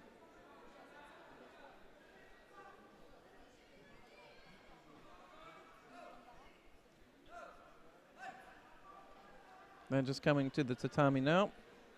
This is the repechage.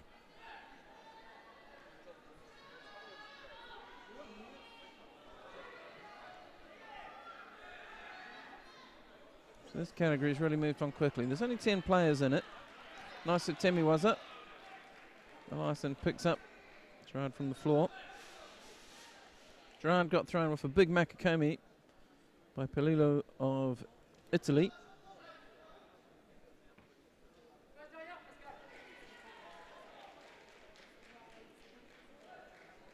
And Eliasson, well, he lost to Pelillo as well. Italian dispatching both of them, meaning they end up here.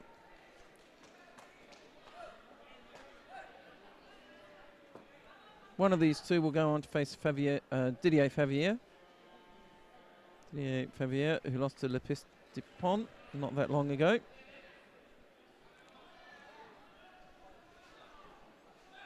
So Shido goes against the Frenchman in the white suit. Lars Eliasson comes in with the Seoinage attempt. Just ends up being fairly straight down. No rotation on it.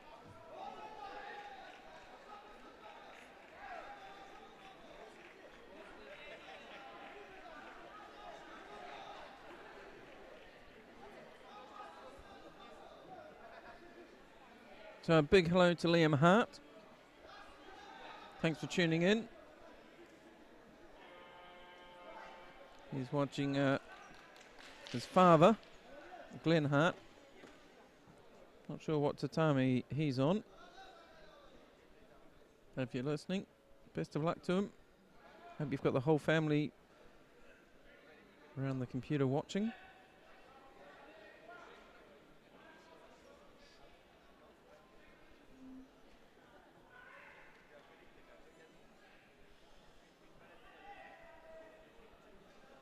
So 1 minute 20 left on the clock. Garraud of France still trailing by Shido. Lars Eliasson, he hasn't produced anything yet. That's scored. So with that Shido on the board, he holds the lead against his French opponent. France in white, Sweden in blue.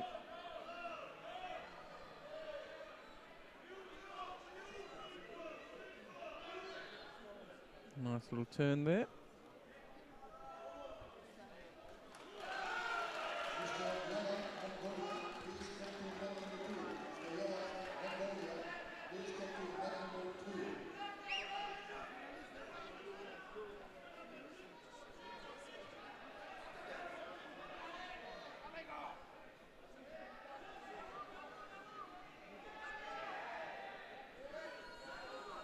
So 27 seconds remaining.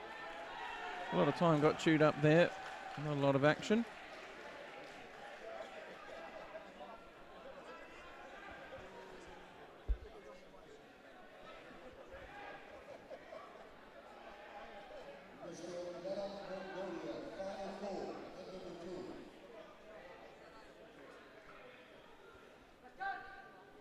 So Lars Eliasson gets taken off just to get a graze treated on his face.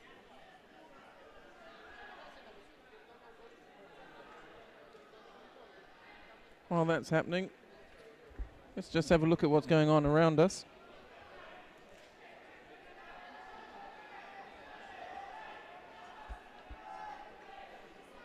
So on mat 1, we have the M4 under 73 kilo category. Lombardo of Argentina is up against Del Cambre of France. Mat 2, you've got John Byford up against Alain Segli of France in the M4 over 100 kilo. Down on mat 4,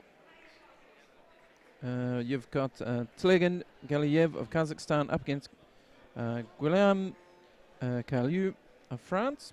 That's the M5 under 73s. Mat 5, the Dutch crowd are enjoying watching Hendrik Koppe of the Netherlands, obviously, against Franz Wichmann of Germany. And that's the semi-final of the M5 over 100 kilo category. Those are the big gentlemen. And here on mat 3, at the moment we're in the M4 under 60, but we've got the under 60s, the M5 under 81s, as well as the M4 66s to look forward to. We're just going through some of the repechage. So the contest we're watching is the first round repechage between France and Sweden. Because of the size of the 60 kilo category, it's the only repechage fight in the first round. Everybody else went in at sort of stage 2.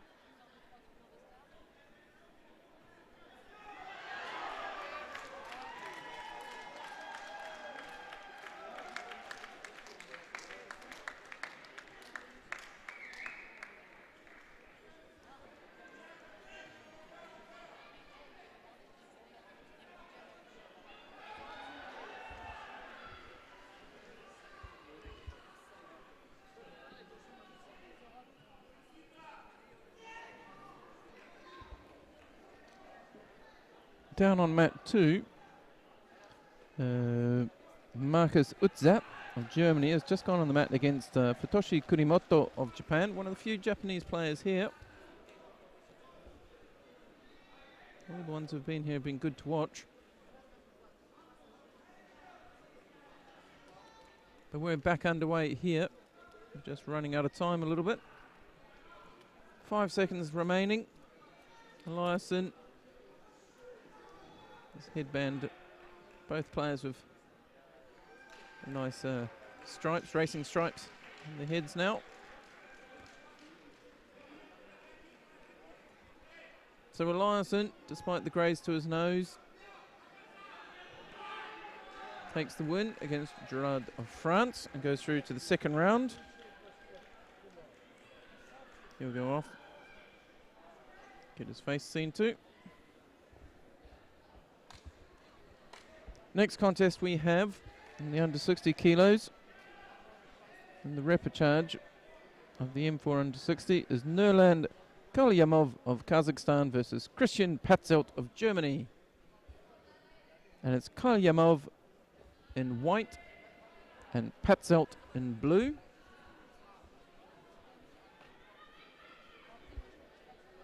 And Patzelt was out already. No sign of his opponent from Kazakhstan yet.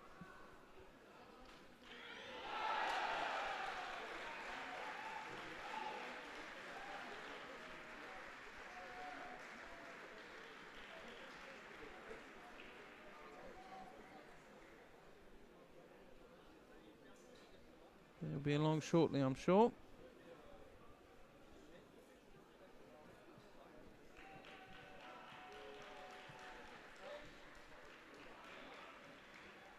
A little upsetting to see another one go this way. Had a couple of defaults already. Mr. Nulan Kathmanov, please come to net number 3. Mr. Nulan Kathmanov, net number 3. You can hear stadium announcer calling.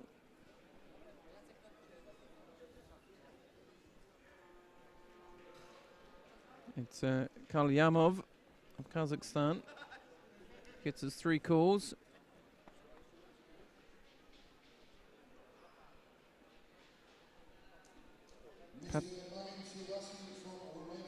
And Pat's out of Germany. He's already there waiting.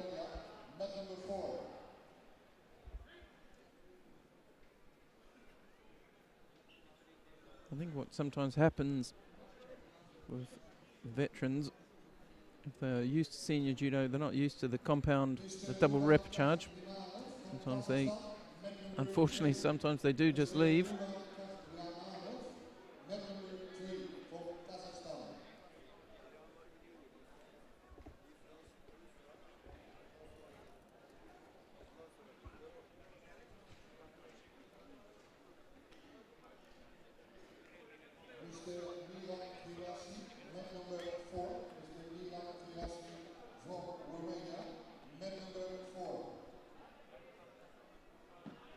So we're just waiting for the player from Kazakhstan to appear.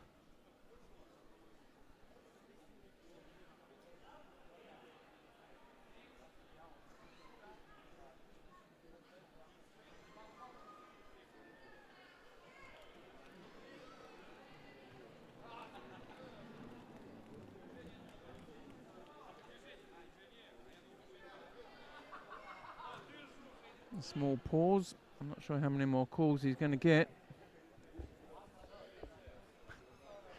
He has a judogi problem. That's what the delay is.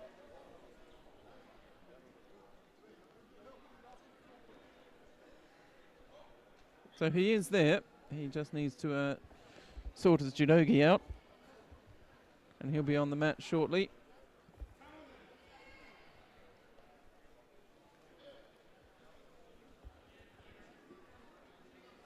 So it turns out he thought he was in the blue suit, but in fact he's in the white judogi. So he's just getting himself changed. These things happen. Fortunately, not very often.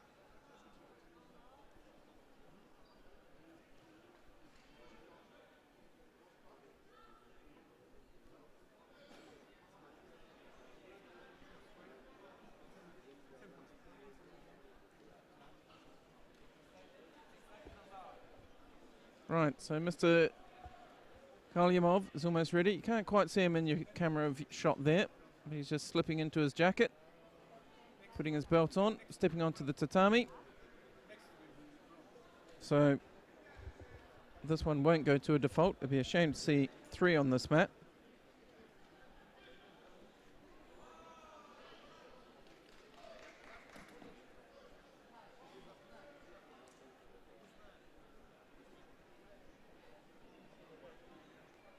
Out we come.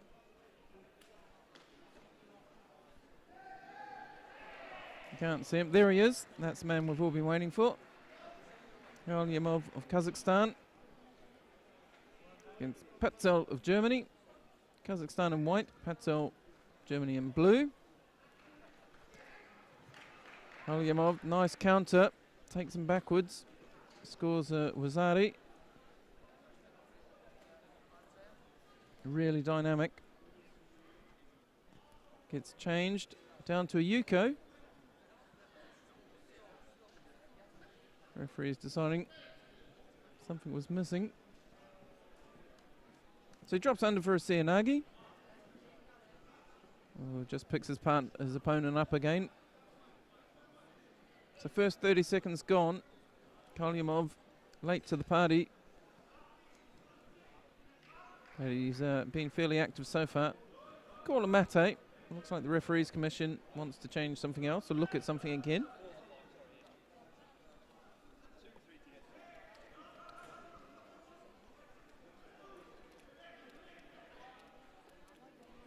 So they take the Wazari.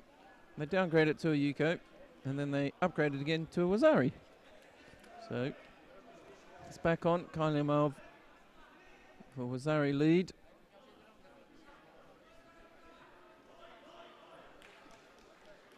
Now being a bit more cagey, playing the edge here. Picks him up. Ooh, that was close. That was a hairy moment for both of them. Mate called. So they're calling it a Wazari to Kailimov. Because he had the other Wazari there, they're going to call that Wazari Awaseti Ippon. I think our cameraman was struggling with the speed of it, but hopefully the replay team can make that look good for us. So they shake hands. It was worth it waiting Kailimov to come out. Which I notice he's not wearing his own jacket. I thought it looked a bit big on him. So he hooks in for the Uchimata, picks him up, and then turns. See, there's a roll there.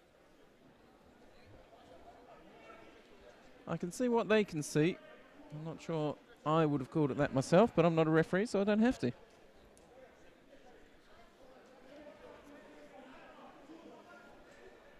Okay, so with that, we come to the end of that again, and we're back into under 81 kilos in the repechage again. We have Paul Cummins of Ireland against Francois Boulier of France.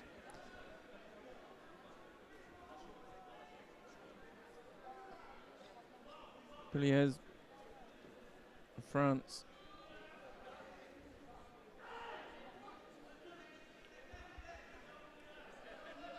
Oh, nice little move there.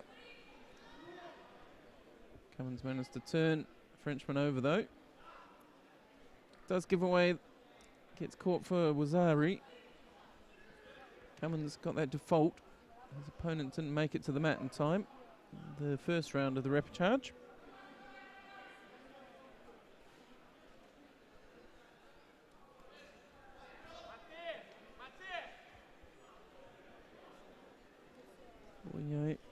Well, he's been on the mat a lot. I think all his ones have gone the distance.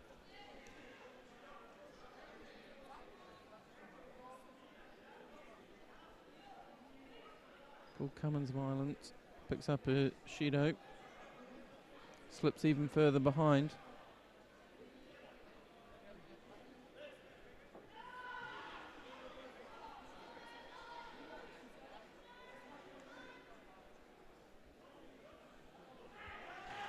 And that's an Ippon. The Irishman comes back. Wazari down.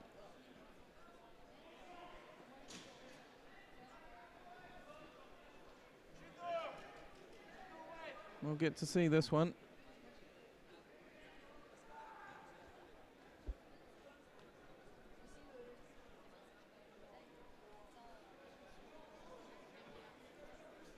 So you see here in the corner, drops across, nice Tartoshi.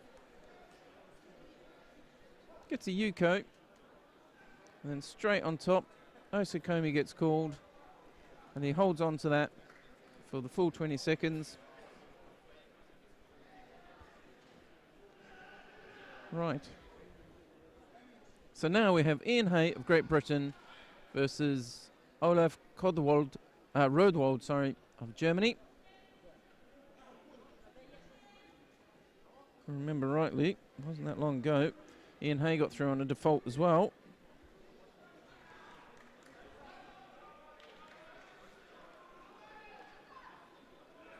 So Ippon called. Bit of a smile and a pat both ways there.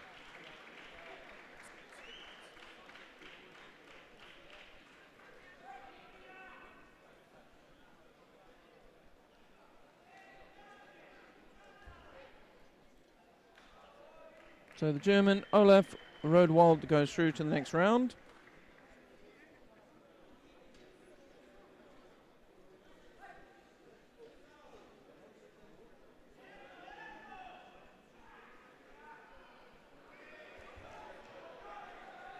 And our next contest is between Zdeněk Carhan of the Czech Republic and Wayne Dickinson of the United States of America. Round 2 of the repechage.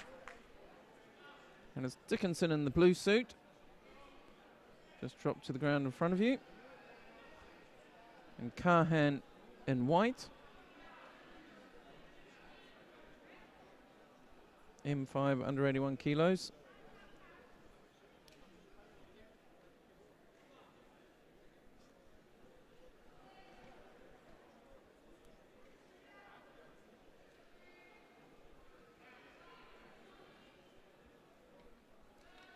So no score. First 30 seconds gone.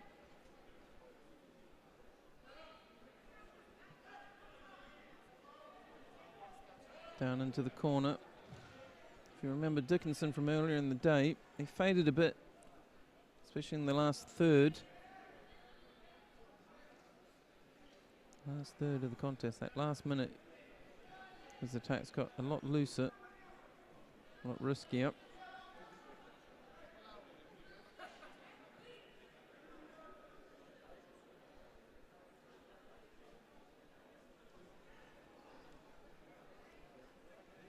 Carhan, on the other hand,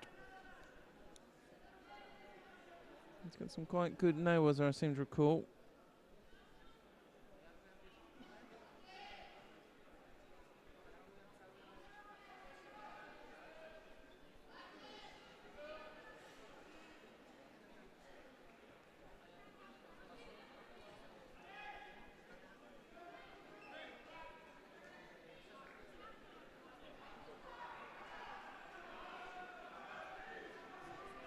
So out into the corner, Dickinson force go with Tominagi. Not a bad one, not a bad attempt at all.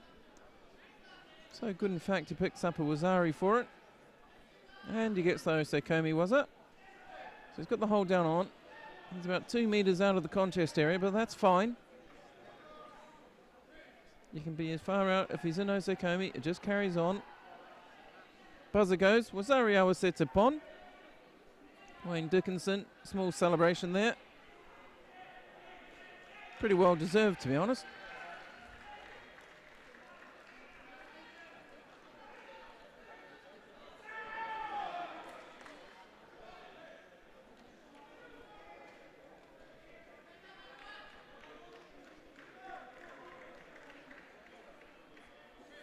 So now we see Jürgen Wagner come up against Marco Aurelio Trinca. And it's Wagner in the white suit from Germany and Trinca of Brazil in the blue judogi.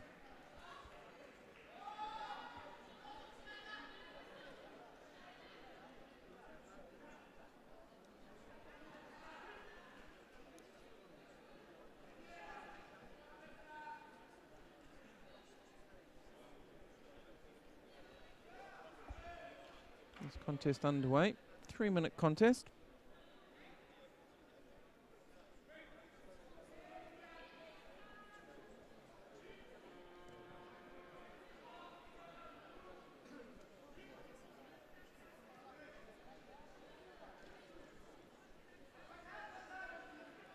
So both of these guys earlier on seem to show quite a bit of strategy and tactics in the way they fight.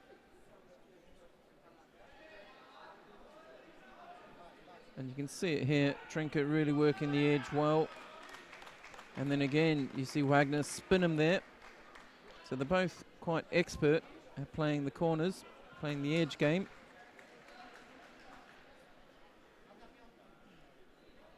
Wagner picks up a Shido, slips behind. Just too passive.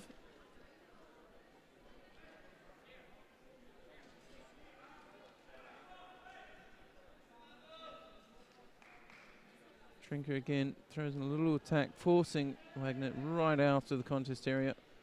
Goes across off the Osoto, follows through, gets the Wazari, straight into Osekomi. Switches it around, changes side even. That was really quite slick. Gets him on sideways. It's going to clamp down pretty tight. Don't imagine he's going to get out at this point. Wazari, Awasit Ipon.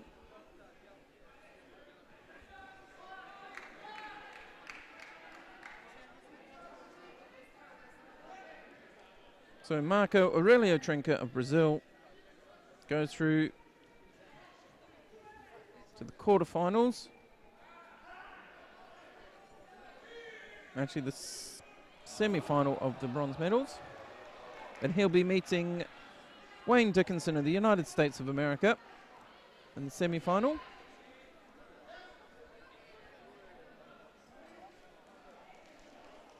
We're going to change down a category again. We're going to go down a weight. We're going to go back to our 66 kilo category now. We're going to have the repechage contest between Garcia of France in white and Metzdorf of Germany in blue.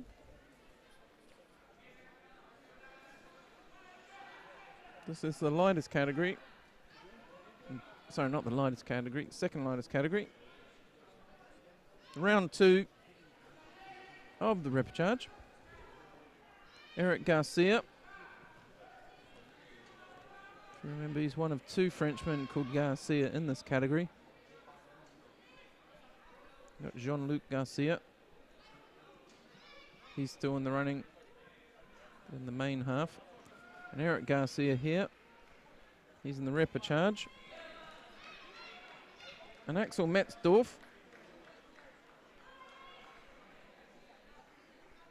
German.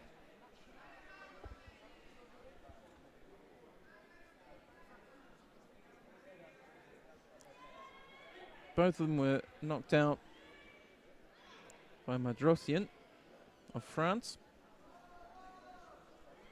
Garcia went out on penalties. Metzdorf got caught in a drop seal in a Juji Gatami.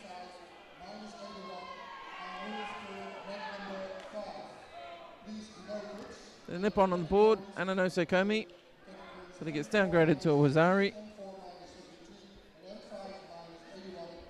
It's not at all confusing. I was getting confused when I could see a Ippon on the board and the Osekomi was still being called. Just as well, because it was downgraded. So Eric Garcia of France takes a Wazari lead against Metzdorf of Germany. Minute 49 left. I'm sure when we get a break in the action, we'll be able to see that little interchange that resulted in the Wazari. So Garcia got really close to stepping out of the contest area. Just manages to turn at the last second.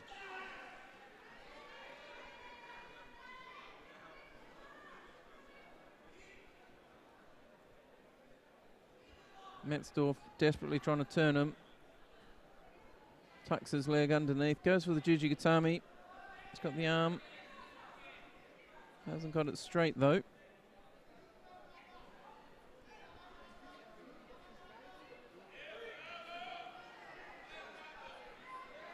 Metzdorf comes storming forward.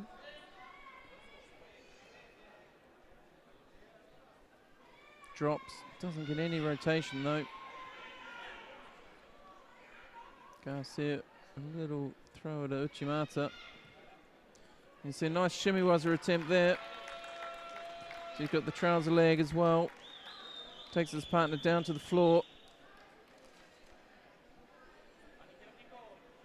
And he's been strangled out.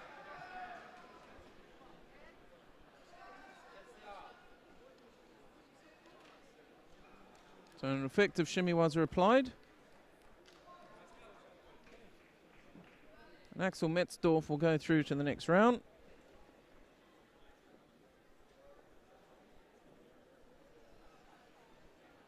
So shimiwaza is one of those things that it's a real skilled technique. It doesn't really work with brute force. So I think one of the reasons why we're seeing it work so well at this level is that everybody here is quite experienced. So they've had a lot of practice of getting the strangles and chokes and so forth on properly.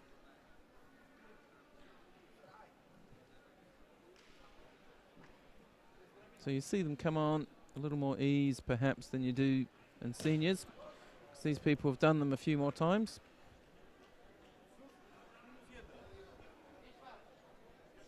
So next up, Thomas Koch of Switzerland versus Goss Fischer of the Netherlands. This is round 2 of the M4 under 66 repechage.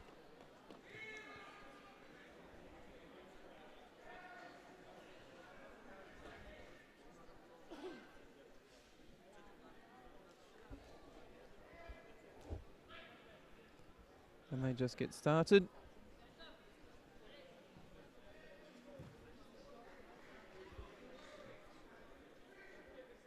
So it's Thomas Koch of Switzerland in the white judogi on the left-hand side of your screen, and Ghost Fischer of the Netherlands in blue. And take him to the floor there.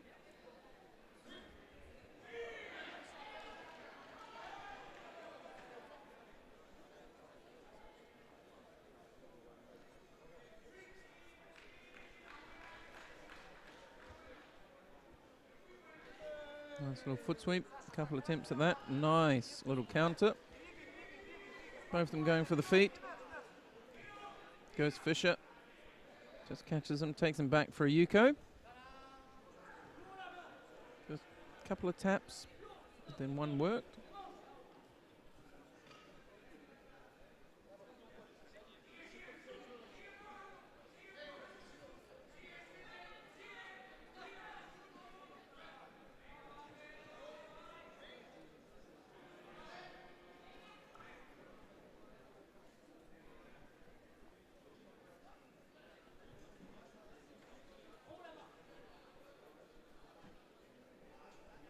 Another good counter.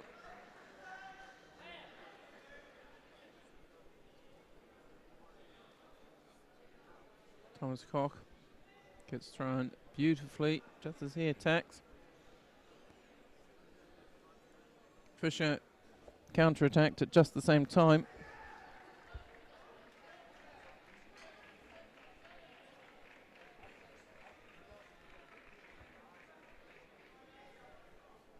Pretty sure we can see that. We'll take a look if we can. So you see here it is here. I think as he tries to step, it just gets so sotogaried. Really gets thrown quite heavily. Nothing untoward in it. Just a heavy, heavy fall. And they bow off. Just a lovely maneuver. You see him come around here. Just rotates anti-clockwise, skips over, catches the bottom of the leg and just sweeps through. Really nice piece of judo. Bit of a heavy landing. So Ghost Fischer goes through to the next round. Next up we have Krzysztof Zuprinia of Poland versus John van de Meeberg of the Netherlands. Zuprinia in white, van de Meeberg in blue.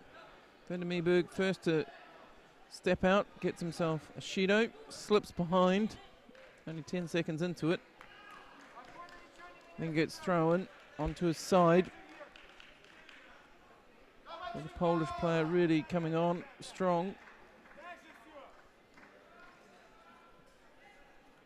Unsettling van de Meeberg a little bit.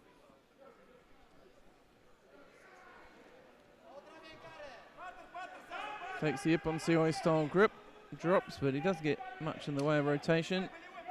Van de Meeberg, comfortable on Newas obviously. Doesn't find a way in.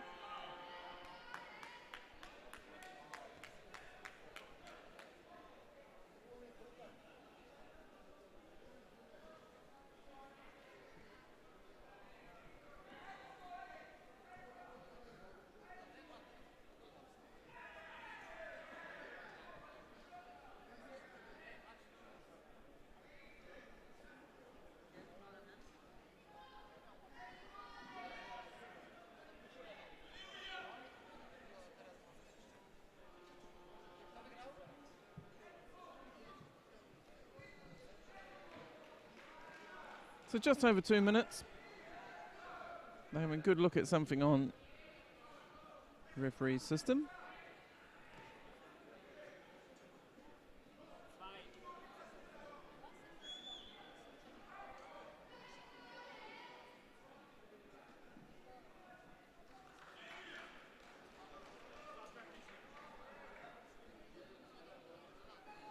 So Van der Meerberg picks up a second Shido.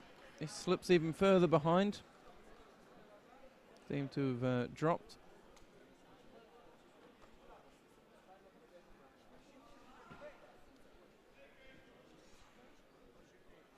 Pinya drops in, drops seal. He doesn't get a full rotation, lets the arms go. Doesn't really work for him.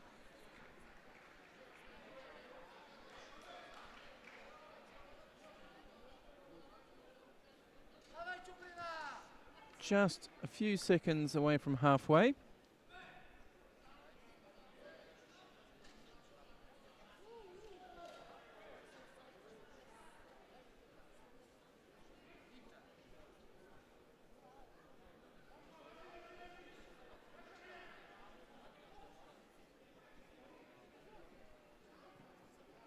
Minute 17, clock's just slowly ticking down. A bit of a quiet moment in the contest.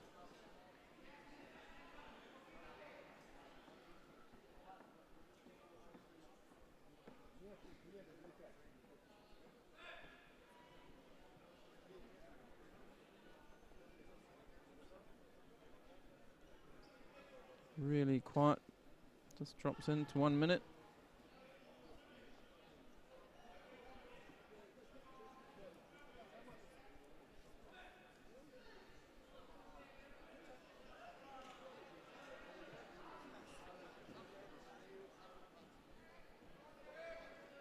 Right into the corner, a lot of pressure being applied. And you see what he's doing there, he's pushing and pulling, so it's not just a constant pressure. Pushes a little bit, pulls a bit, pushes a lot more, pulls a fraction.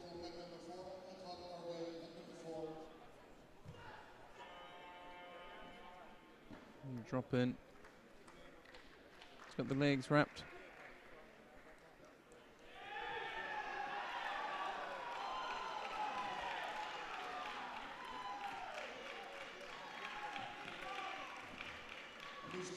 So 23 seconds. If Van der Meerberg is going to make this happen, he needs to do it now. He needs to find something good.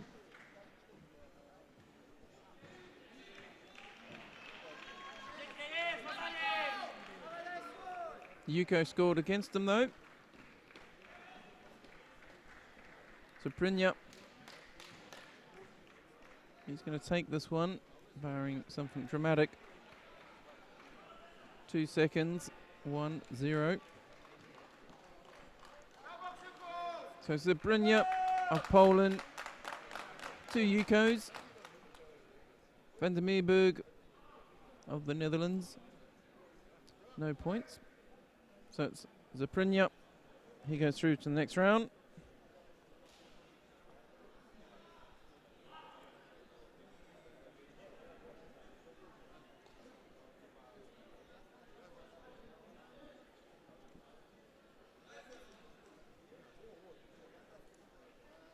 Okay, so now we see Frederick Lynn of France and Thomas Elding of Sweden. They're going to come on. This is round 2 of the repechage. Whoever wins this one is going to meet Christoph Zuprinya, who we just saw see off Van der Meerberg.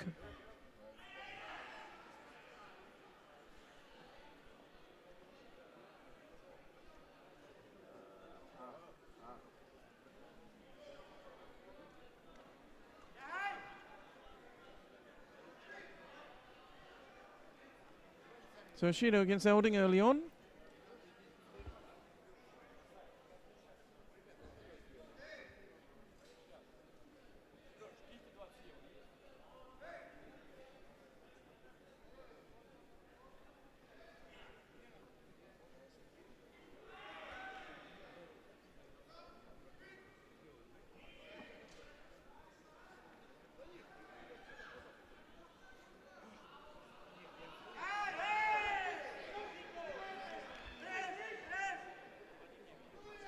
So the Wazari gets downgraded. That goes down to a Yuko. That makes it a little easier for Elding. He's still got a Shido as well, so even if he gets another, even if Elding gets a Yuko, he'll still be trailing his French opponent.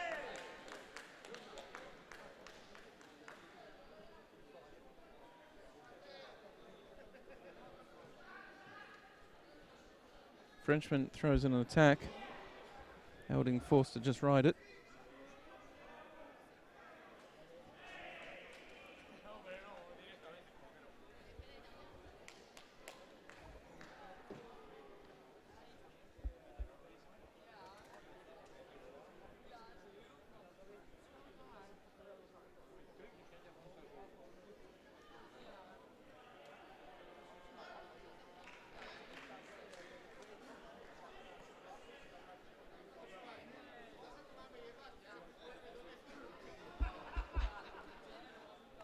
Just tidying up the kits, getting the belts tied up again. Once that's done, we'll be back underway.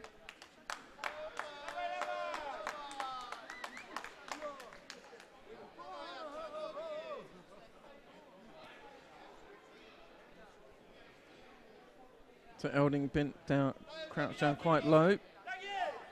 Elding from Sweden in the blue suit comes across. Picked up the pace a little bit now. We can keep that going. He needs to. Can't afford to let Lynn settle in. That wasn't good. Yep. Referees agree. It wasn't a valid attack. It's just dropping. It was trying to get underneath, but it just didn't do enough. He goes extreme. Sort of an extreme right-handed grip there. Lynn takes advantage and sweeps him. Doesn't get a score, but does get him down on the ground, and he can work him here in Newaza. Just got the arm around the neck. He's trying to roll up on top for Osekomi, was it? But he'll take either. He'll take that shimmy, was it? He gets that.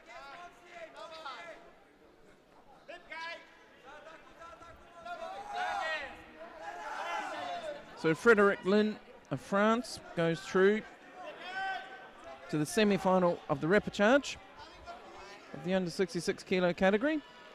Nice little shimmy, was it?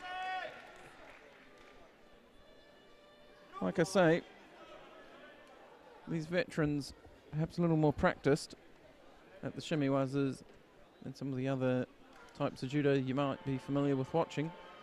So the shimmy wazas, I think, maybe touch more frequent, touch more effective.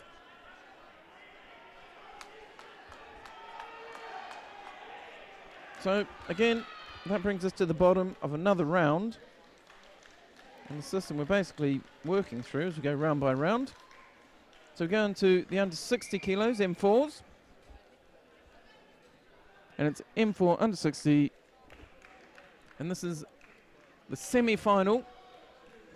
See who'll go into the final. One of these two is going to be fighting for a gold medal. And it's between Salvatore Palillo of Italy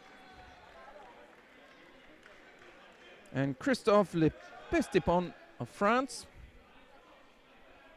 First half a minute's almost gone.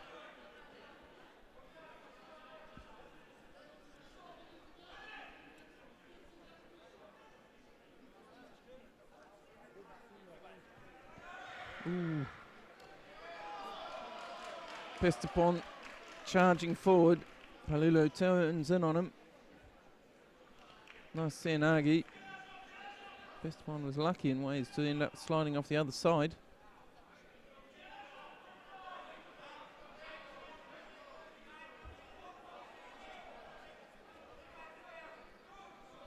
No, he's just trying to get that leg out. It's not coming.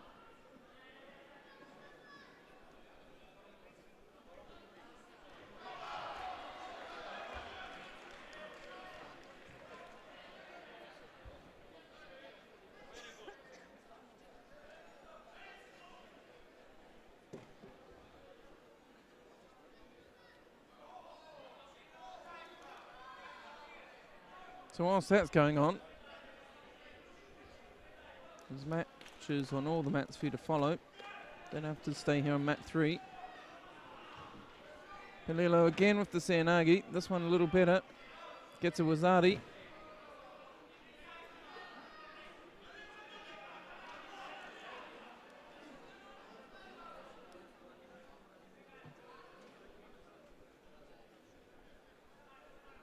So it's a Wazari and a Yuko. Halfway mark. 1 minute 30 remaining. Lepestapon hasn't managed to put anything together, get a score on yet. Palillo of Italy in the white suit. He's doing quite well. He's found a way through twice at least.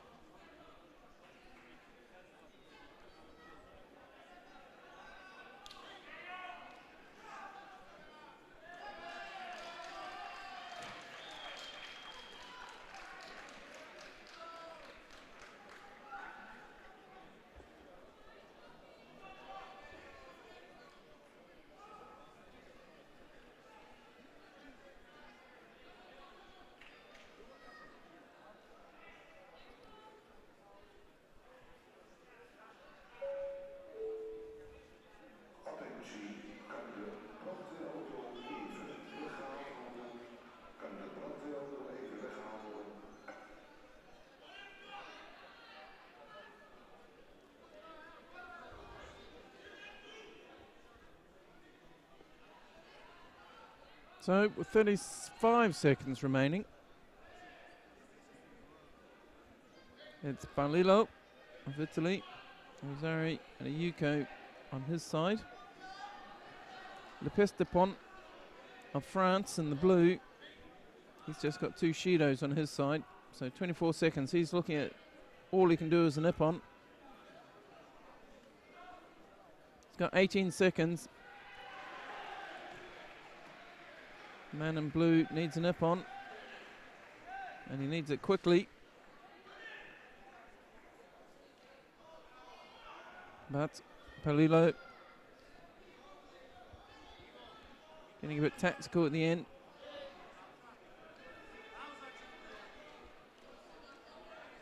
Preventing anything from happening. Lepestapon looks up from the groundwork. Goes, I'll get up, but it's too late.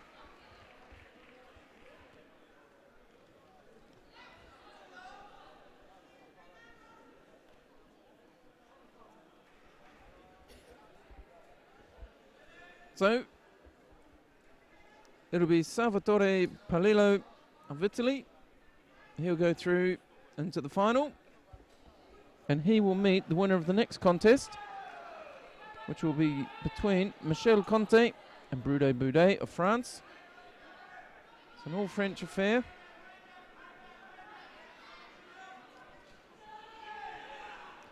So no matter what the result, there'll be a Frenchman in the final.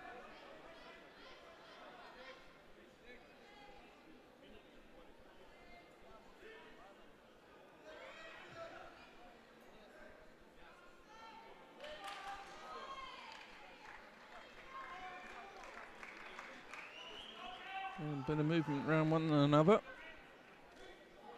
before they come to grips.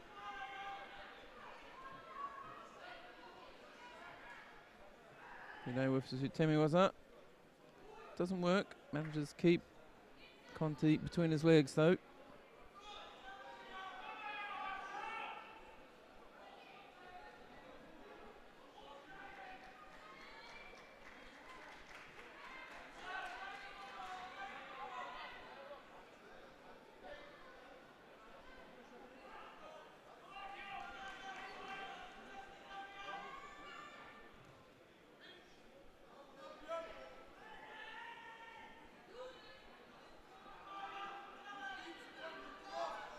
Good energy from both these guys, working really hard.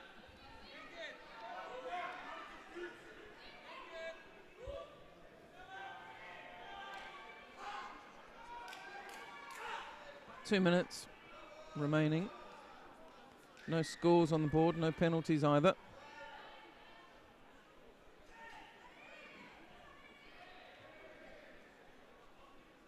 Conti changes grip. Changes attack, gets a Yuko for the Yoko Tomonagi.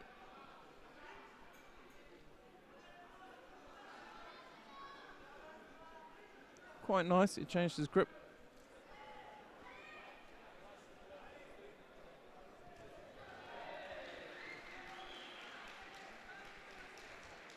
Minute and a half to go, halfway there.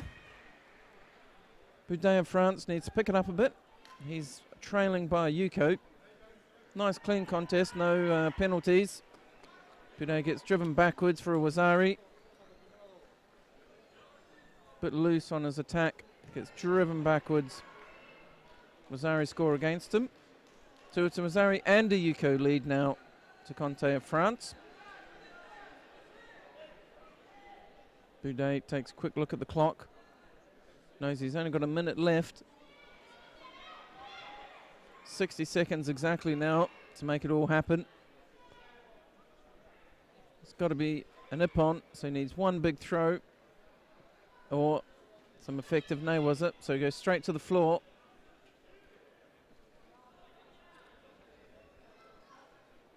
But Michel Conti, wise to that, wraps his legs around him.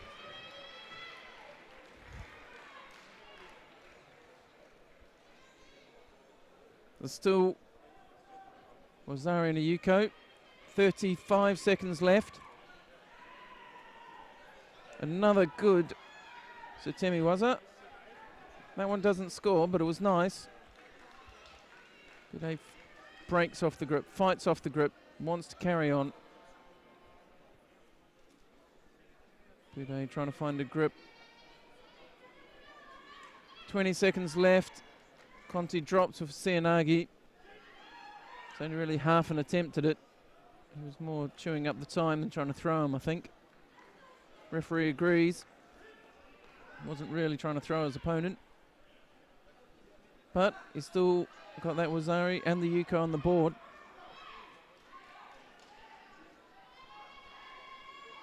Boudet tries to slip his hips in. Wasn't able to make it. Time runs out. It'll be Michel Conti of France. He'll be meeting Salvatore Palillo in the final of the M4 under 60 kilo category.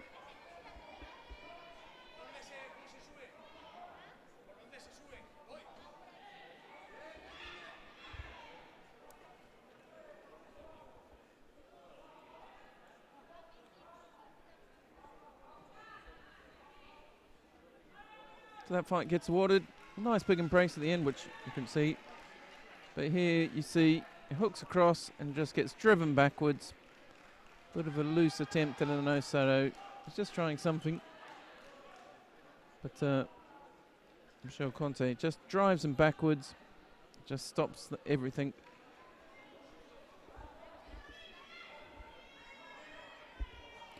So the next contest we're going to see, that's between Lars Eliasson of Sweden and Didier Favier of France. And it's Eliasson in white for the first time, I believe, and Favier in blue. And this is round 2 of the repechage. Whoever wins this will be fighting for bronze. So it's an important contest for both of them.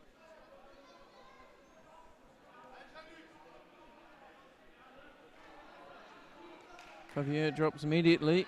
Attempted a Sutemi, was it? Referee called Mate rather quickly.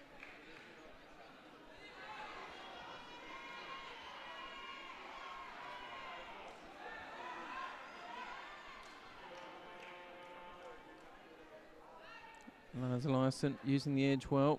What else was it? A little shove with the arms. Out goes Favier. No Shido, but a good little bit of work by Eliasson.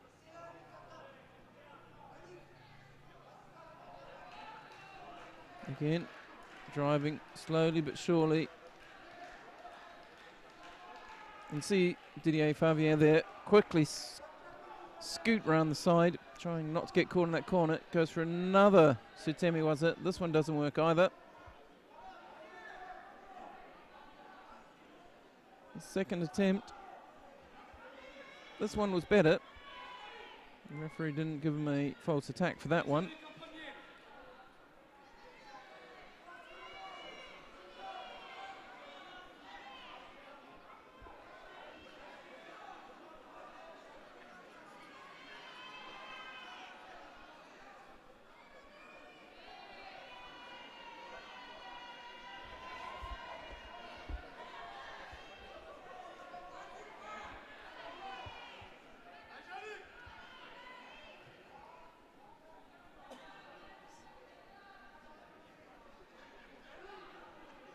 So minute 44. Passivity warning goes against Lars Eliasson. But Didier Favier, he's got 2 Shidos. So Eliasson's still in the lead as we come close to the halfway mark. Another failed Sutemiwaza attempt. Didier Favier trying to apply the arm lock quite late. Gets penalised again for dropping. That's 3. Halfway mark, and he's got 3 Shidos. Doesn't bode well for him. That's Sutemiwaza that he's doing. The referee really doesn't like it very much. He can't afford to do it again, I don't think. Lars Eliasson, he's got 1 Shido for passivity.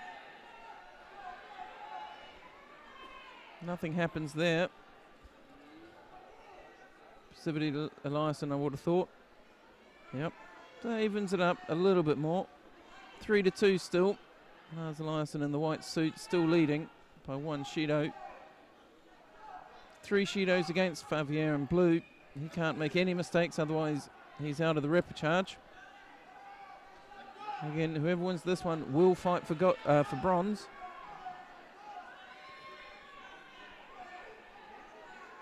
So 57 seconds, we're into the last third. The important last bit. Eliasson comes in for Seanagi. Picks up a Yuko for it.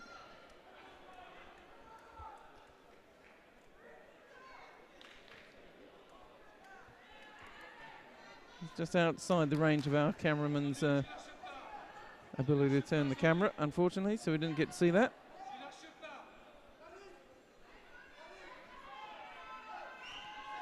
So with 43 seconds to go, Lars Eliasson's got a Yuko on the board, and his opponent, Favier of France, no score but 3 Shidos, can't afford to make any mistakes, and his preferred Sutemiwaza, that's been picked up twice as being drop attack, so he's probably not going with that. So you see him throwing a couple of Ashiwaza attacks. He's only got 20 seconds. He's really got to make a decision right about now as to what he's going to use. So Mate called. There's penalties coming. I'm not sure which way they're going. If it goes both ways, neither of them were attacking. If they both get one, that's Didier out. Didier Favier will be 4 for him and he'll be out. If it goes to Eliasson, it's still fine. But they decide not to give anything. They just continue. 10 seconds remaining. Really, this is it for Favier. He's got to pick a good throw and try it now. Lars Eliasson works him into a corner. He gets free. But again, Favier tries that Sutemiwaza. Really just dropping, going for the Jujikatami. It's cost him pretty dearly trying that technique. Because the referee's opinion is not being an attempt at a throw at all. Giving him Shido after Shido.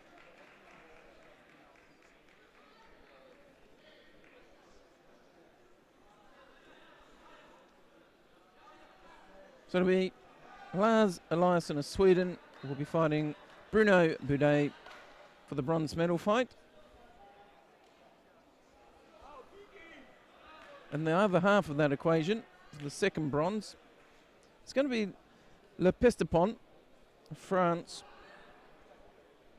We just don't know who the other person is, but it's going to be out of one of these two. It's going to either be Fabrizio Moroni or Karlyamov, Nulan Karlyamov.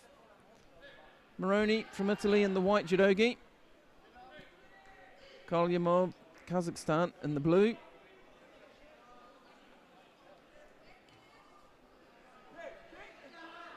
And the first little exchange definitely goes to the Italian.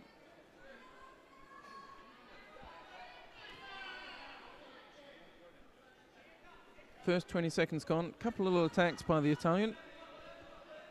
Karlyamov not really doing anything, just sort of absorbing the pressure to start with.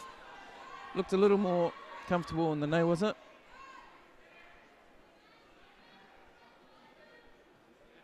Karlyamov rides the Iponsioi attempt. Hooked in his leg, right round Moroni. Now you can see him just trying to... He's got himself into a bad position here. You can see Maroney's got the trouser leg. He's got him held in Osekomi. 8 seconds of that's gone already. Looks pretty strong.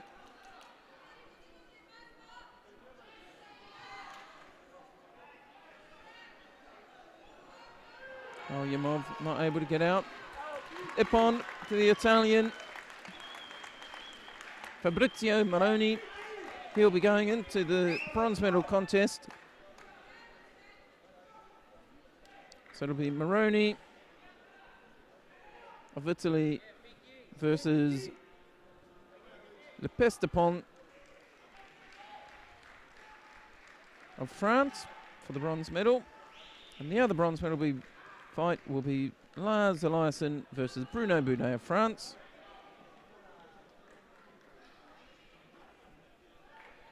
So we know the final and the bronze medal fights.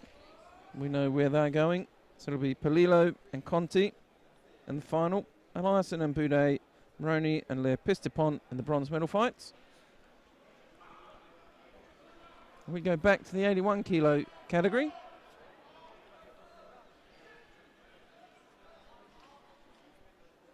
M5 under 81. And again, we're looking at the bronze medal fights. This one is between Paul Cummins and Olaf Rodwald. Cummins of Ireland, Rodwald of Germany. One of these two is going to fight for bronze. And they'll be, whoever it is, will be fighting Joe Javers of the Netherlands. Nice Uchimata attempt by the Irishman.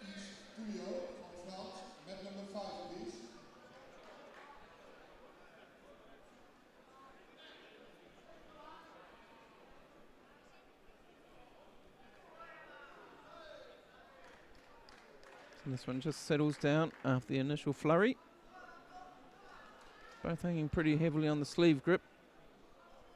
You can see the German just gluing his foot to the side of the Irishman. Kosoto pressure.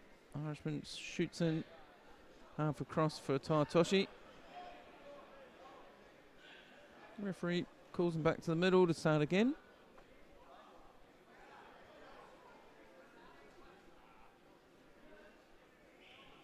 See, tight sleeve grip, both of them low on the lapel. The German high collar grip. Paul Cummins drops him for the Seoinage, rotates it. Gets the Wazari. Good attempt. Halfway there. Second goal for Mr. Stubarik, Russia, met number 5. Second goal for Mr. Tulio, France, met number 5. So Paul Cummins of Ireland. Minute 30, halfway through, he's leading. The German opponent, Olaf Rodwald, likes to stick that left foot in, sort of a Kosoto Gari position, Kosoto Gaki position, put some pressure on. Arguably, you could say he looks a bit taller and stronger. That's probably why he's used to doing it.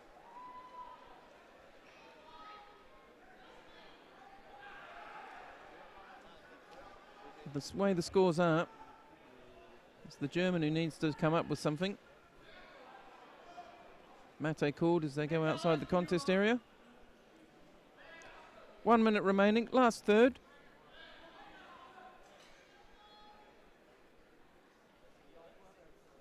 Rodwald shooting that left hand in, up high, slips it up and over, grabs the back of the Irishman. Cummins just holding that grip, almost gets caught with the Tartoshi. You won't want to let him do that again. Rodwald cunningly goes backwards, but Paul Cummins saw it coming. And nice bit of work there. That was really nice little interchange. You saw the first Tartoshi almost worked. And you saw Paul Cummins of Ireland saw that coming. Rodwald tried to stab and go the other way, but Cummins was onto that as well and countered him. So there is going to be an Irishman fighting for bronze. Paul Cummins, he'll go up against Joe Javers of the Netherlands for the first of the bronze medals.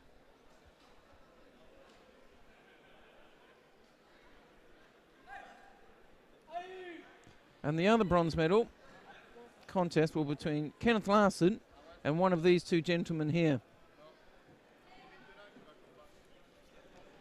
So Wayne Dixon, there in the white suit, almost grabbed the trousers of Trinca, of Marco Aurelio Trinca of Brazil. He thought he was in trouble, but he got away with it. Low sleeve grip there, both coming in on the collar with this near side.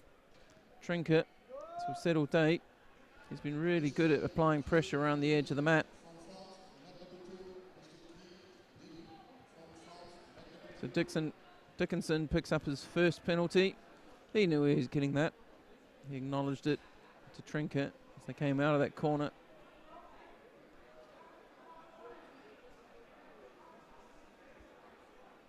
Dickinson really wants to try and get ahead early on. As we've seen, the later it goes, the worse it looks for him.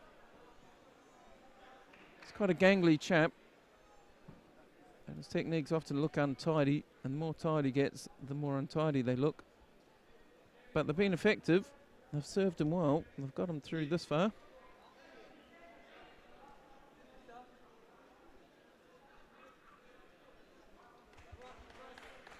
He's looking pretty sprightly at the moment. Trinca really used that right hand effectively. Forearm up near the ear of Dickinson. Some really tough grip fighting.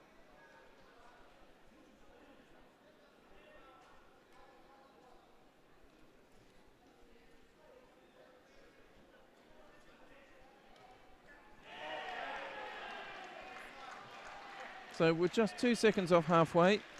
Wayne Dickinson of the United States of America picks up his second Shido, falling further behind Marco Aurelio Trinca of Brazil. No scores as yet, just the two Shidos. Dickinson comes in, half decent attack that one. Didn't quite get his hips in enough for me. He managed to rotate just a little bit more. He might have got Trinca off his feet properly. Dickinson comes running in, stops abruptly. Nothing silly. Not at this point. There's no need to go crazy. He's in the last minute.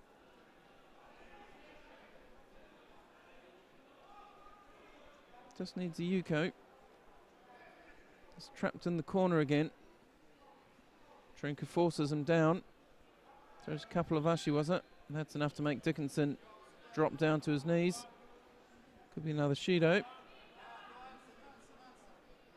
Yep, Wayne Dickinson picks up his third Shido. 40 seconds remaining. Now it gets to the point where it matters. He really has to get a grip that he likes and then use the best throw he can find, because he's not going to get a second shot at this.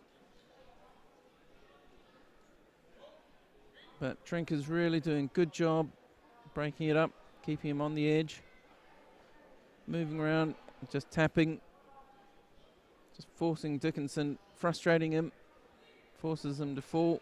Dickinson dives in over the top, almost gets caught with Seanagi. 12 seconds left.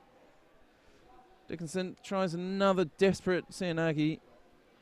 Trinca this time manages to secure him on the floor. Dickinson desperate to get up. Looks at the clock, sees there's only 2 seconds remaining.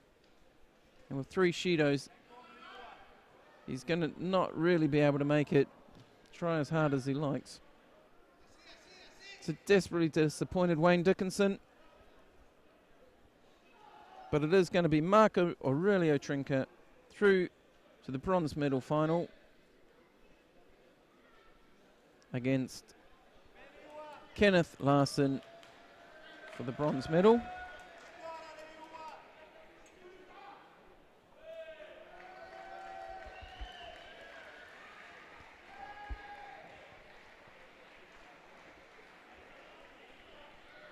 Right.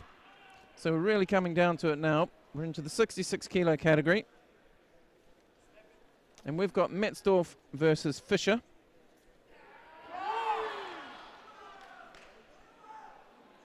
Now, Metzdorf, Fischer. Metzdorf is in white, he's from Germany. Fischer in blue, he's from the Netherlands. This is the contest to see who's going to go and fight for bronze against Ilya Ogorodnikov. Ogorodnikov has been doing my head in all day with that big long Russian name.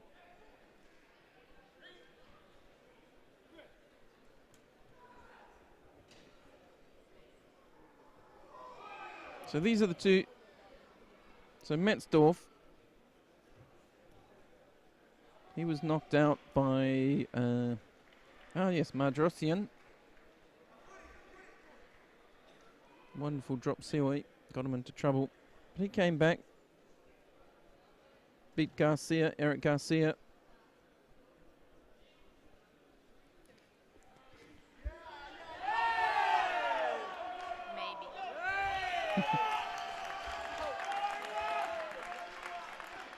So no score, first minute ticks over.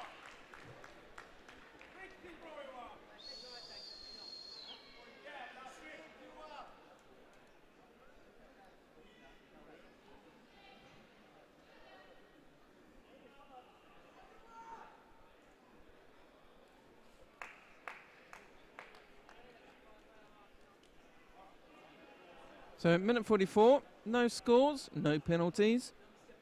Nice close contest. Not enough action in it for my tastes.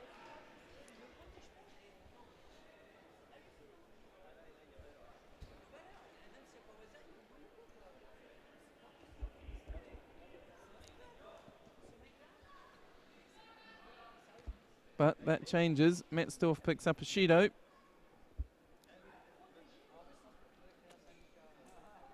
So we're coming to the close of the day of the elimination rounds. This one between Metzdorf and Fischer, second to last one in this category.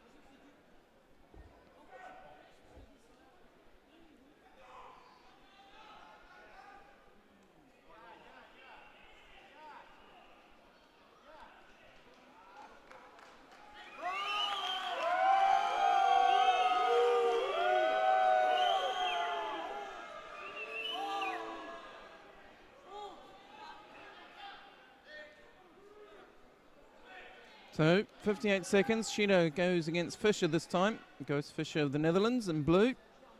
And that evens everything up. So the way their grip pattern's working. And they've got time for probably 2 shots at this.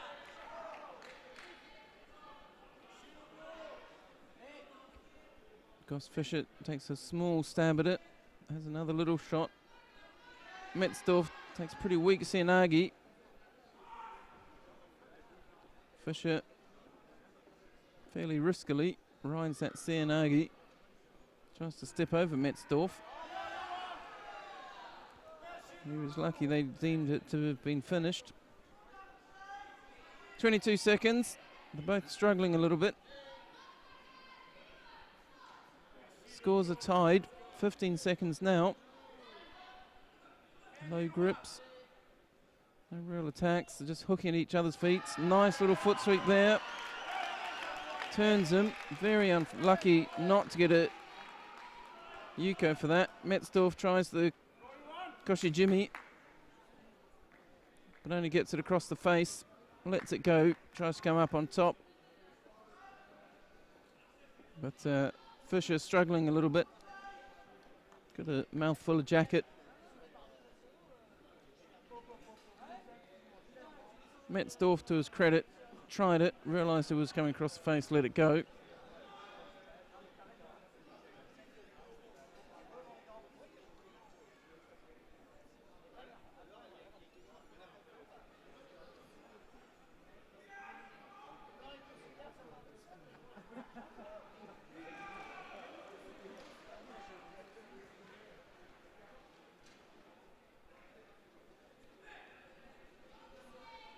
So 2 seconds, and this will go into golden score. Sorry, 2 seconds of golden score. That's ticking away upwards. For my money, I think Metzdorf's fading faster than Fischer. Metzdorf in white, Fischer in blue. Mate called as they go outside the contest area. Just at the end, Metzdorf just seemed to be flagging a little bit.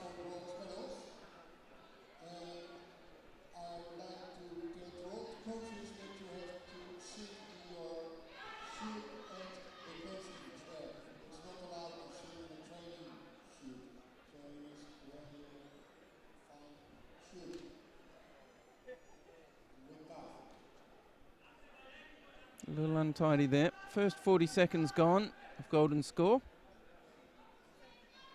Metzdorf bouncing, trying to get himself going.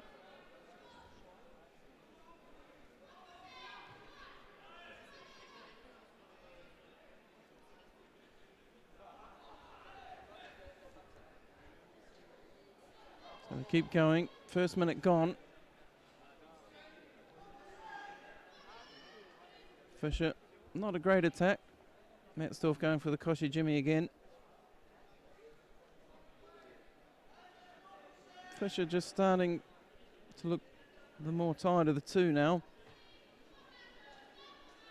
Metzdorf just trying to keep it positive. Fischer just starting to fade again. Both down low on the sleeves there. It's all about the feet when they do that.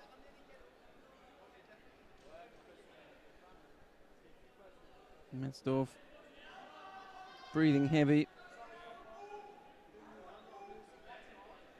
Fischer slow to return, takes a little walk to come back to his mark.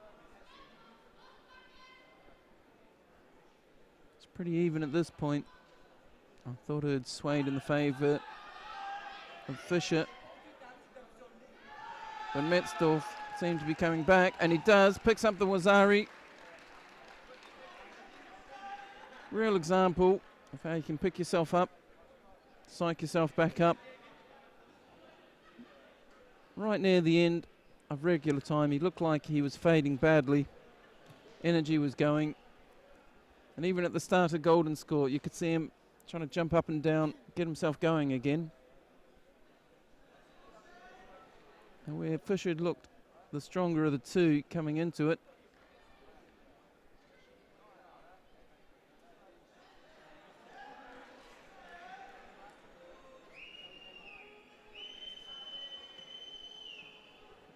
but then it's so we can probably see the technique. So we see it here as they fade.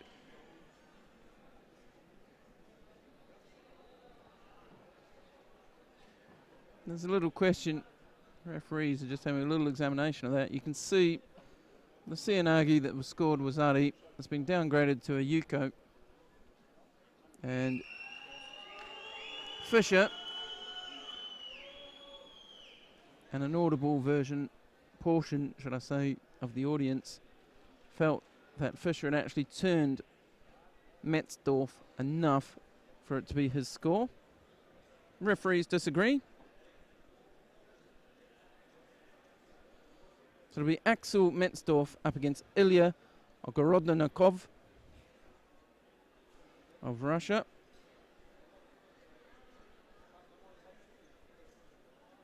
In the first bronze medal fight. And the second bronze medal fight will be between Armanek Madrosian and one of these two gentlemen here. In the white suit from Poland, Krzysztof Zuprinia. And the blue suit from France, Frederick Lin. Nice attempt there. Doesn't work, but it does get his partner down on his, forces him to drop to his knees a little bit.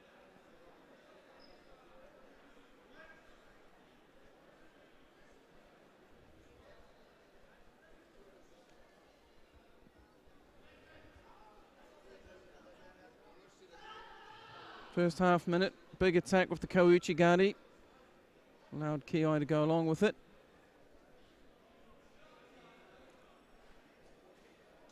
But not a scoring technique.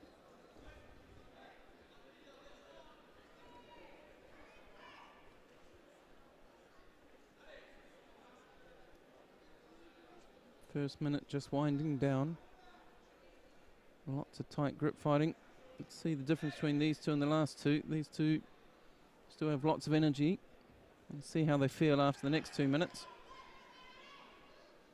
The work rate of these two really high.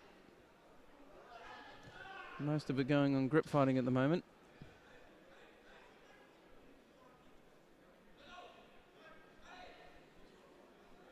So it's Poland in white, France in blue. 1 minute 45 remaining. This contest for a spot in the bronze medal final. Little flick of the hips there from Lin forces Zaprinya to drop to his knee. And he gets penalised for it. Slips behind just on the halfway mark. He slips behind on points. That Judo could be the deciding factor if this goes all the way as it is. Lin taking a double-sided grip, pulls and then drops into a no, was it?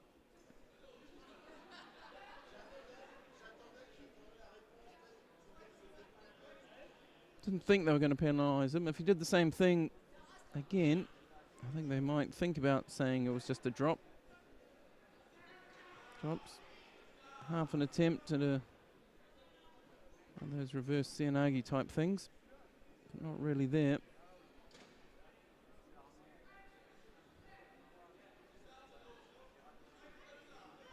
So Zaprinya picks up a second Judo. Lin is not really putting great attacks in, but he is putting enough attacks in to make sure that his opponent doesn't. I'd like to see him turn some of those attacks, make them a bit more meaningful.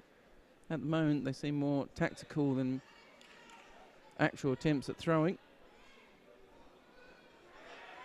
That one's a little better.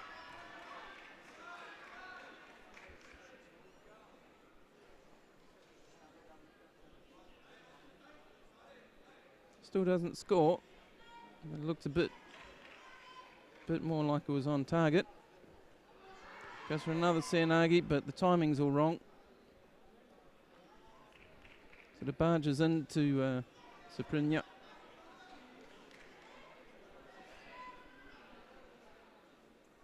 Zaprinya coming on strong now, getting a little frustrated. Lin dropping. Zaprinya really trying to come through now. He's only got 7 seconds. This Judo isn't going to be enough. Zaprinya comes forward, tries it, catches it, loses his footing. That could cost him this contest. Gets a grip. Can he use it? It was a nice attempt, just didn't get enough rotation. Nice big hug in the middle of the mat there. So it'll be Frederic Lin of France. He'll be going through to meet Madrosian, also of France. So it's going to be at least one bronze medal going to France. The other bronze medal will be between Germany and Russia. And the one that you missed, because they slipped it onto another mat, that'll be the final. And that is going to be between Jean-Luc Garcia of France and Gustavo Daniel Bacate of Argentina. And that's your gold medal contest. So there's going to be a short break as everything gets set up for the final block. Maybe 5-10 minutes, a little 10-minute break or so.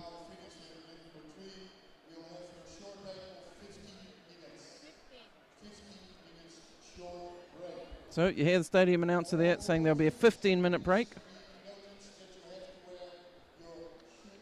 So 15-minute break, just a short break.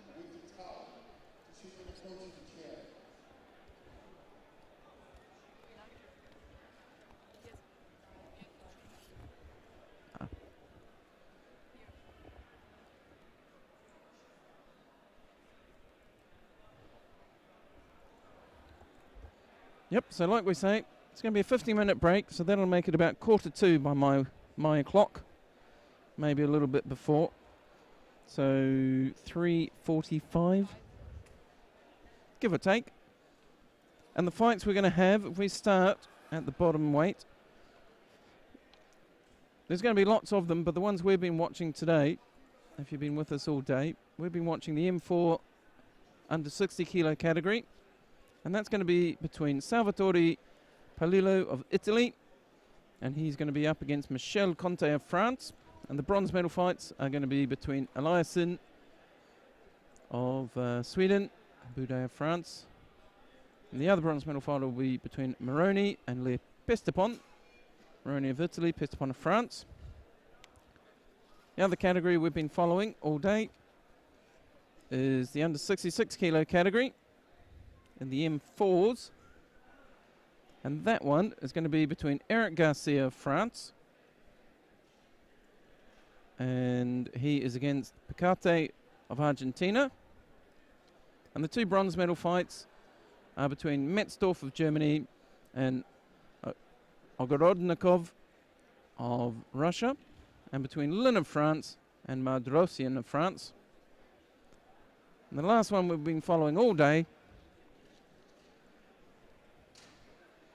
is going to be in the under 81 kilo category, M5. Just caught myself having a sheet that's out of date. Another one where it actually went on mat 5 while we were following mat 3. It'll be Kirill Ionov of Russia versus Mario Sierra Olmo of Spain.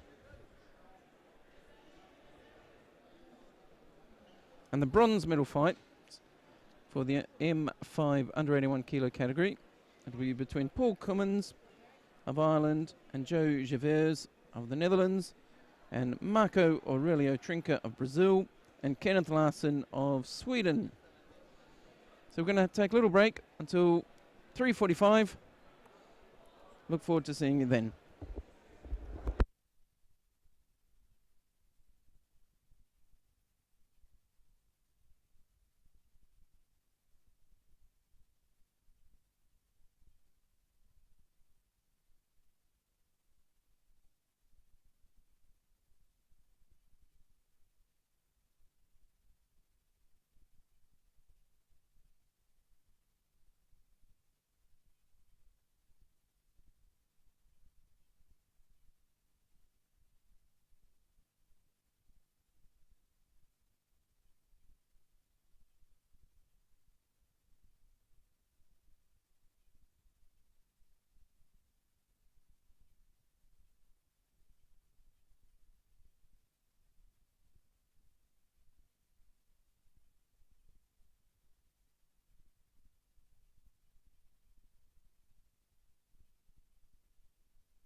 Welcome back, everybody. My name's Lance Wicks, and we're bringing you the final block here from day three of the World Judo Championships for Veterans here in Amsterdam in the Netherlands. This is day 3, and today has been the M4 and M5 categories. It's the third of 4 days, 5 mats in operation. A lot of athletes competing. And we're up to the point where the medals are decided. And depending on what category you're interested in, you can choose which mat you want. So on mat 1, you've got the M4 under 60s. So mat 1, M4 under 60 bronze medal fight up first. Mat 2, the other under 60 bronze medal fight. Mat 3, we've got the 66 M4 66 kilo bronze medal fight. And mat 4 has got a M4 under 66 kilo bronze medal fight. If the system runs like it did yesterday, the gold medal fights will all be on mats 2 and 3. We're on mat 3 at the moment. And we'll bring you all the action in just a moment.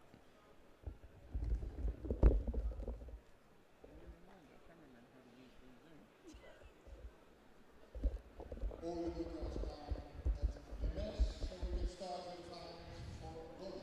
Good luck for everybody. So we've been watching the M4 under 66 kilo category all day today. So we're going to watch the contest.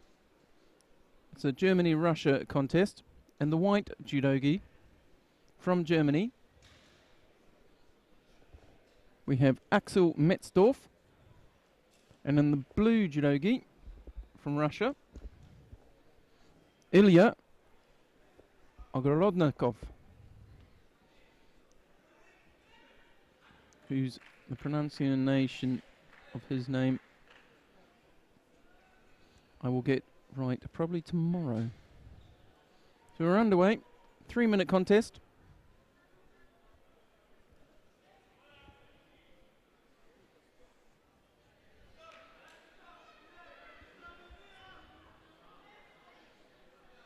And drops into nails up.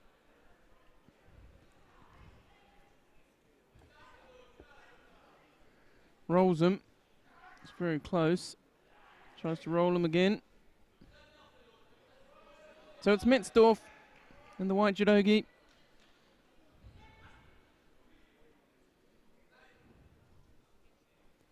Ogorodnikov in the blue judogi. He's just not looking quite himself at the moment. It's been a long old day for him. Comes across. Drops. Metzdorf drops. Tries the Sutemi, was it? It's not quite there.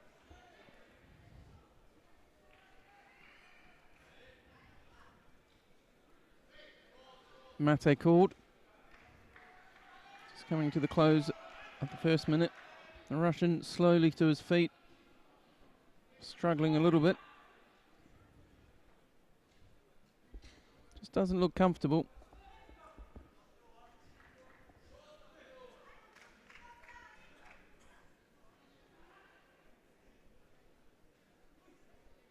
Both on the lapel grip. Scrabbling for the hands. Rodnikov drops under, keeps turning, gets a Yuko. That's not too bad.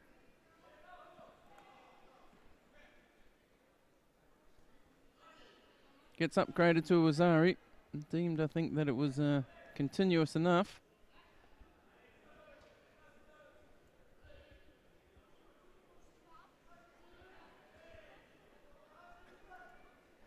Let's have a look at it. Look at him spin under. Keeps driving. Motion hasn't quite stopped. Calls a Wazari for that. That's fair. So the Russian in the blue suit leads by a Wazari with 1 minute to go. Metzdorf, the German, and the white gi, all to do.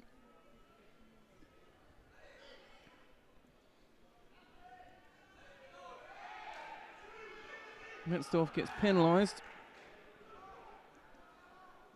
The Russian still doesn't look overly comfortable. So if he's picked up an injury earlier in the day. Metzdorf tries to drop Seoi, but it's not there. The Russian tries to Sutemi Wasa of his own. Makes his own attack.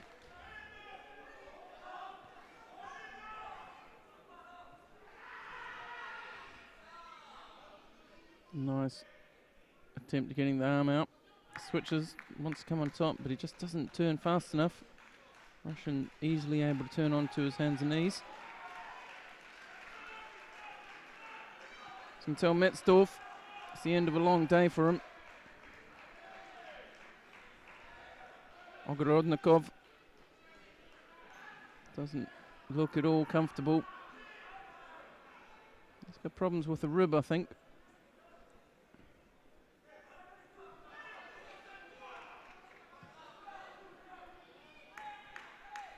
I think that's one he had earlier before he came on the mat.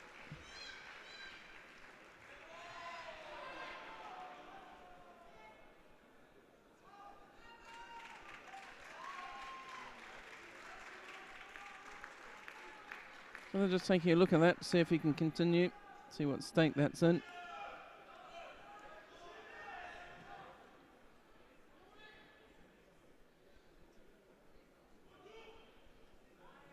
It's really uncomfortable. You can't see him in the shot.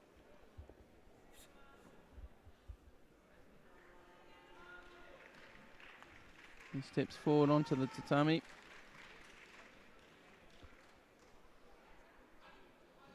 He continues. Bravely battles on. He is ahead by Wazari. He's only got 10 seconds to survive. Again, he goes with that nice technique. That's the one he scored with earlier.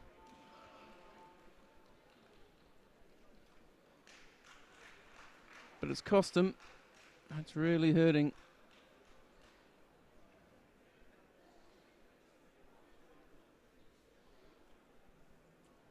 Now the contest's over. He's struggling to get up.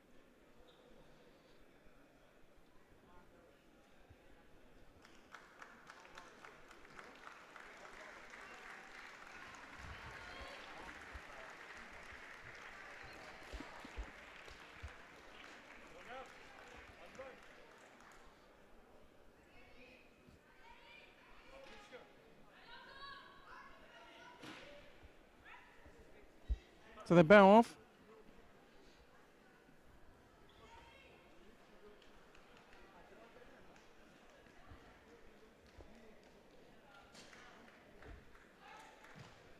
The Russian still slowly leaving the mat.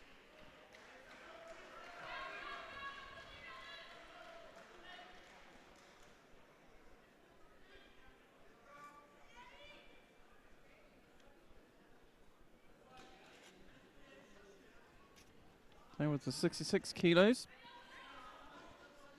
Gorodnikov just manages to hold on. But he picks up a bronze medal here at the World Judo Championships for veterans. And now we have Marshall Saint Just of France in the white judogi versus Daniel Pot of the Netherlands. This is the M4 under 81 kilo category. Not one we've been following on this mat. So it's Saint Just in the white suit from France, Pot from the Netherlands in the blue judogi. You see the big left hand of Saint Just up by the head of Pot in the blue suit. That left sleeve of Pot's been drawn right up above his elbow. They're going to know, was it?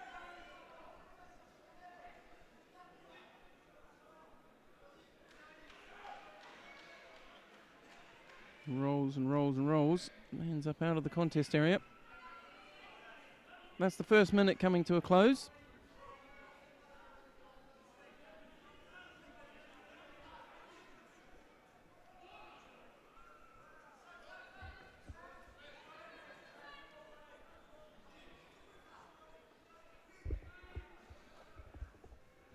So St. Just, he was defeated by Benavides Platt, who's in the gold medal fight shortly. That brought him in fairly high up in the repechage. Managed to fight his way past Glenn Hart and Vesterklevs. It's just Daniel Pott in the way now. Daniel Pott, this is his first and only fight in the repechage. He had a good day. Started off beating Molina of Argentina. Tiskovas was the next one to fall from Lithuania. But Mikhail Morozov, he beat him. The Russian beat him, put him into the repechage final. And halfway through, Daniel Pott's trailing. Just by Shido, he's just let himself get behind. Just the one penalty. See his right hand stuck in there, blocking out under the arm. Slipped it up onto the sleeve now. St. Just, nice attack.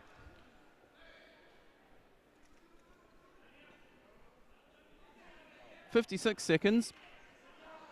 Both of them take a moment, look at the clock, sort of assess the situation, see what they can do.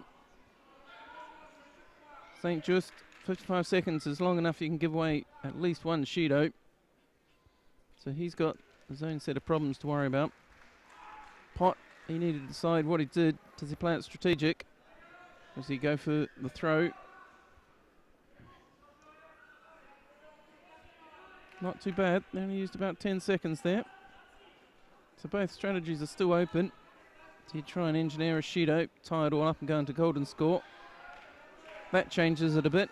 He's 2 Shidos behind now, so there's no choice, and you see it straight away. Throws an Uchimata attempt. Now he tries to Senagi, gets countered. Not quite enough for points, but close. And St. Just is very slow getting up. He's fading. It's whether or not Daniel Pott can take advantage.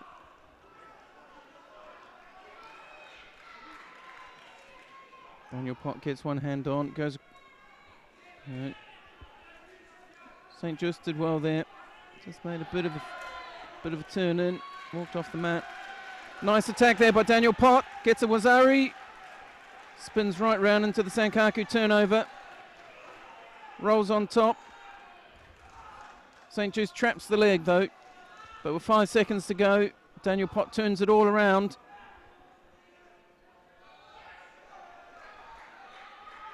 See the difference there when he changed strategy. You saw it. When it was 50 odd seconds to go, he was happy to try and engineer a Shido. But he got a Shido against him, so changed it up. Went straight for the throws. Threw in a couple of Uchimatas. A couple of good attacks. St. Just thought he'd weathered the storm. And just there near the end, Daniel Pott catches catches St. Just, Marshall St. Just.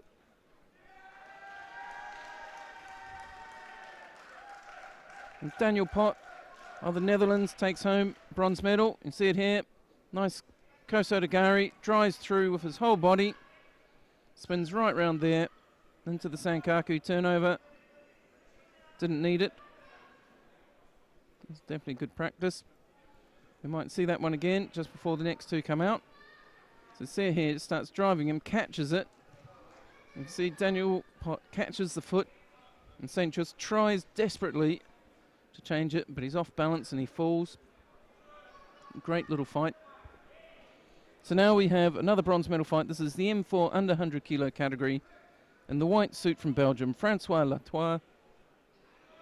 And in the blue suit from Italy, Marco Zunino.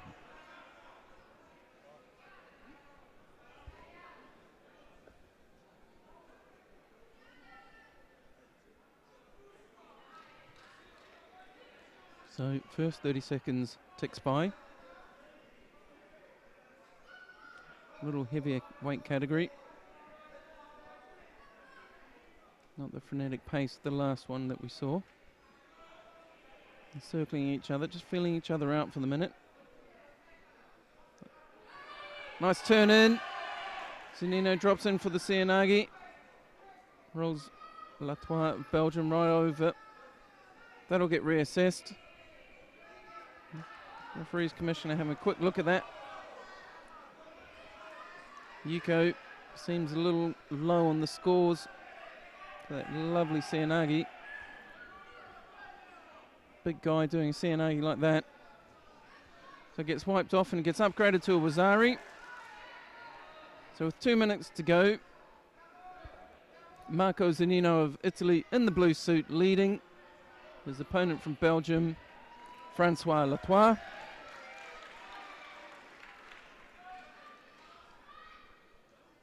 So blue leading white. You end up on the ground. And then there was it. Minute 45 to go.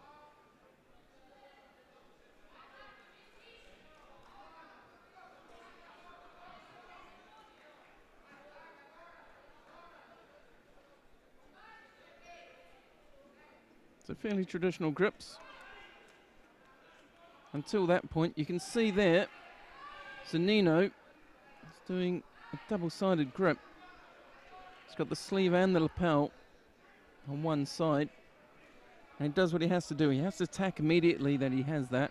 Can't just hang there with a two-sided grip, or single-sided grip, should I say. And he's keeping the aggression on, keeping the pressure on. Latois falls a little further behind, gets penalised for passivity. So from here, Zunino, he's holding standard grip, then he changes it to a Seoinage grip, F1 Seoinage type of grip, trying to hook under the arm. Drops flat on the ground. Latois has a couple of shots at the Sankaku turnover. Not happening, so he stands up. He's a bit taller, looks a bit, can't be that much heavier because it's the under hundreds, but he looks a bit taller and a bit heavier build. Just trying to use his size. He's doing well here. He's putting some attacks together, almost getting his body into it. But Zunino, again with the drop Seoinage, that one wasn't overly effective.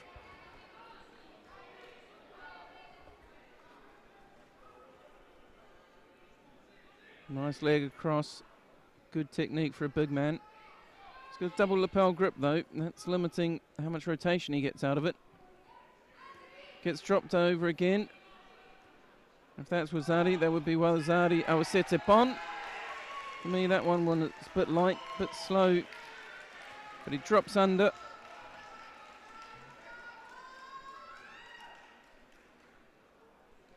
You can see it here, just after the Ashiwaza, he drops Seoinage. Latois drops onto his head first, but then does get rolled. It's a little bit on the gentle side for my liking to be a Wazari. I might have gone with a Yuko, but Wazari's fair. That's two of those Zunino did. So Marco Zunino of Italy in the blue judogi. Bows. He's taking home bronze medal from this World Championships.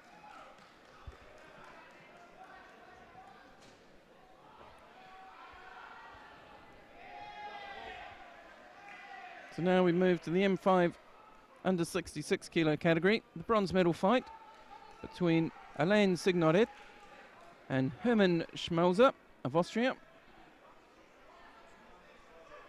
And it's Signoret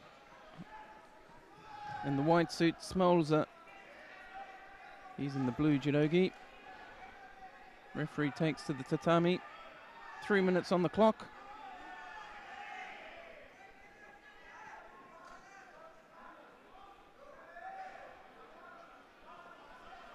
So Schmelzer was doing well, but he ended up losing to Anton Senna, who's in the final. Signoret, he went out earlier, fought his way all the way through the repechage, get into this bronze medal fight. It's the Austrian in the blue suit. Frenchman in white, very close to scoring with that Ashiwaza.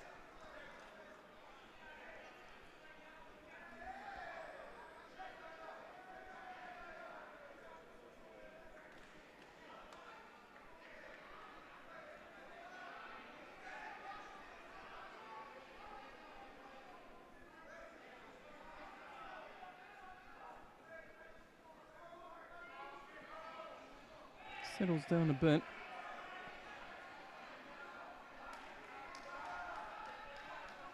For 66ers, the tempo's not that high. Just coming round to the 2-minute mark. Just slips that leg across there. Signoret.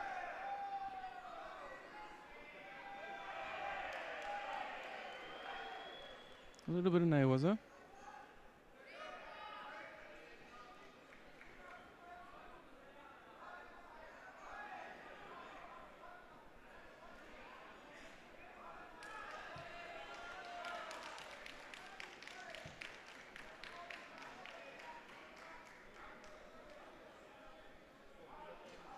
So we're approaching the halfway mark. No scores on the boards. Also no penalties. Austrian makes pretty decent attempt at it there. Rolls his opponent over. In fact, he does. He gets a Yuko for it. Almost felt like it was over, but managed to continue it through. So Signoret now behind the lead of Schnelzer.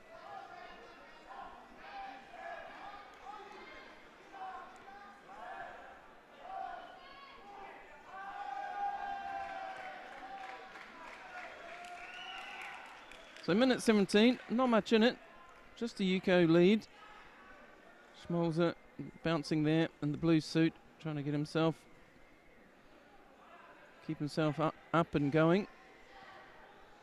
He's crouched down quite low. The Frenchman much more upright. Signoret trying to get across for a Haragoshi Osotogari. Somewhere in that family, somewhere in that region.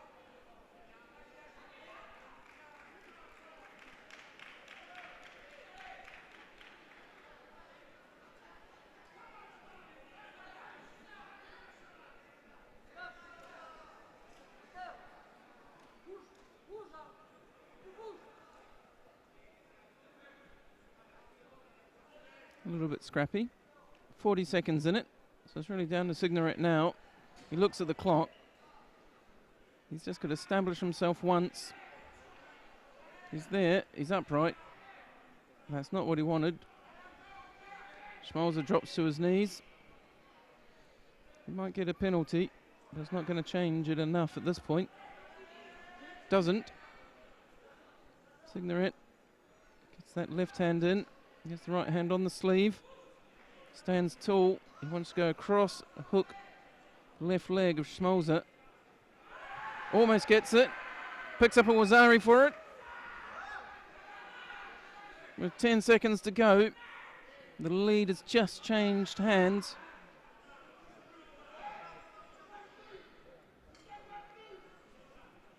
So you see it here, pulls him back, gets him a little bit closer, takes a couple of taps at the feet, then across, catches it, and drives him back onto his back.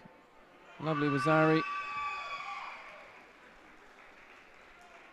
There's a nice finish to that contest. Really nice to see the way that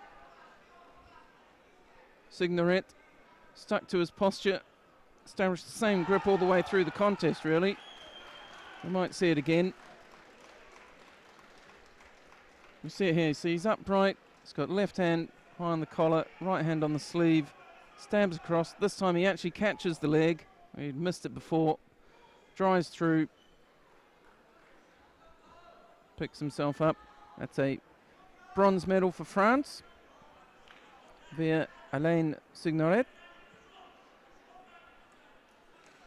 The next contest we're going to have on this mat, some faces we've seen already today in the under 81 kilo category. M5. This is Paul Cummins of Ireland and Joe Javers of the Netherlands.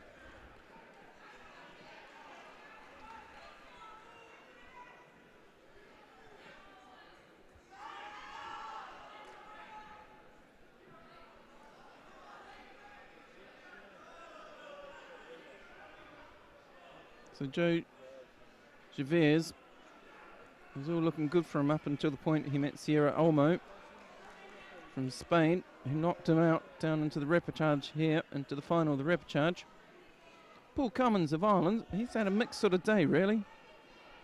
He went out early on, just on a Shidos. I think it was 2 Shidos. But then he's been in the repechage ever since. And the luck was against him with the Shidos perhaps in the first round. Luck was with him in the opening round of repechage. His partner, his opponent, should I say, never made it to the tatami. So he got that one without having to contest it. Oh, lovely technique. That was wonderful, wasn't it? So, Javers makes up. Joe Javers makes up for it. That said, the referees commission are having a look at it. Let's have a look at ourselves. Joe Javers drops in the Sutemi waza. I can't see anything wrong with it there. Only Justin shot. It is okay. Poor old Paul Cummins' luck's not gone well with him. A bit of bad luck, bit of good luck, a bit more bad luck. Gets caught beautifully though. Joe Javers picks up the bronze medal.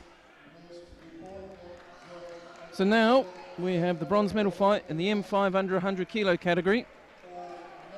We have from Slovakia Josef Zvatek, and from Great Britain, and guest instructor at my club, I might add, Derek Hopkins in the blue suit.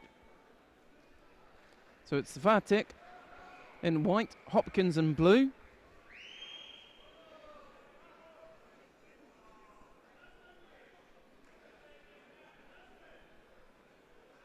And just settle into their grips. Zvatek very tall. I can tell you from personal experience, Hopkins, Sutemi waza, as he throws right there, as I was about to warn you about it. I've fallen off it myself. Used it in, I think, his first round contest.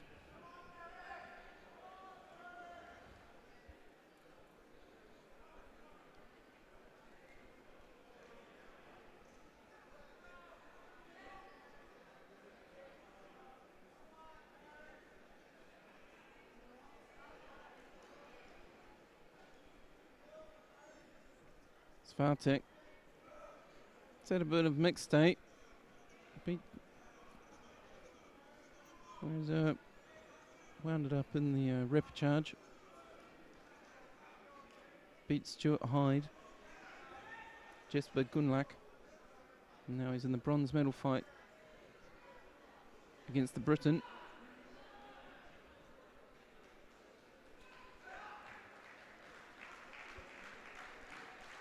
The other bronze medal in this category has already been decided.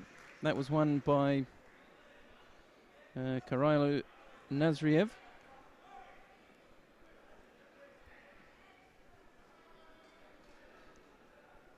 Clock just ticks down to 1 minute 30.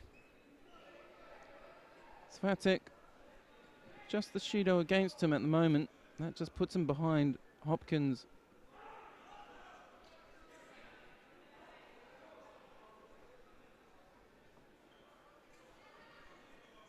Very static, neither of them moving much.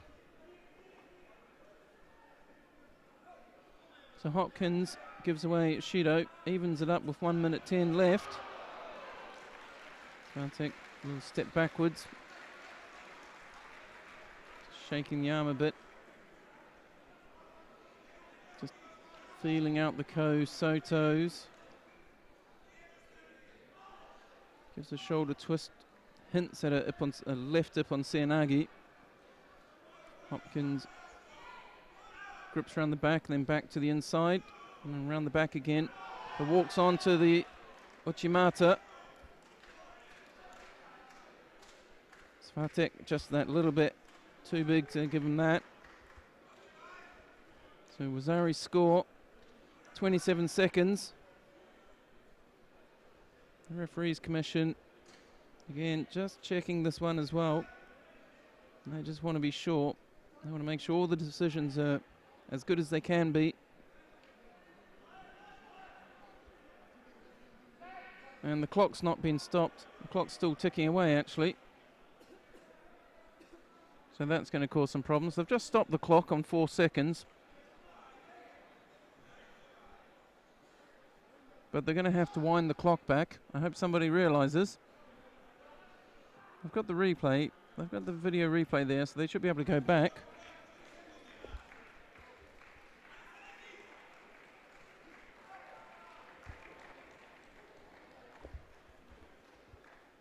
Could be wrong, but I thought the clock had been running.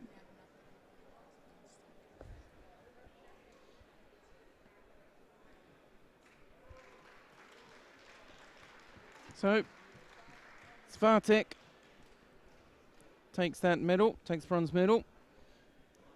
Derek Hopkins, Great Britain, 5th place. Slovakian Svatek.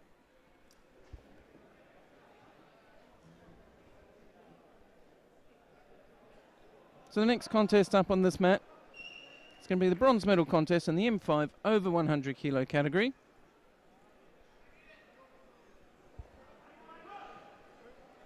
And it's between Miled Trabelsi of France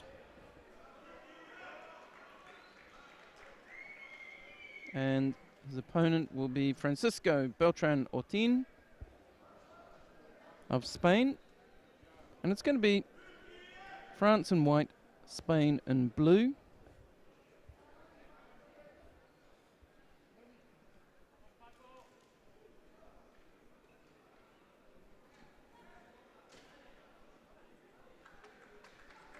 Just wait for the players to come to the tatami. They're ready. Referee invites them on.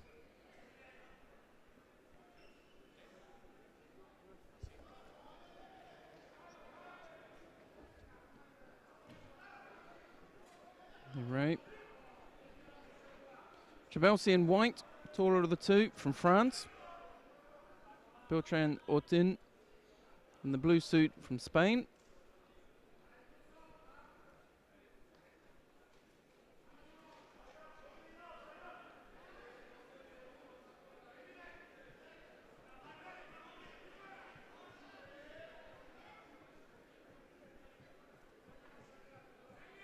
Just feeling each other's balance out at the moment.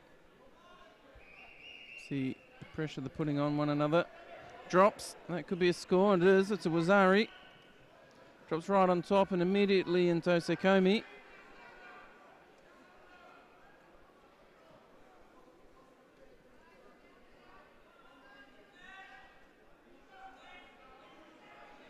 In the end, the referees commission decide there wasn't enough technique. They wipe off the Wazari. So it's good that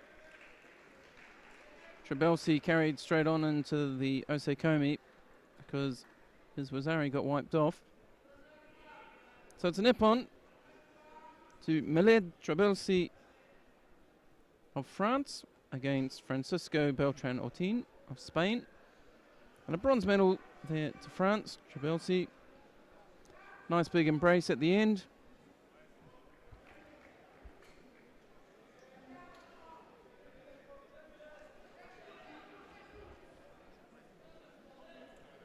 So the next contest we're going to bring you, this is the M5 under 60 kilo category. M5 under 60 kilo category.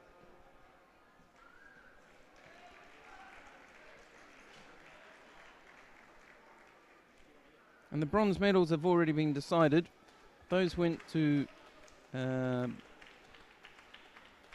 Mahino Menayaya of Spain and Vyacheslav Demkin of Russia.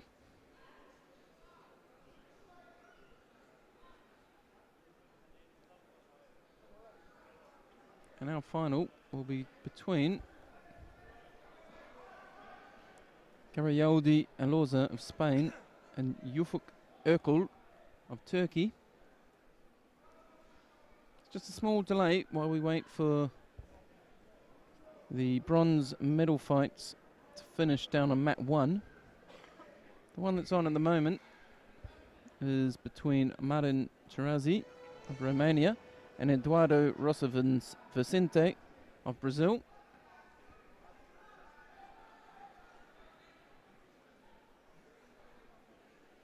And there's one more after that between Armando Vittori of Italy and Carsten Kaspersen of Denmark. And those are the bronze medal fights. Men's M5 under 73 kilo category and the M5 under 90 kilo category. Then those mats will draw to a close.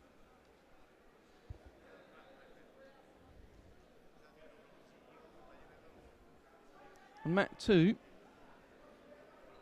there's a bronze medal fight in the M5 over 100 kilo category between Bayram Akdemir of Turkey and Daniel Murphy of Great Britain. They've just taken to the mat.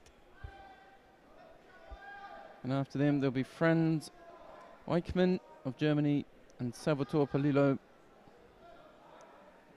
Oh, sorry, no, I've got that wrong. It's Daniel Murphy of Great Britain versus Franz Wichmann of Germany.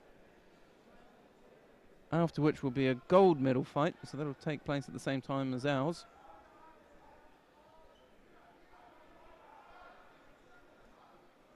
And just a short pause while these two mats down the end of the hall sort themselves out.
Right, after that small break, I'll just set up for the gold medal fights now.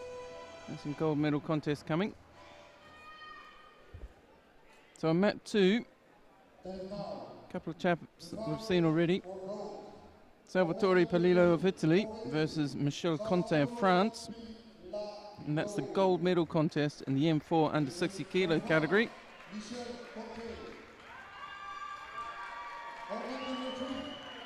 And on our mat,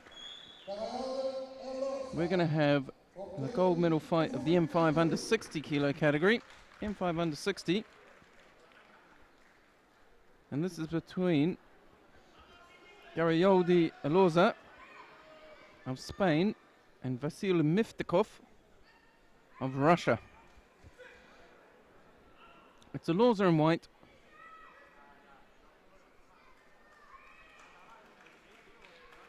There's some confusion here. I'm equally confused. One computer says one thing, my other one says another. So it's Ufuk Erkal of Turkey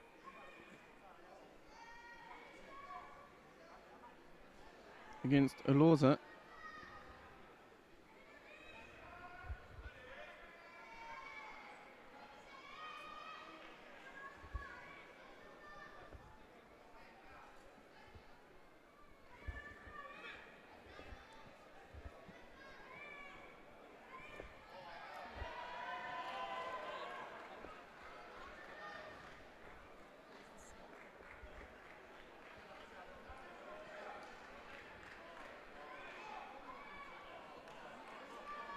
It's a little confusion on this map.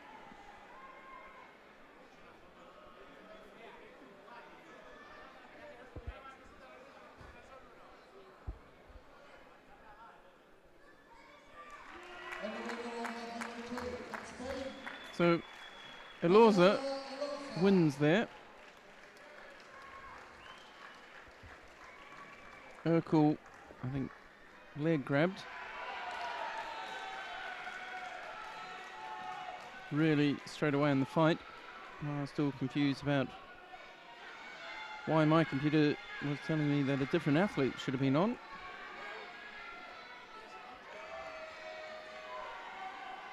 I'm sure it's the right person, but through me. And down on mat 1.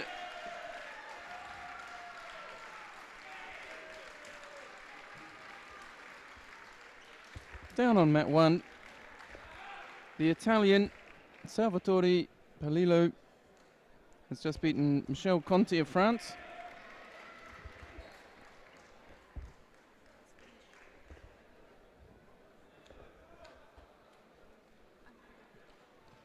He wins by ippon, less than halfway through the contest.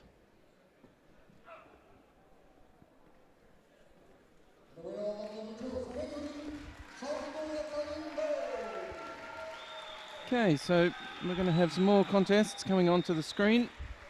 We certainly are. Our computer just updates to tell us that the next contest we're going to have is going to be the gold medal contest in the M5 under 66 kilo category. M5 under 66.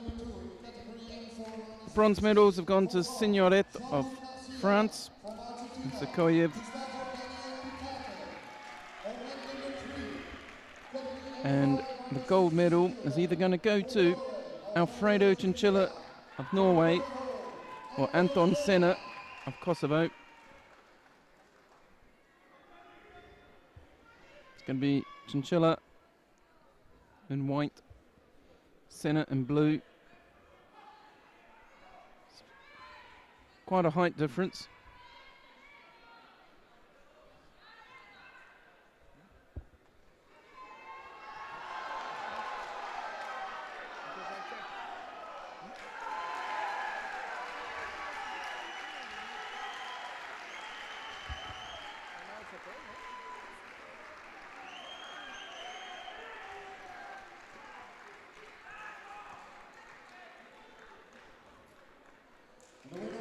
The Norwegian, a bit taller, using his legs to his advantage. Senna almost collapsed the knee there. Going with the Kosargari, drives Chinchilla over for just enough of the slide in the back to get the Yuko. Chinchilla's looking at the scoreboard, just assessing the situation. It's got 2 minutes left, a little over 2 minutes. He's using his reach, trying to grab around the outside there of Senna, then use those feet. Use the big distance advantage he's got.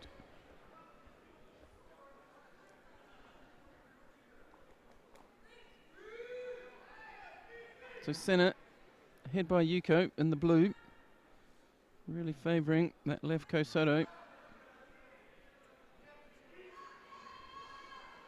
Chinchilla throwing the hip in a couple of times, then tries the Sutemi, was it? Hasn't really got it measured quite right yet. He gets up, see him trying to work it out.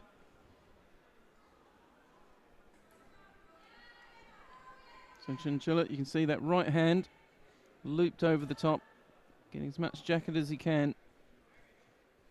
Just drops on his knees to try and avoid that. It gets rolled beautifully. That's going to be at least a Wazari. So a Wazari and a Yuko.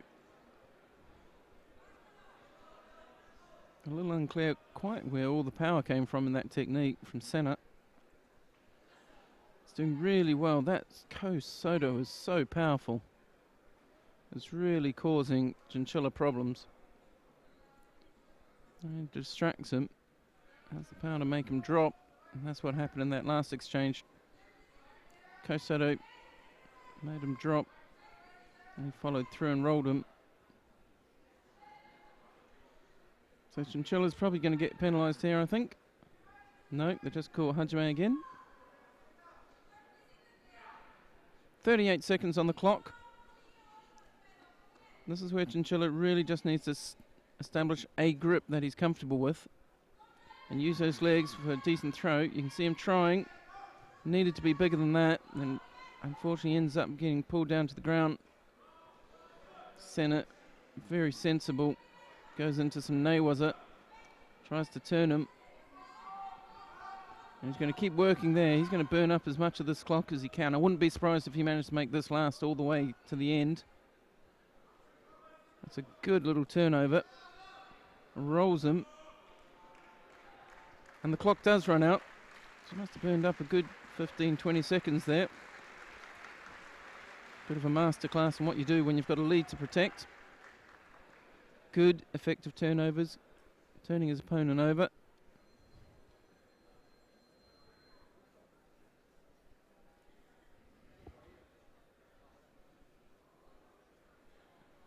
And the winner of the three from Kosovo, Anton Cena. So Anton Cena of Kosovo takes that one against Alfredo Chinchilla of Norway. Gold to Senna. Silver to Chinchilla.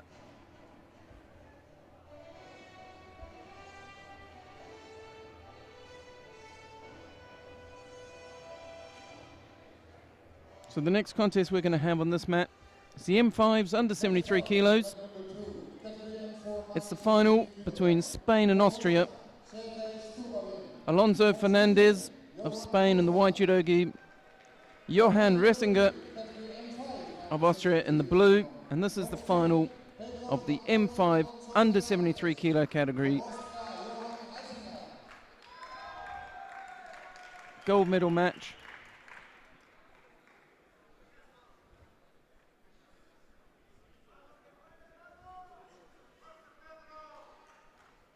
The bronze medalists have already been decided. Rosa Vicente von Stumberg. This is the final contest in this category. Drops in for the drop Sioi. Scrabbles forward. Pulled forward by the Austrian. Remember the Austrian in blue. Spaniard. He's in the white judogi.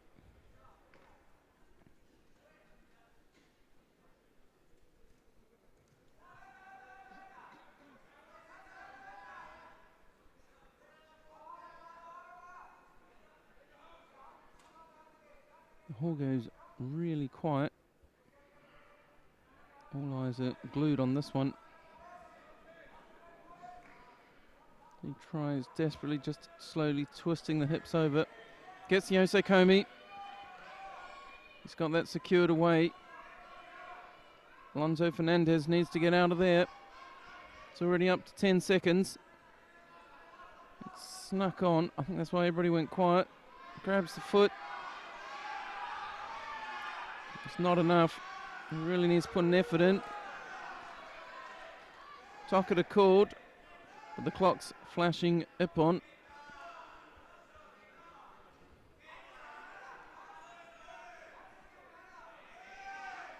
So they're calling Wazari.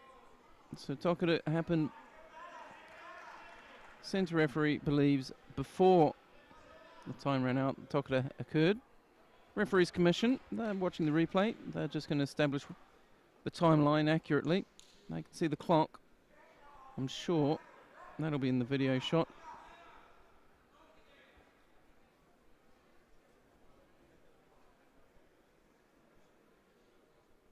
So a hush falls over the hall again.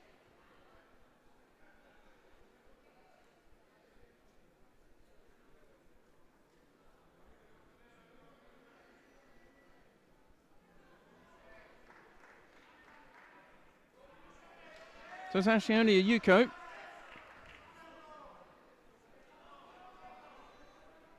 So what looked like an ippon, could have been a Wazari, goes down to a Yuko.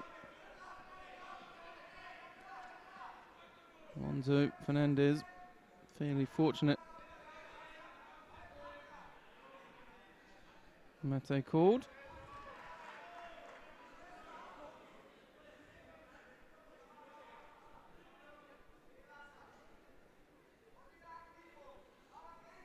So we're just hitting the halfway mark. Drops in for a nice drop Sioi. Alonso Fernandez gets the Yuko, evens up the score, drops straight into osekomi. Tokita, 5 seconds of osekomi only. So just on halfway, he ties it up. Then Ressinger gets penalised for Judo passivity. He falls behind. In the space of a few seconds, Alonso Fernandez goes from having almost lost to being in the lead.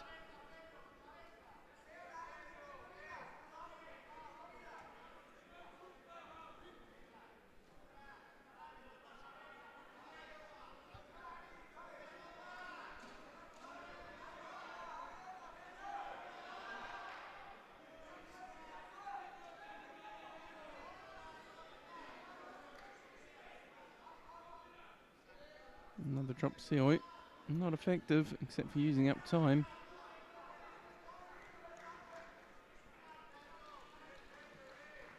Judo again goes against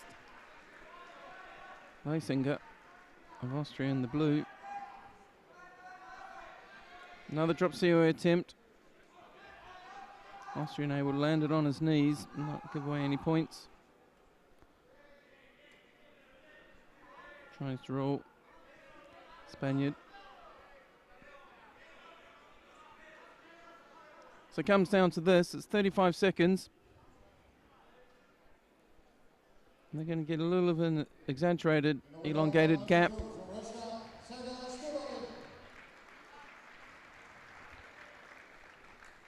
So down on mat 2, Sergei Sturbabin of Russia just beat Johan Thorsman to win the gold medal in the M4 under 73 kilo category. And we're just having a bit of a pause. 35 seconds in it. Reisinger has been penalised twice for passivity. He was leading by a Yuko. And that Yuko, you'll remember, that was an ippon on the scoreboard and automatically ticked up to all the way up to an ippon. Referees commission counted back the seconds in osekomi. Deemed it was only a Yuko.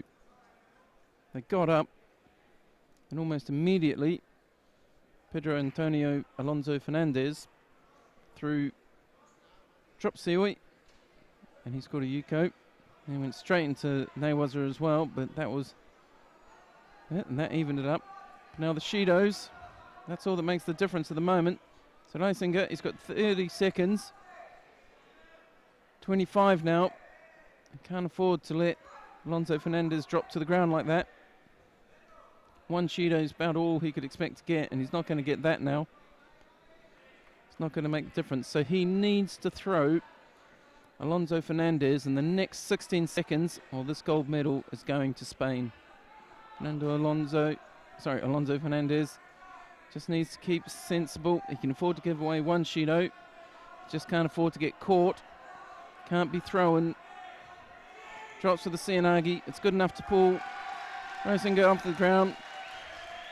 Big cheer from the crowd.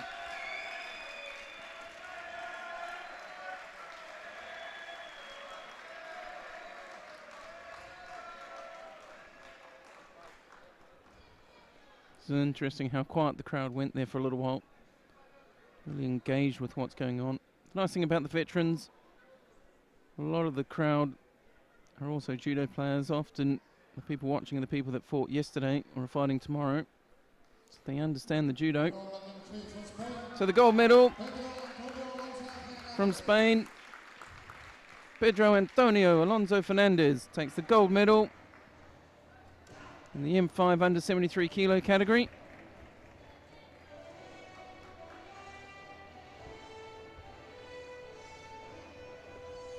And the next contest we'll bring you is the gold medal contest in the M5 under 81 kilo category. That's the men 50 to 54 years of age. And we've got Kirill Ionov of Russia in the white judogi. And from Spain, Mario Sierra Olmo.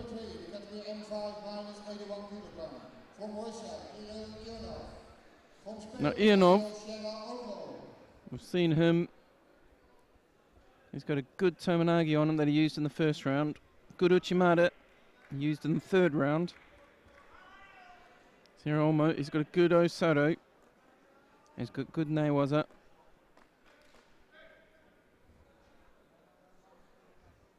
Bit of a height difference. The Russian and white. See, there's that Tomonagi. Didn't work, but it was effective. Little Ashiwaza catches him, almost scores. Sierra Olmo just able to turn out of it. Sierra Olmo managed to get on the inside on his grips. Settles in a little bit now. Big hands coming around the heads. Sierra Olmo. Double sleeve grip.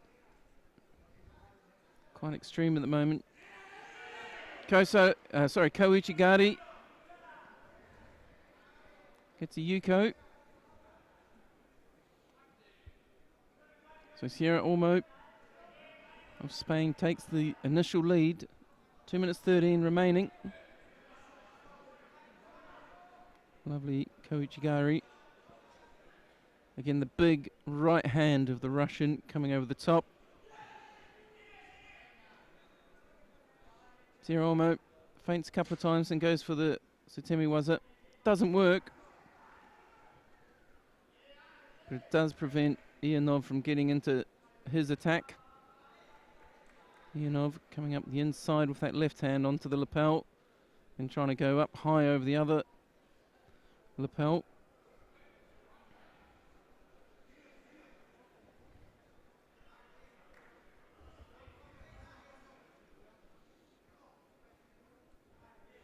Sierra Olmo caught a finger to the eye, thumb, finger to the eye just in the gripping.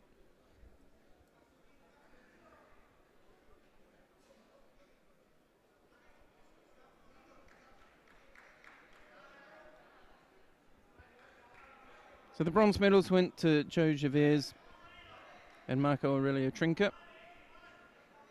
So the Netherlands and Brazil respectively. This is the gold medal contest.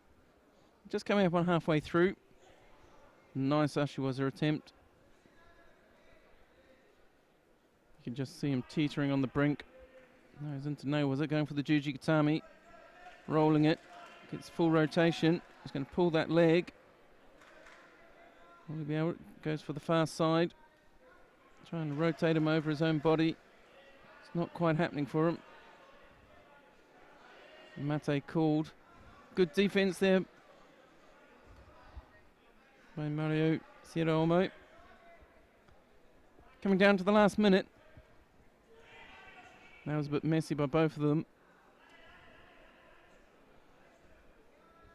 Sierra in the blue suit was just going to go for a drop Sioi as Ianov was attempting to do some sort of ashiwaza.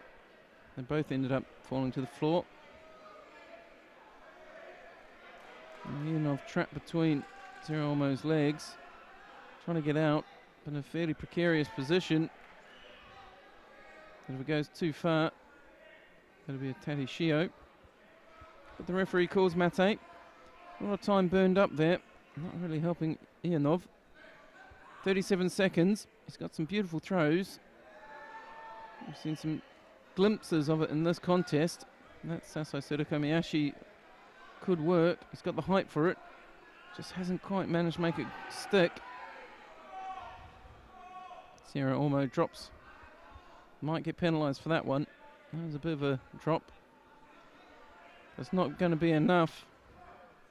So still up to Ianov to throw. 18 seconds on the clock. He really needs to do it now. He needs to get both hands off. On, should I say. Sierra Ormo, good Sutemi Waza. No hint of a false attack. Good attempt at getting him over. Now he's going to roll on top and use up a lot of clock. Ianov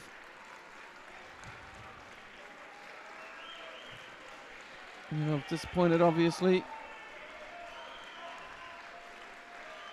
Trying to disentangle himself from the celebrating Mario Sierra Ormo of Spain.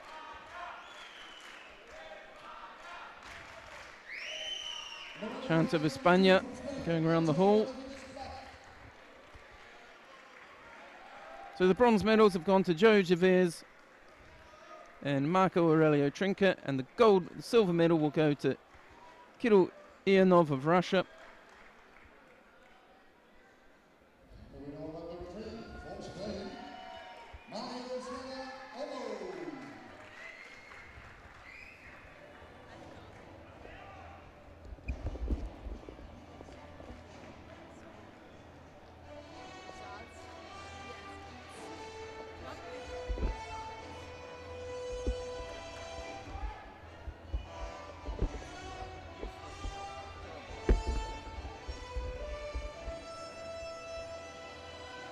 Right, so the next contest we're going to bring you, we're getting down to the wire now. We've only got 3 contests left on this mat. The next one is the M5 under 90 kilo final. We have Andrei Kalinin of Russia. He'll be coming out in the white judogi. And we've got Nugza Mesabelishvili of the Ukraine.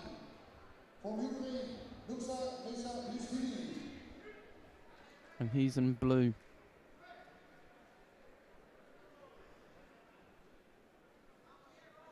This is a gold medal contest. It's in the M5 under 90 kilo category.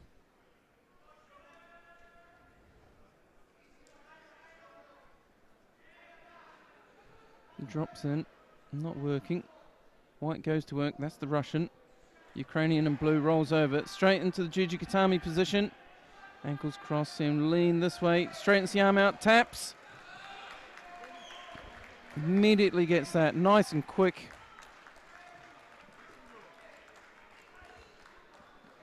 Lovely little transition work.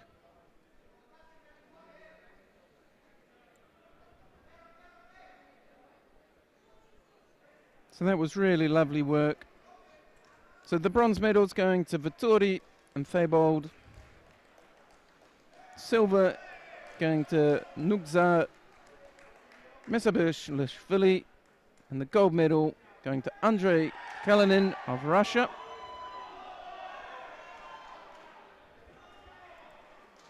And we see here, after that drop COA attempt by the Ukrainian, Russian hooks his right leg right through, traps the leg, rolls him straight over using his legs, stops the head, sits up, secures it all, pulls the hand off, leans over to the side, pops it out, And he's already tapping. I don't think he's even really applied it at that point. It's not too bad at that point for him. It's not too bad. So there's another final going on. Argentina versus Great Britain. Diego Rebello of Argentina is up against Sean Mitty of Great Britain.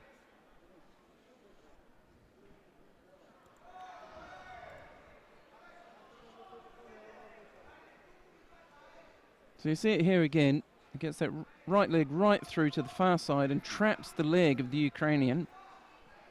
And then he rolls him, holding the leg. And then sits back. You saw him move backwards, move his hips backwards. Holding on to his own jacket. Uses his entire body, pull that arm free. And that's the ippon. That's a really lovely piece of newaza.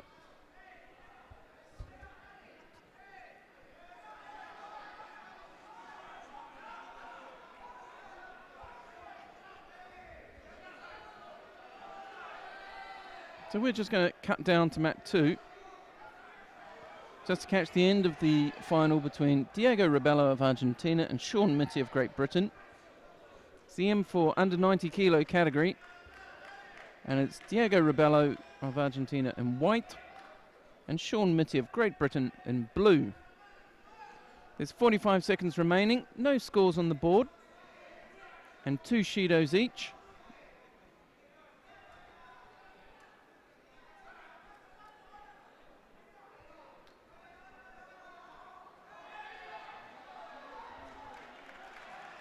So good attempt there. Sean Mitty gets off it though. 28 seconds remaining. And re-engage. Right hand comes up over the top. You see his cameraman slowly zooms in. Taken down by Rebello. He tries to work the newaza. I'm just trying to open up a space. Hooks the left leg in underneath.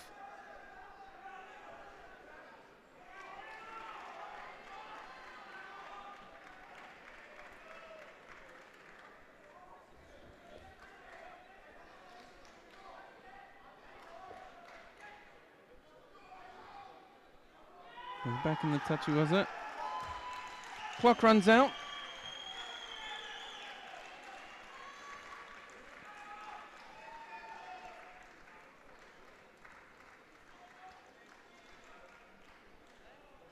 So, unless I'm mistaken, it looks like the scores are tied and we'll go into golden score. No points on the board, just Shidos. Oh, I was wrong. There's a miscount there. So Rebello picks up the gold medal for Argentina. Mitty of Great Britain is taking home the silver.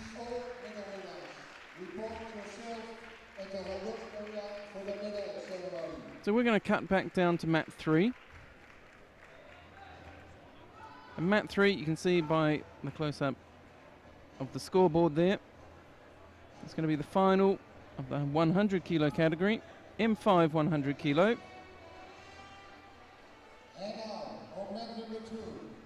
So on the M5 under 100 kilo, the gold medals, we saw the fight where Svatek beat Derek Hopkins to take the bronze. And Nazariev Kairulo, he got the other bronze medal. And this contest for the gold medal in the M5 under 100 kilo categories between Alexander Raskazov of Russia and William Lacombe of France. And it's going to be Raskazov,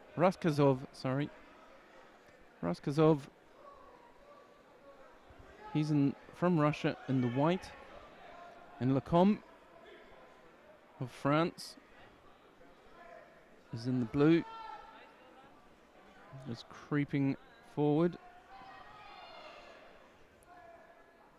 Tries to slip his right hand up and over the head of the Russian. Goes on to the lapel of the jacket this time.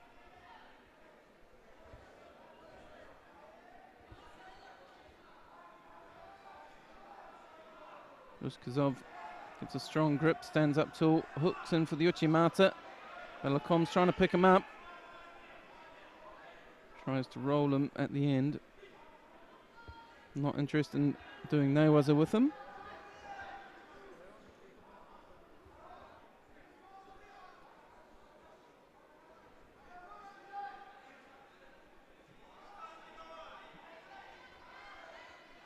Raskovov in the white from Russia. A couple of shots with the Uchimata. See that left-handed grip coming around the back. Lacombe comes in with a hip technique.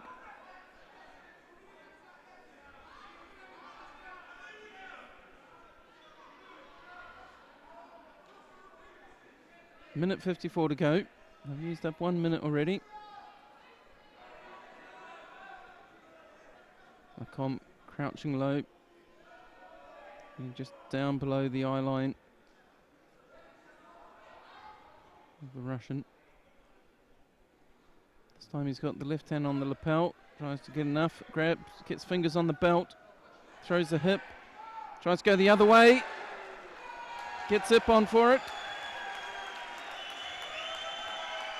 Nice change of direction.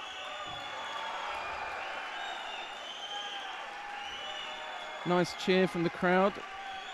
There's a little bit of reassessment. I'm still looking at the score on that one.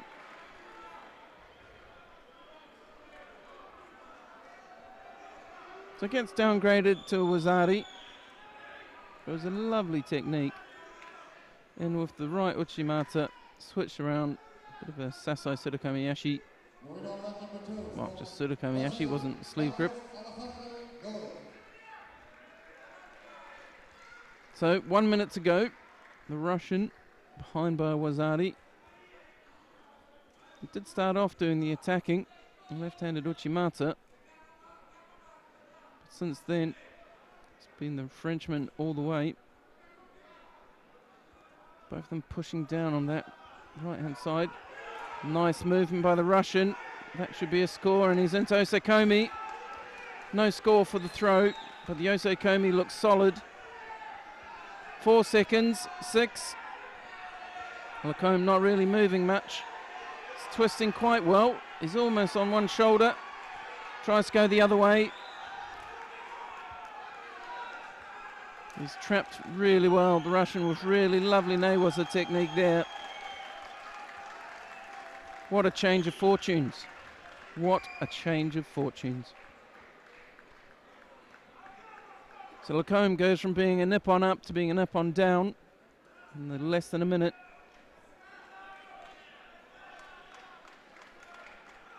So after having thrown the Russian, Roskazov for a nip-on, he got downgraded to Wazari. And then within the last minute, when the pressure was on, Roskazov took Lacombe down to the floor. Didn't score for the throw, but went straight into Osakomi.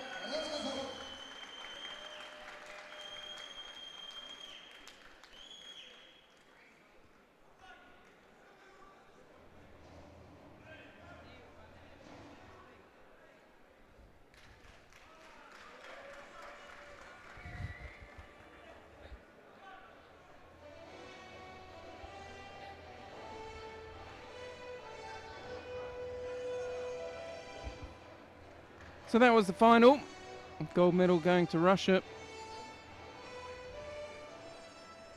Really well drilled technique. So you can hear the stadium announcer announcing that this is going to be the last contest for the day. We're going to have the final of the M5 over 100 kilo category. This is the biggest people. The bronze medals have gone to Daniel Murphy of Great Britain and Miled Trebelsi.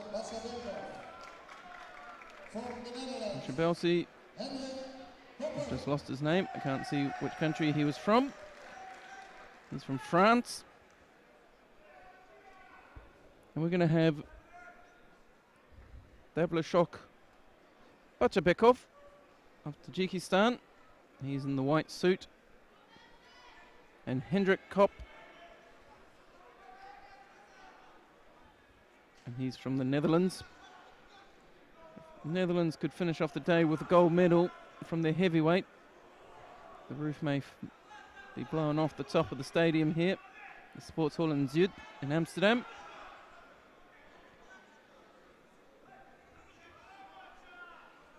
Bachapekov is no small man. Both these guys are tall, strong physiques on them.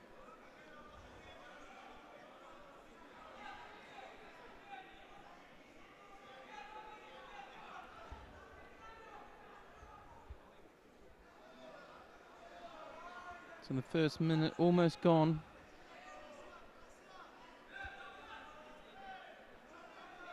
Judo goes against Bachapekov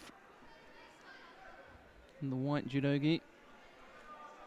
Cope of the Netherlands in blue. Being pushed towards the edge. His hand being held up in the air by his opponent. Mate called. Stiff arming against Bachapekov. Just for pushing him into the corner. No attempt at throwing.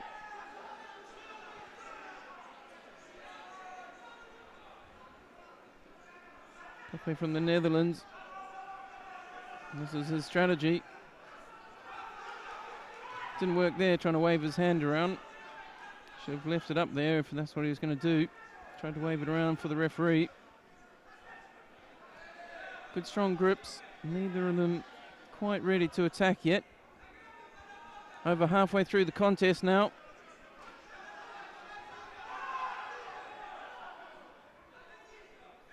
Copy of the Netherlands. Bit of discomfort in the leg.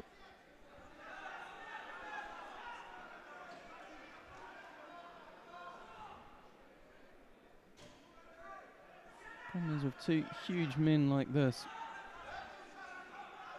it's only going to take one attack. If they get the other one going, it's going to be hard to stop them. Bachapekov really just pushing now. Just trying to push the Dutchman out of the area. Just needs to really tap his feet or something to make him go out rather than just pushing. Can't push too hard because then he'll get thrown. He'll give an opportunity to get thrown. But he needs something more than just pushing. It's costing him the contest at the moment. He's now down by 3 Shidos, 46 seconds to go. Really hasn't shown much promise after gripping. Now he needs to go. Copy of the Netherlands has played this one very strategically. But Bachapekov really needs to just explode into a big throw. Uses weight, height, and all his strength. He's got 18 seconds to make this happen. Slipped into a decent grip there. Be nice if he used it, but he's just worried. I don't know why he's doing that. There's no way he's going to get. Well, he does. He does draw the penalty out of Copy, but the clock's running. 5 seconds to go. And the clock runs out. So Hendrik Copy of the Netherlands wins the gold medal in the over 100 kilo category, and deservedly so. Bachapekov of Tajikistan, he'll take the silver home. So what we'll do, as we did yesterday, we're going to leave you with a little bit of a highlights reel. We'll show you some highlights of the day, and then we'll give you the medal presentations.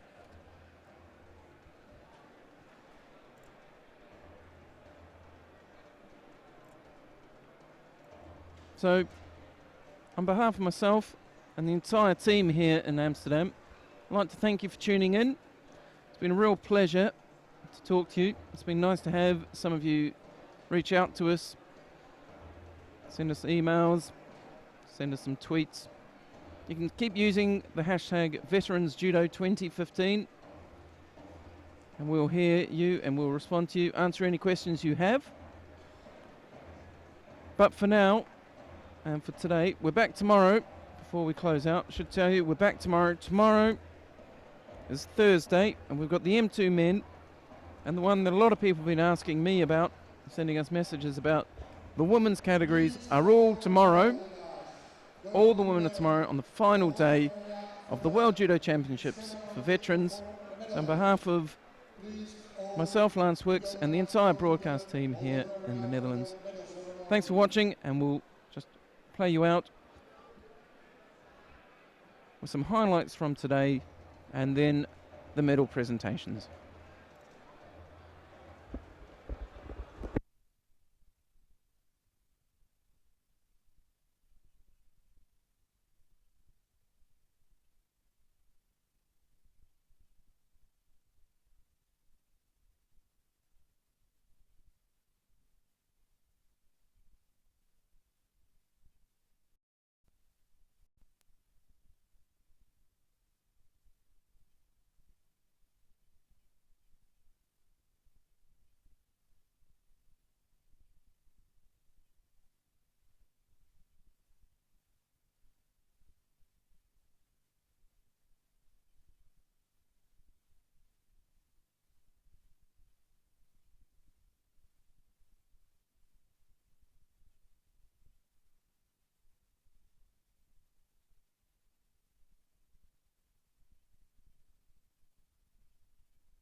in the category minus 17 kilogram.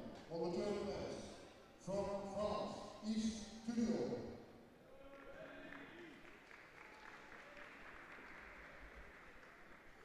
On the third place from Japan, Miyamoto.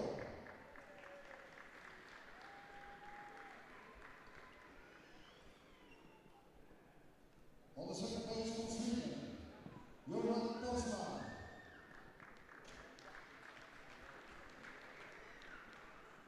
And champion of the world from Russia, Sergei Stumalin.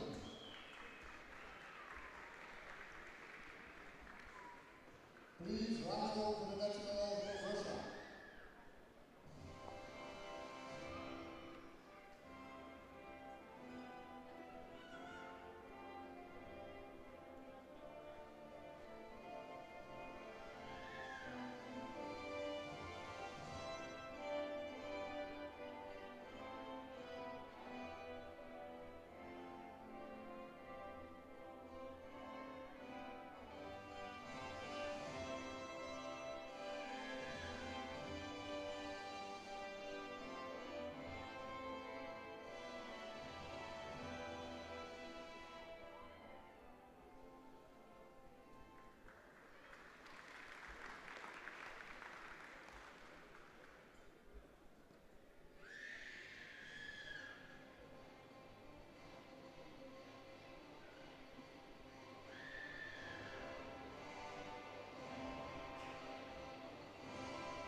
On the second place from Russia, Mikhail Molosov. And champion of the world from Spain, Angel Benedictus Plat.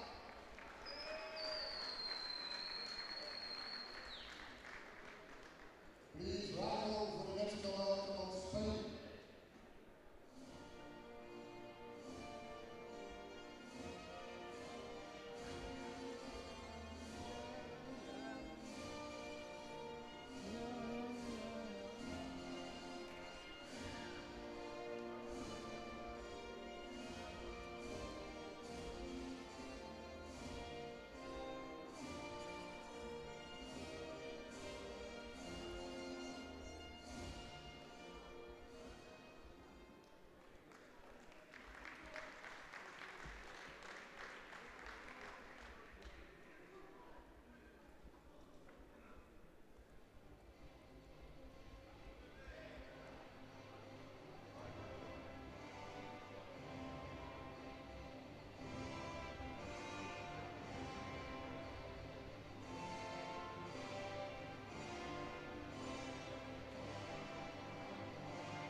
the second place from the Netherlands, Judo.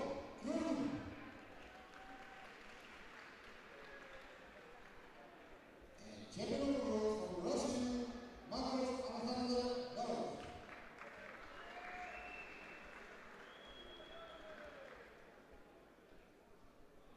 Please rise over the national anthem of Brazil.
Ladies and gentlemen, I have your attention for the next medal ceremony which will be presented by Mr. Isamu Nakamura, Judo Union Asia representative.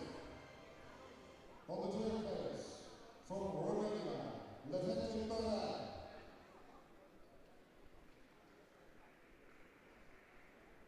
On the third place from Moldavia, Fiona Marinescu. On the second place from Hungary, Laszlo Sos. And champion of the world from Latvia, Antis Stigis.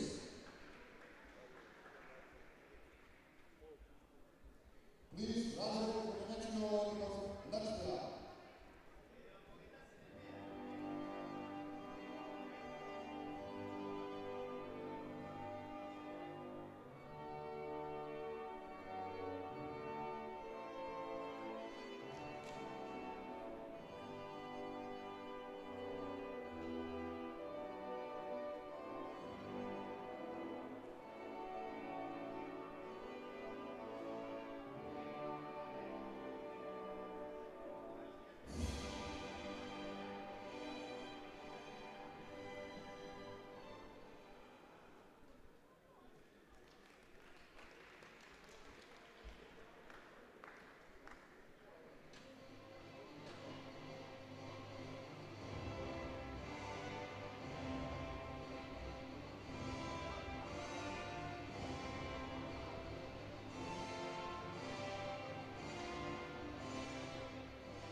second place from Norway, of Judo.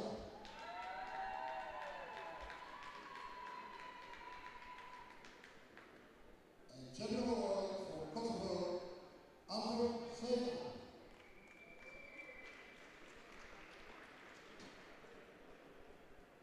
please rise over for the next medal of Kosovo.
Ladies and gentlemen, may I have your attention for the next medal ceremony, which will be presented by Mr. Isamu Nakamura, Judo Union Asia representative. On the third place, from Germany, Klaus von Stubenberg. On the third place from Brazil, Eduardo Vicente. On the second place from Austria, Johan Eisinger. And champion of the world, Alonso Fernandez.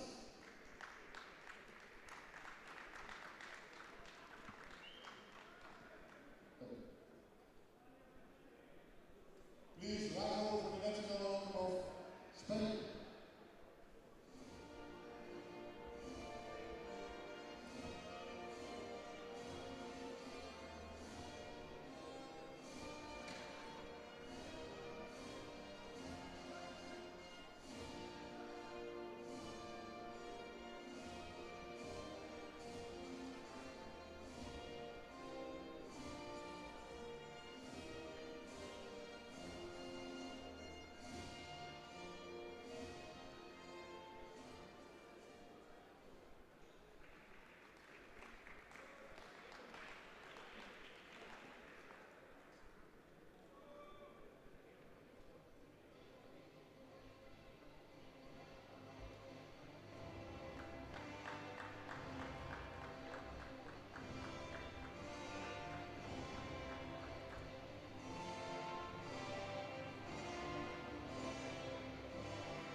Ladies and gentlemen, may I have your attention for the next medal ceremony, which will be presented by Mr. Nikos, Federal Commissioner.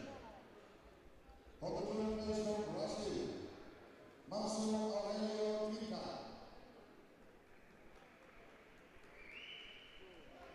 On the third place from the Netherlands, Jung Jesus.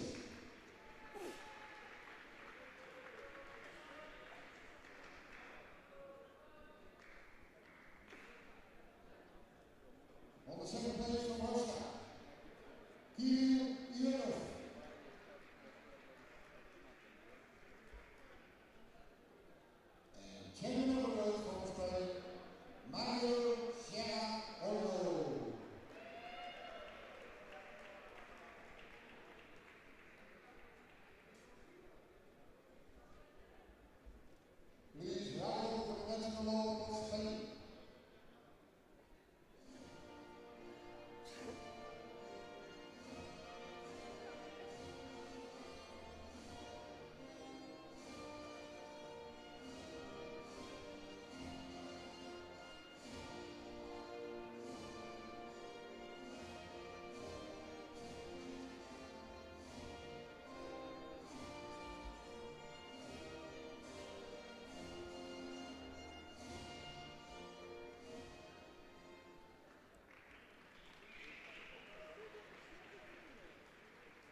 semifinals.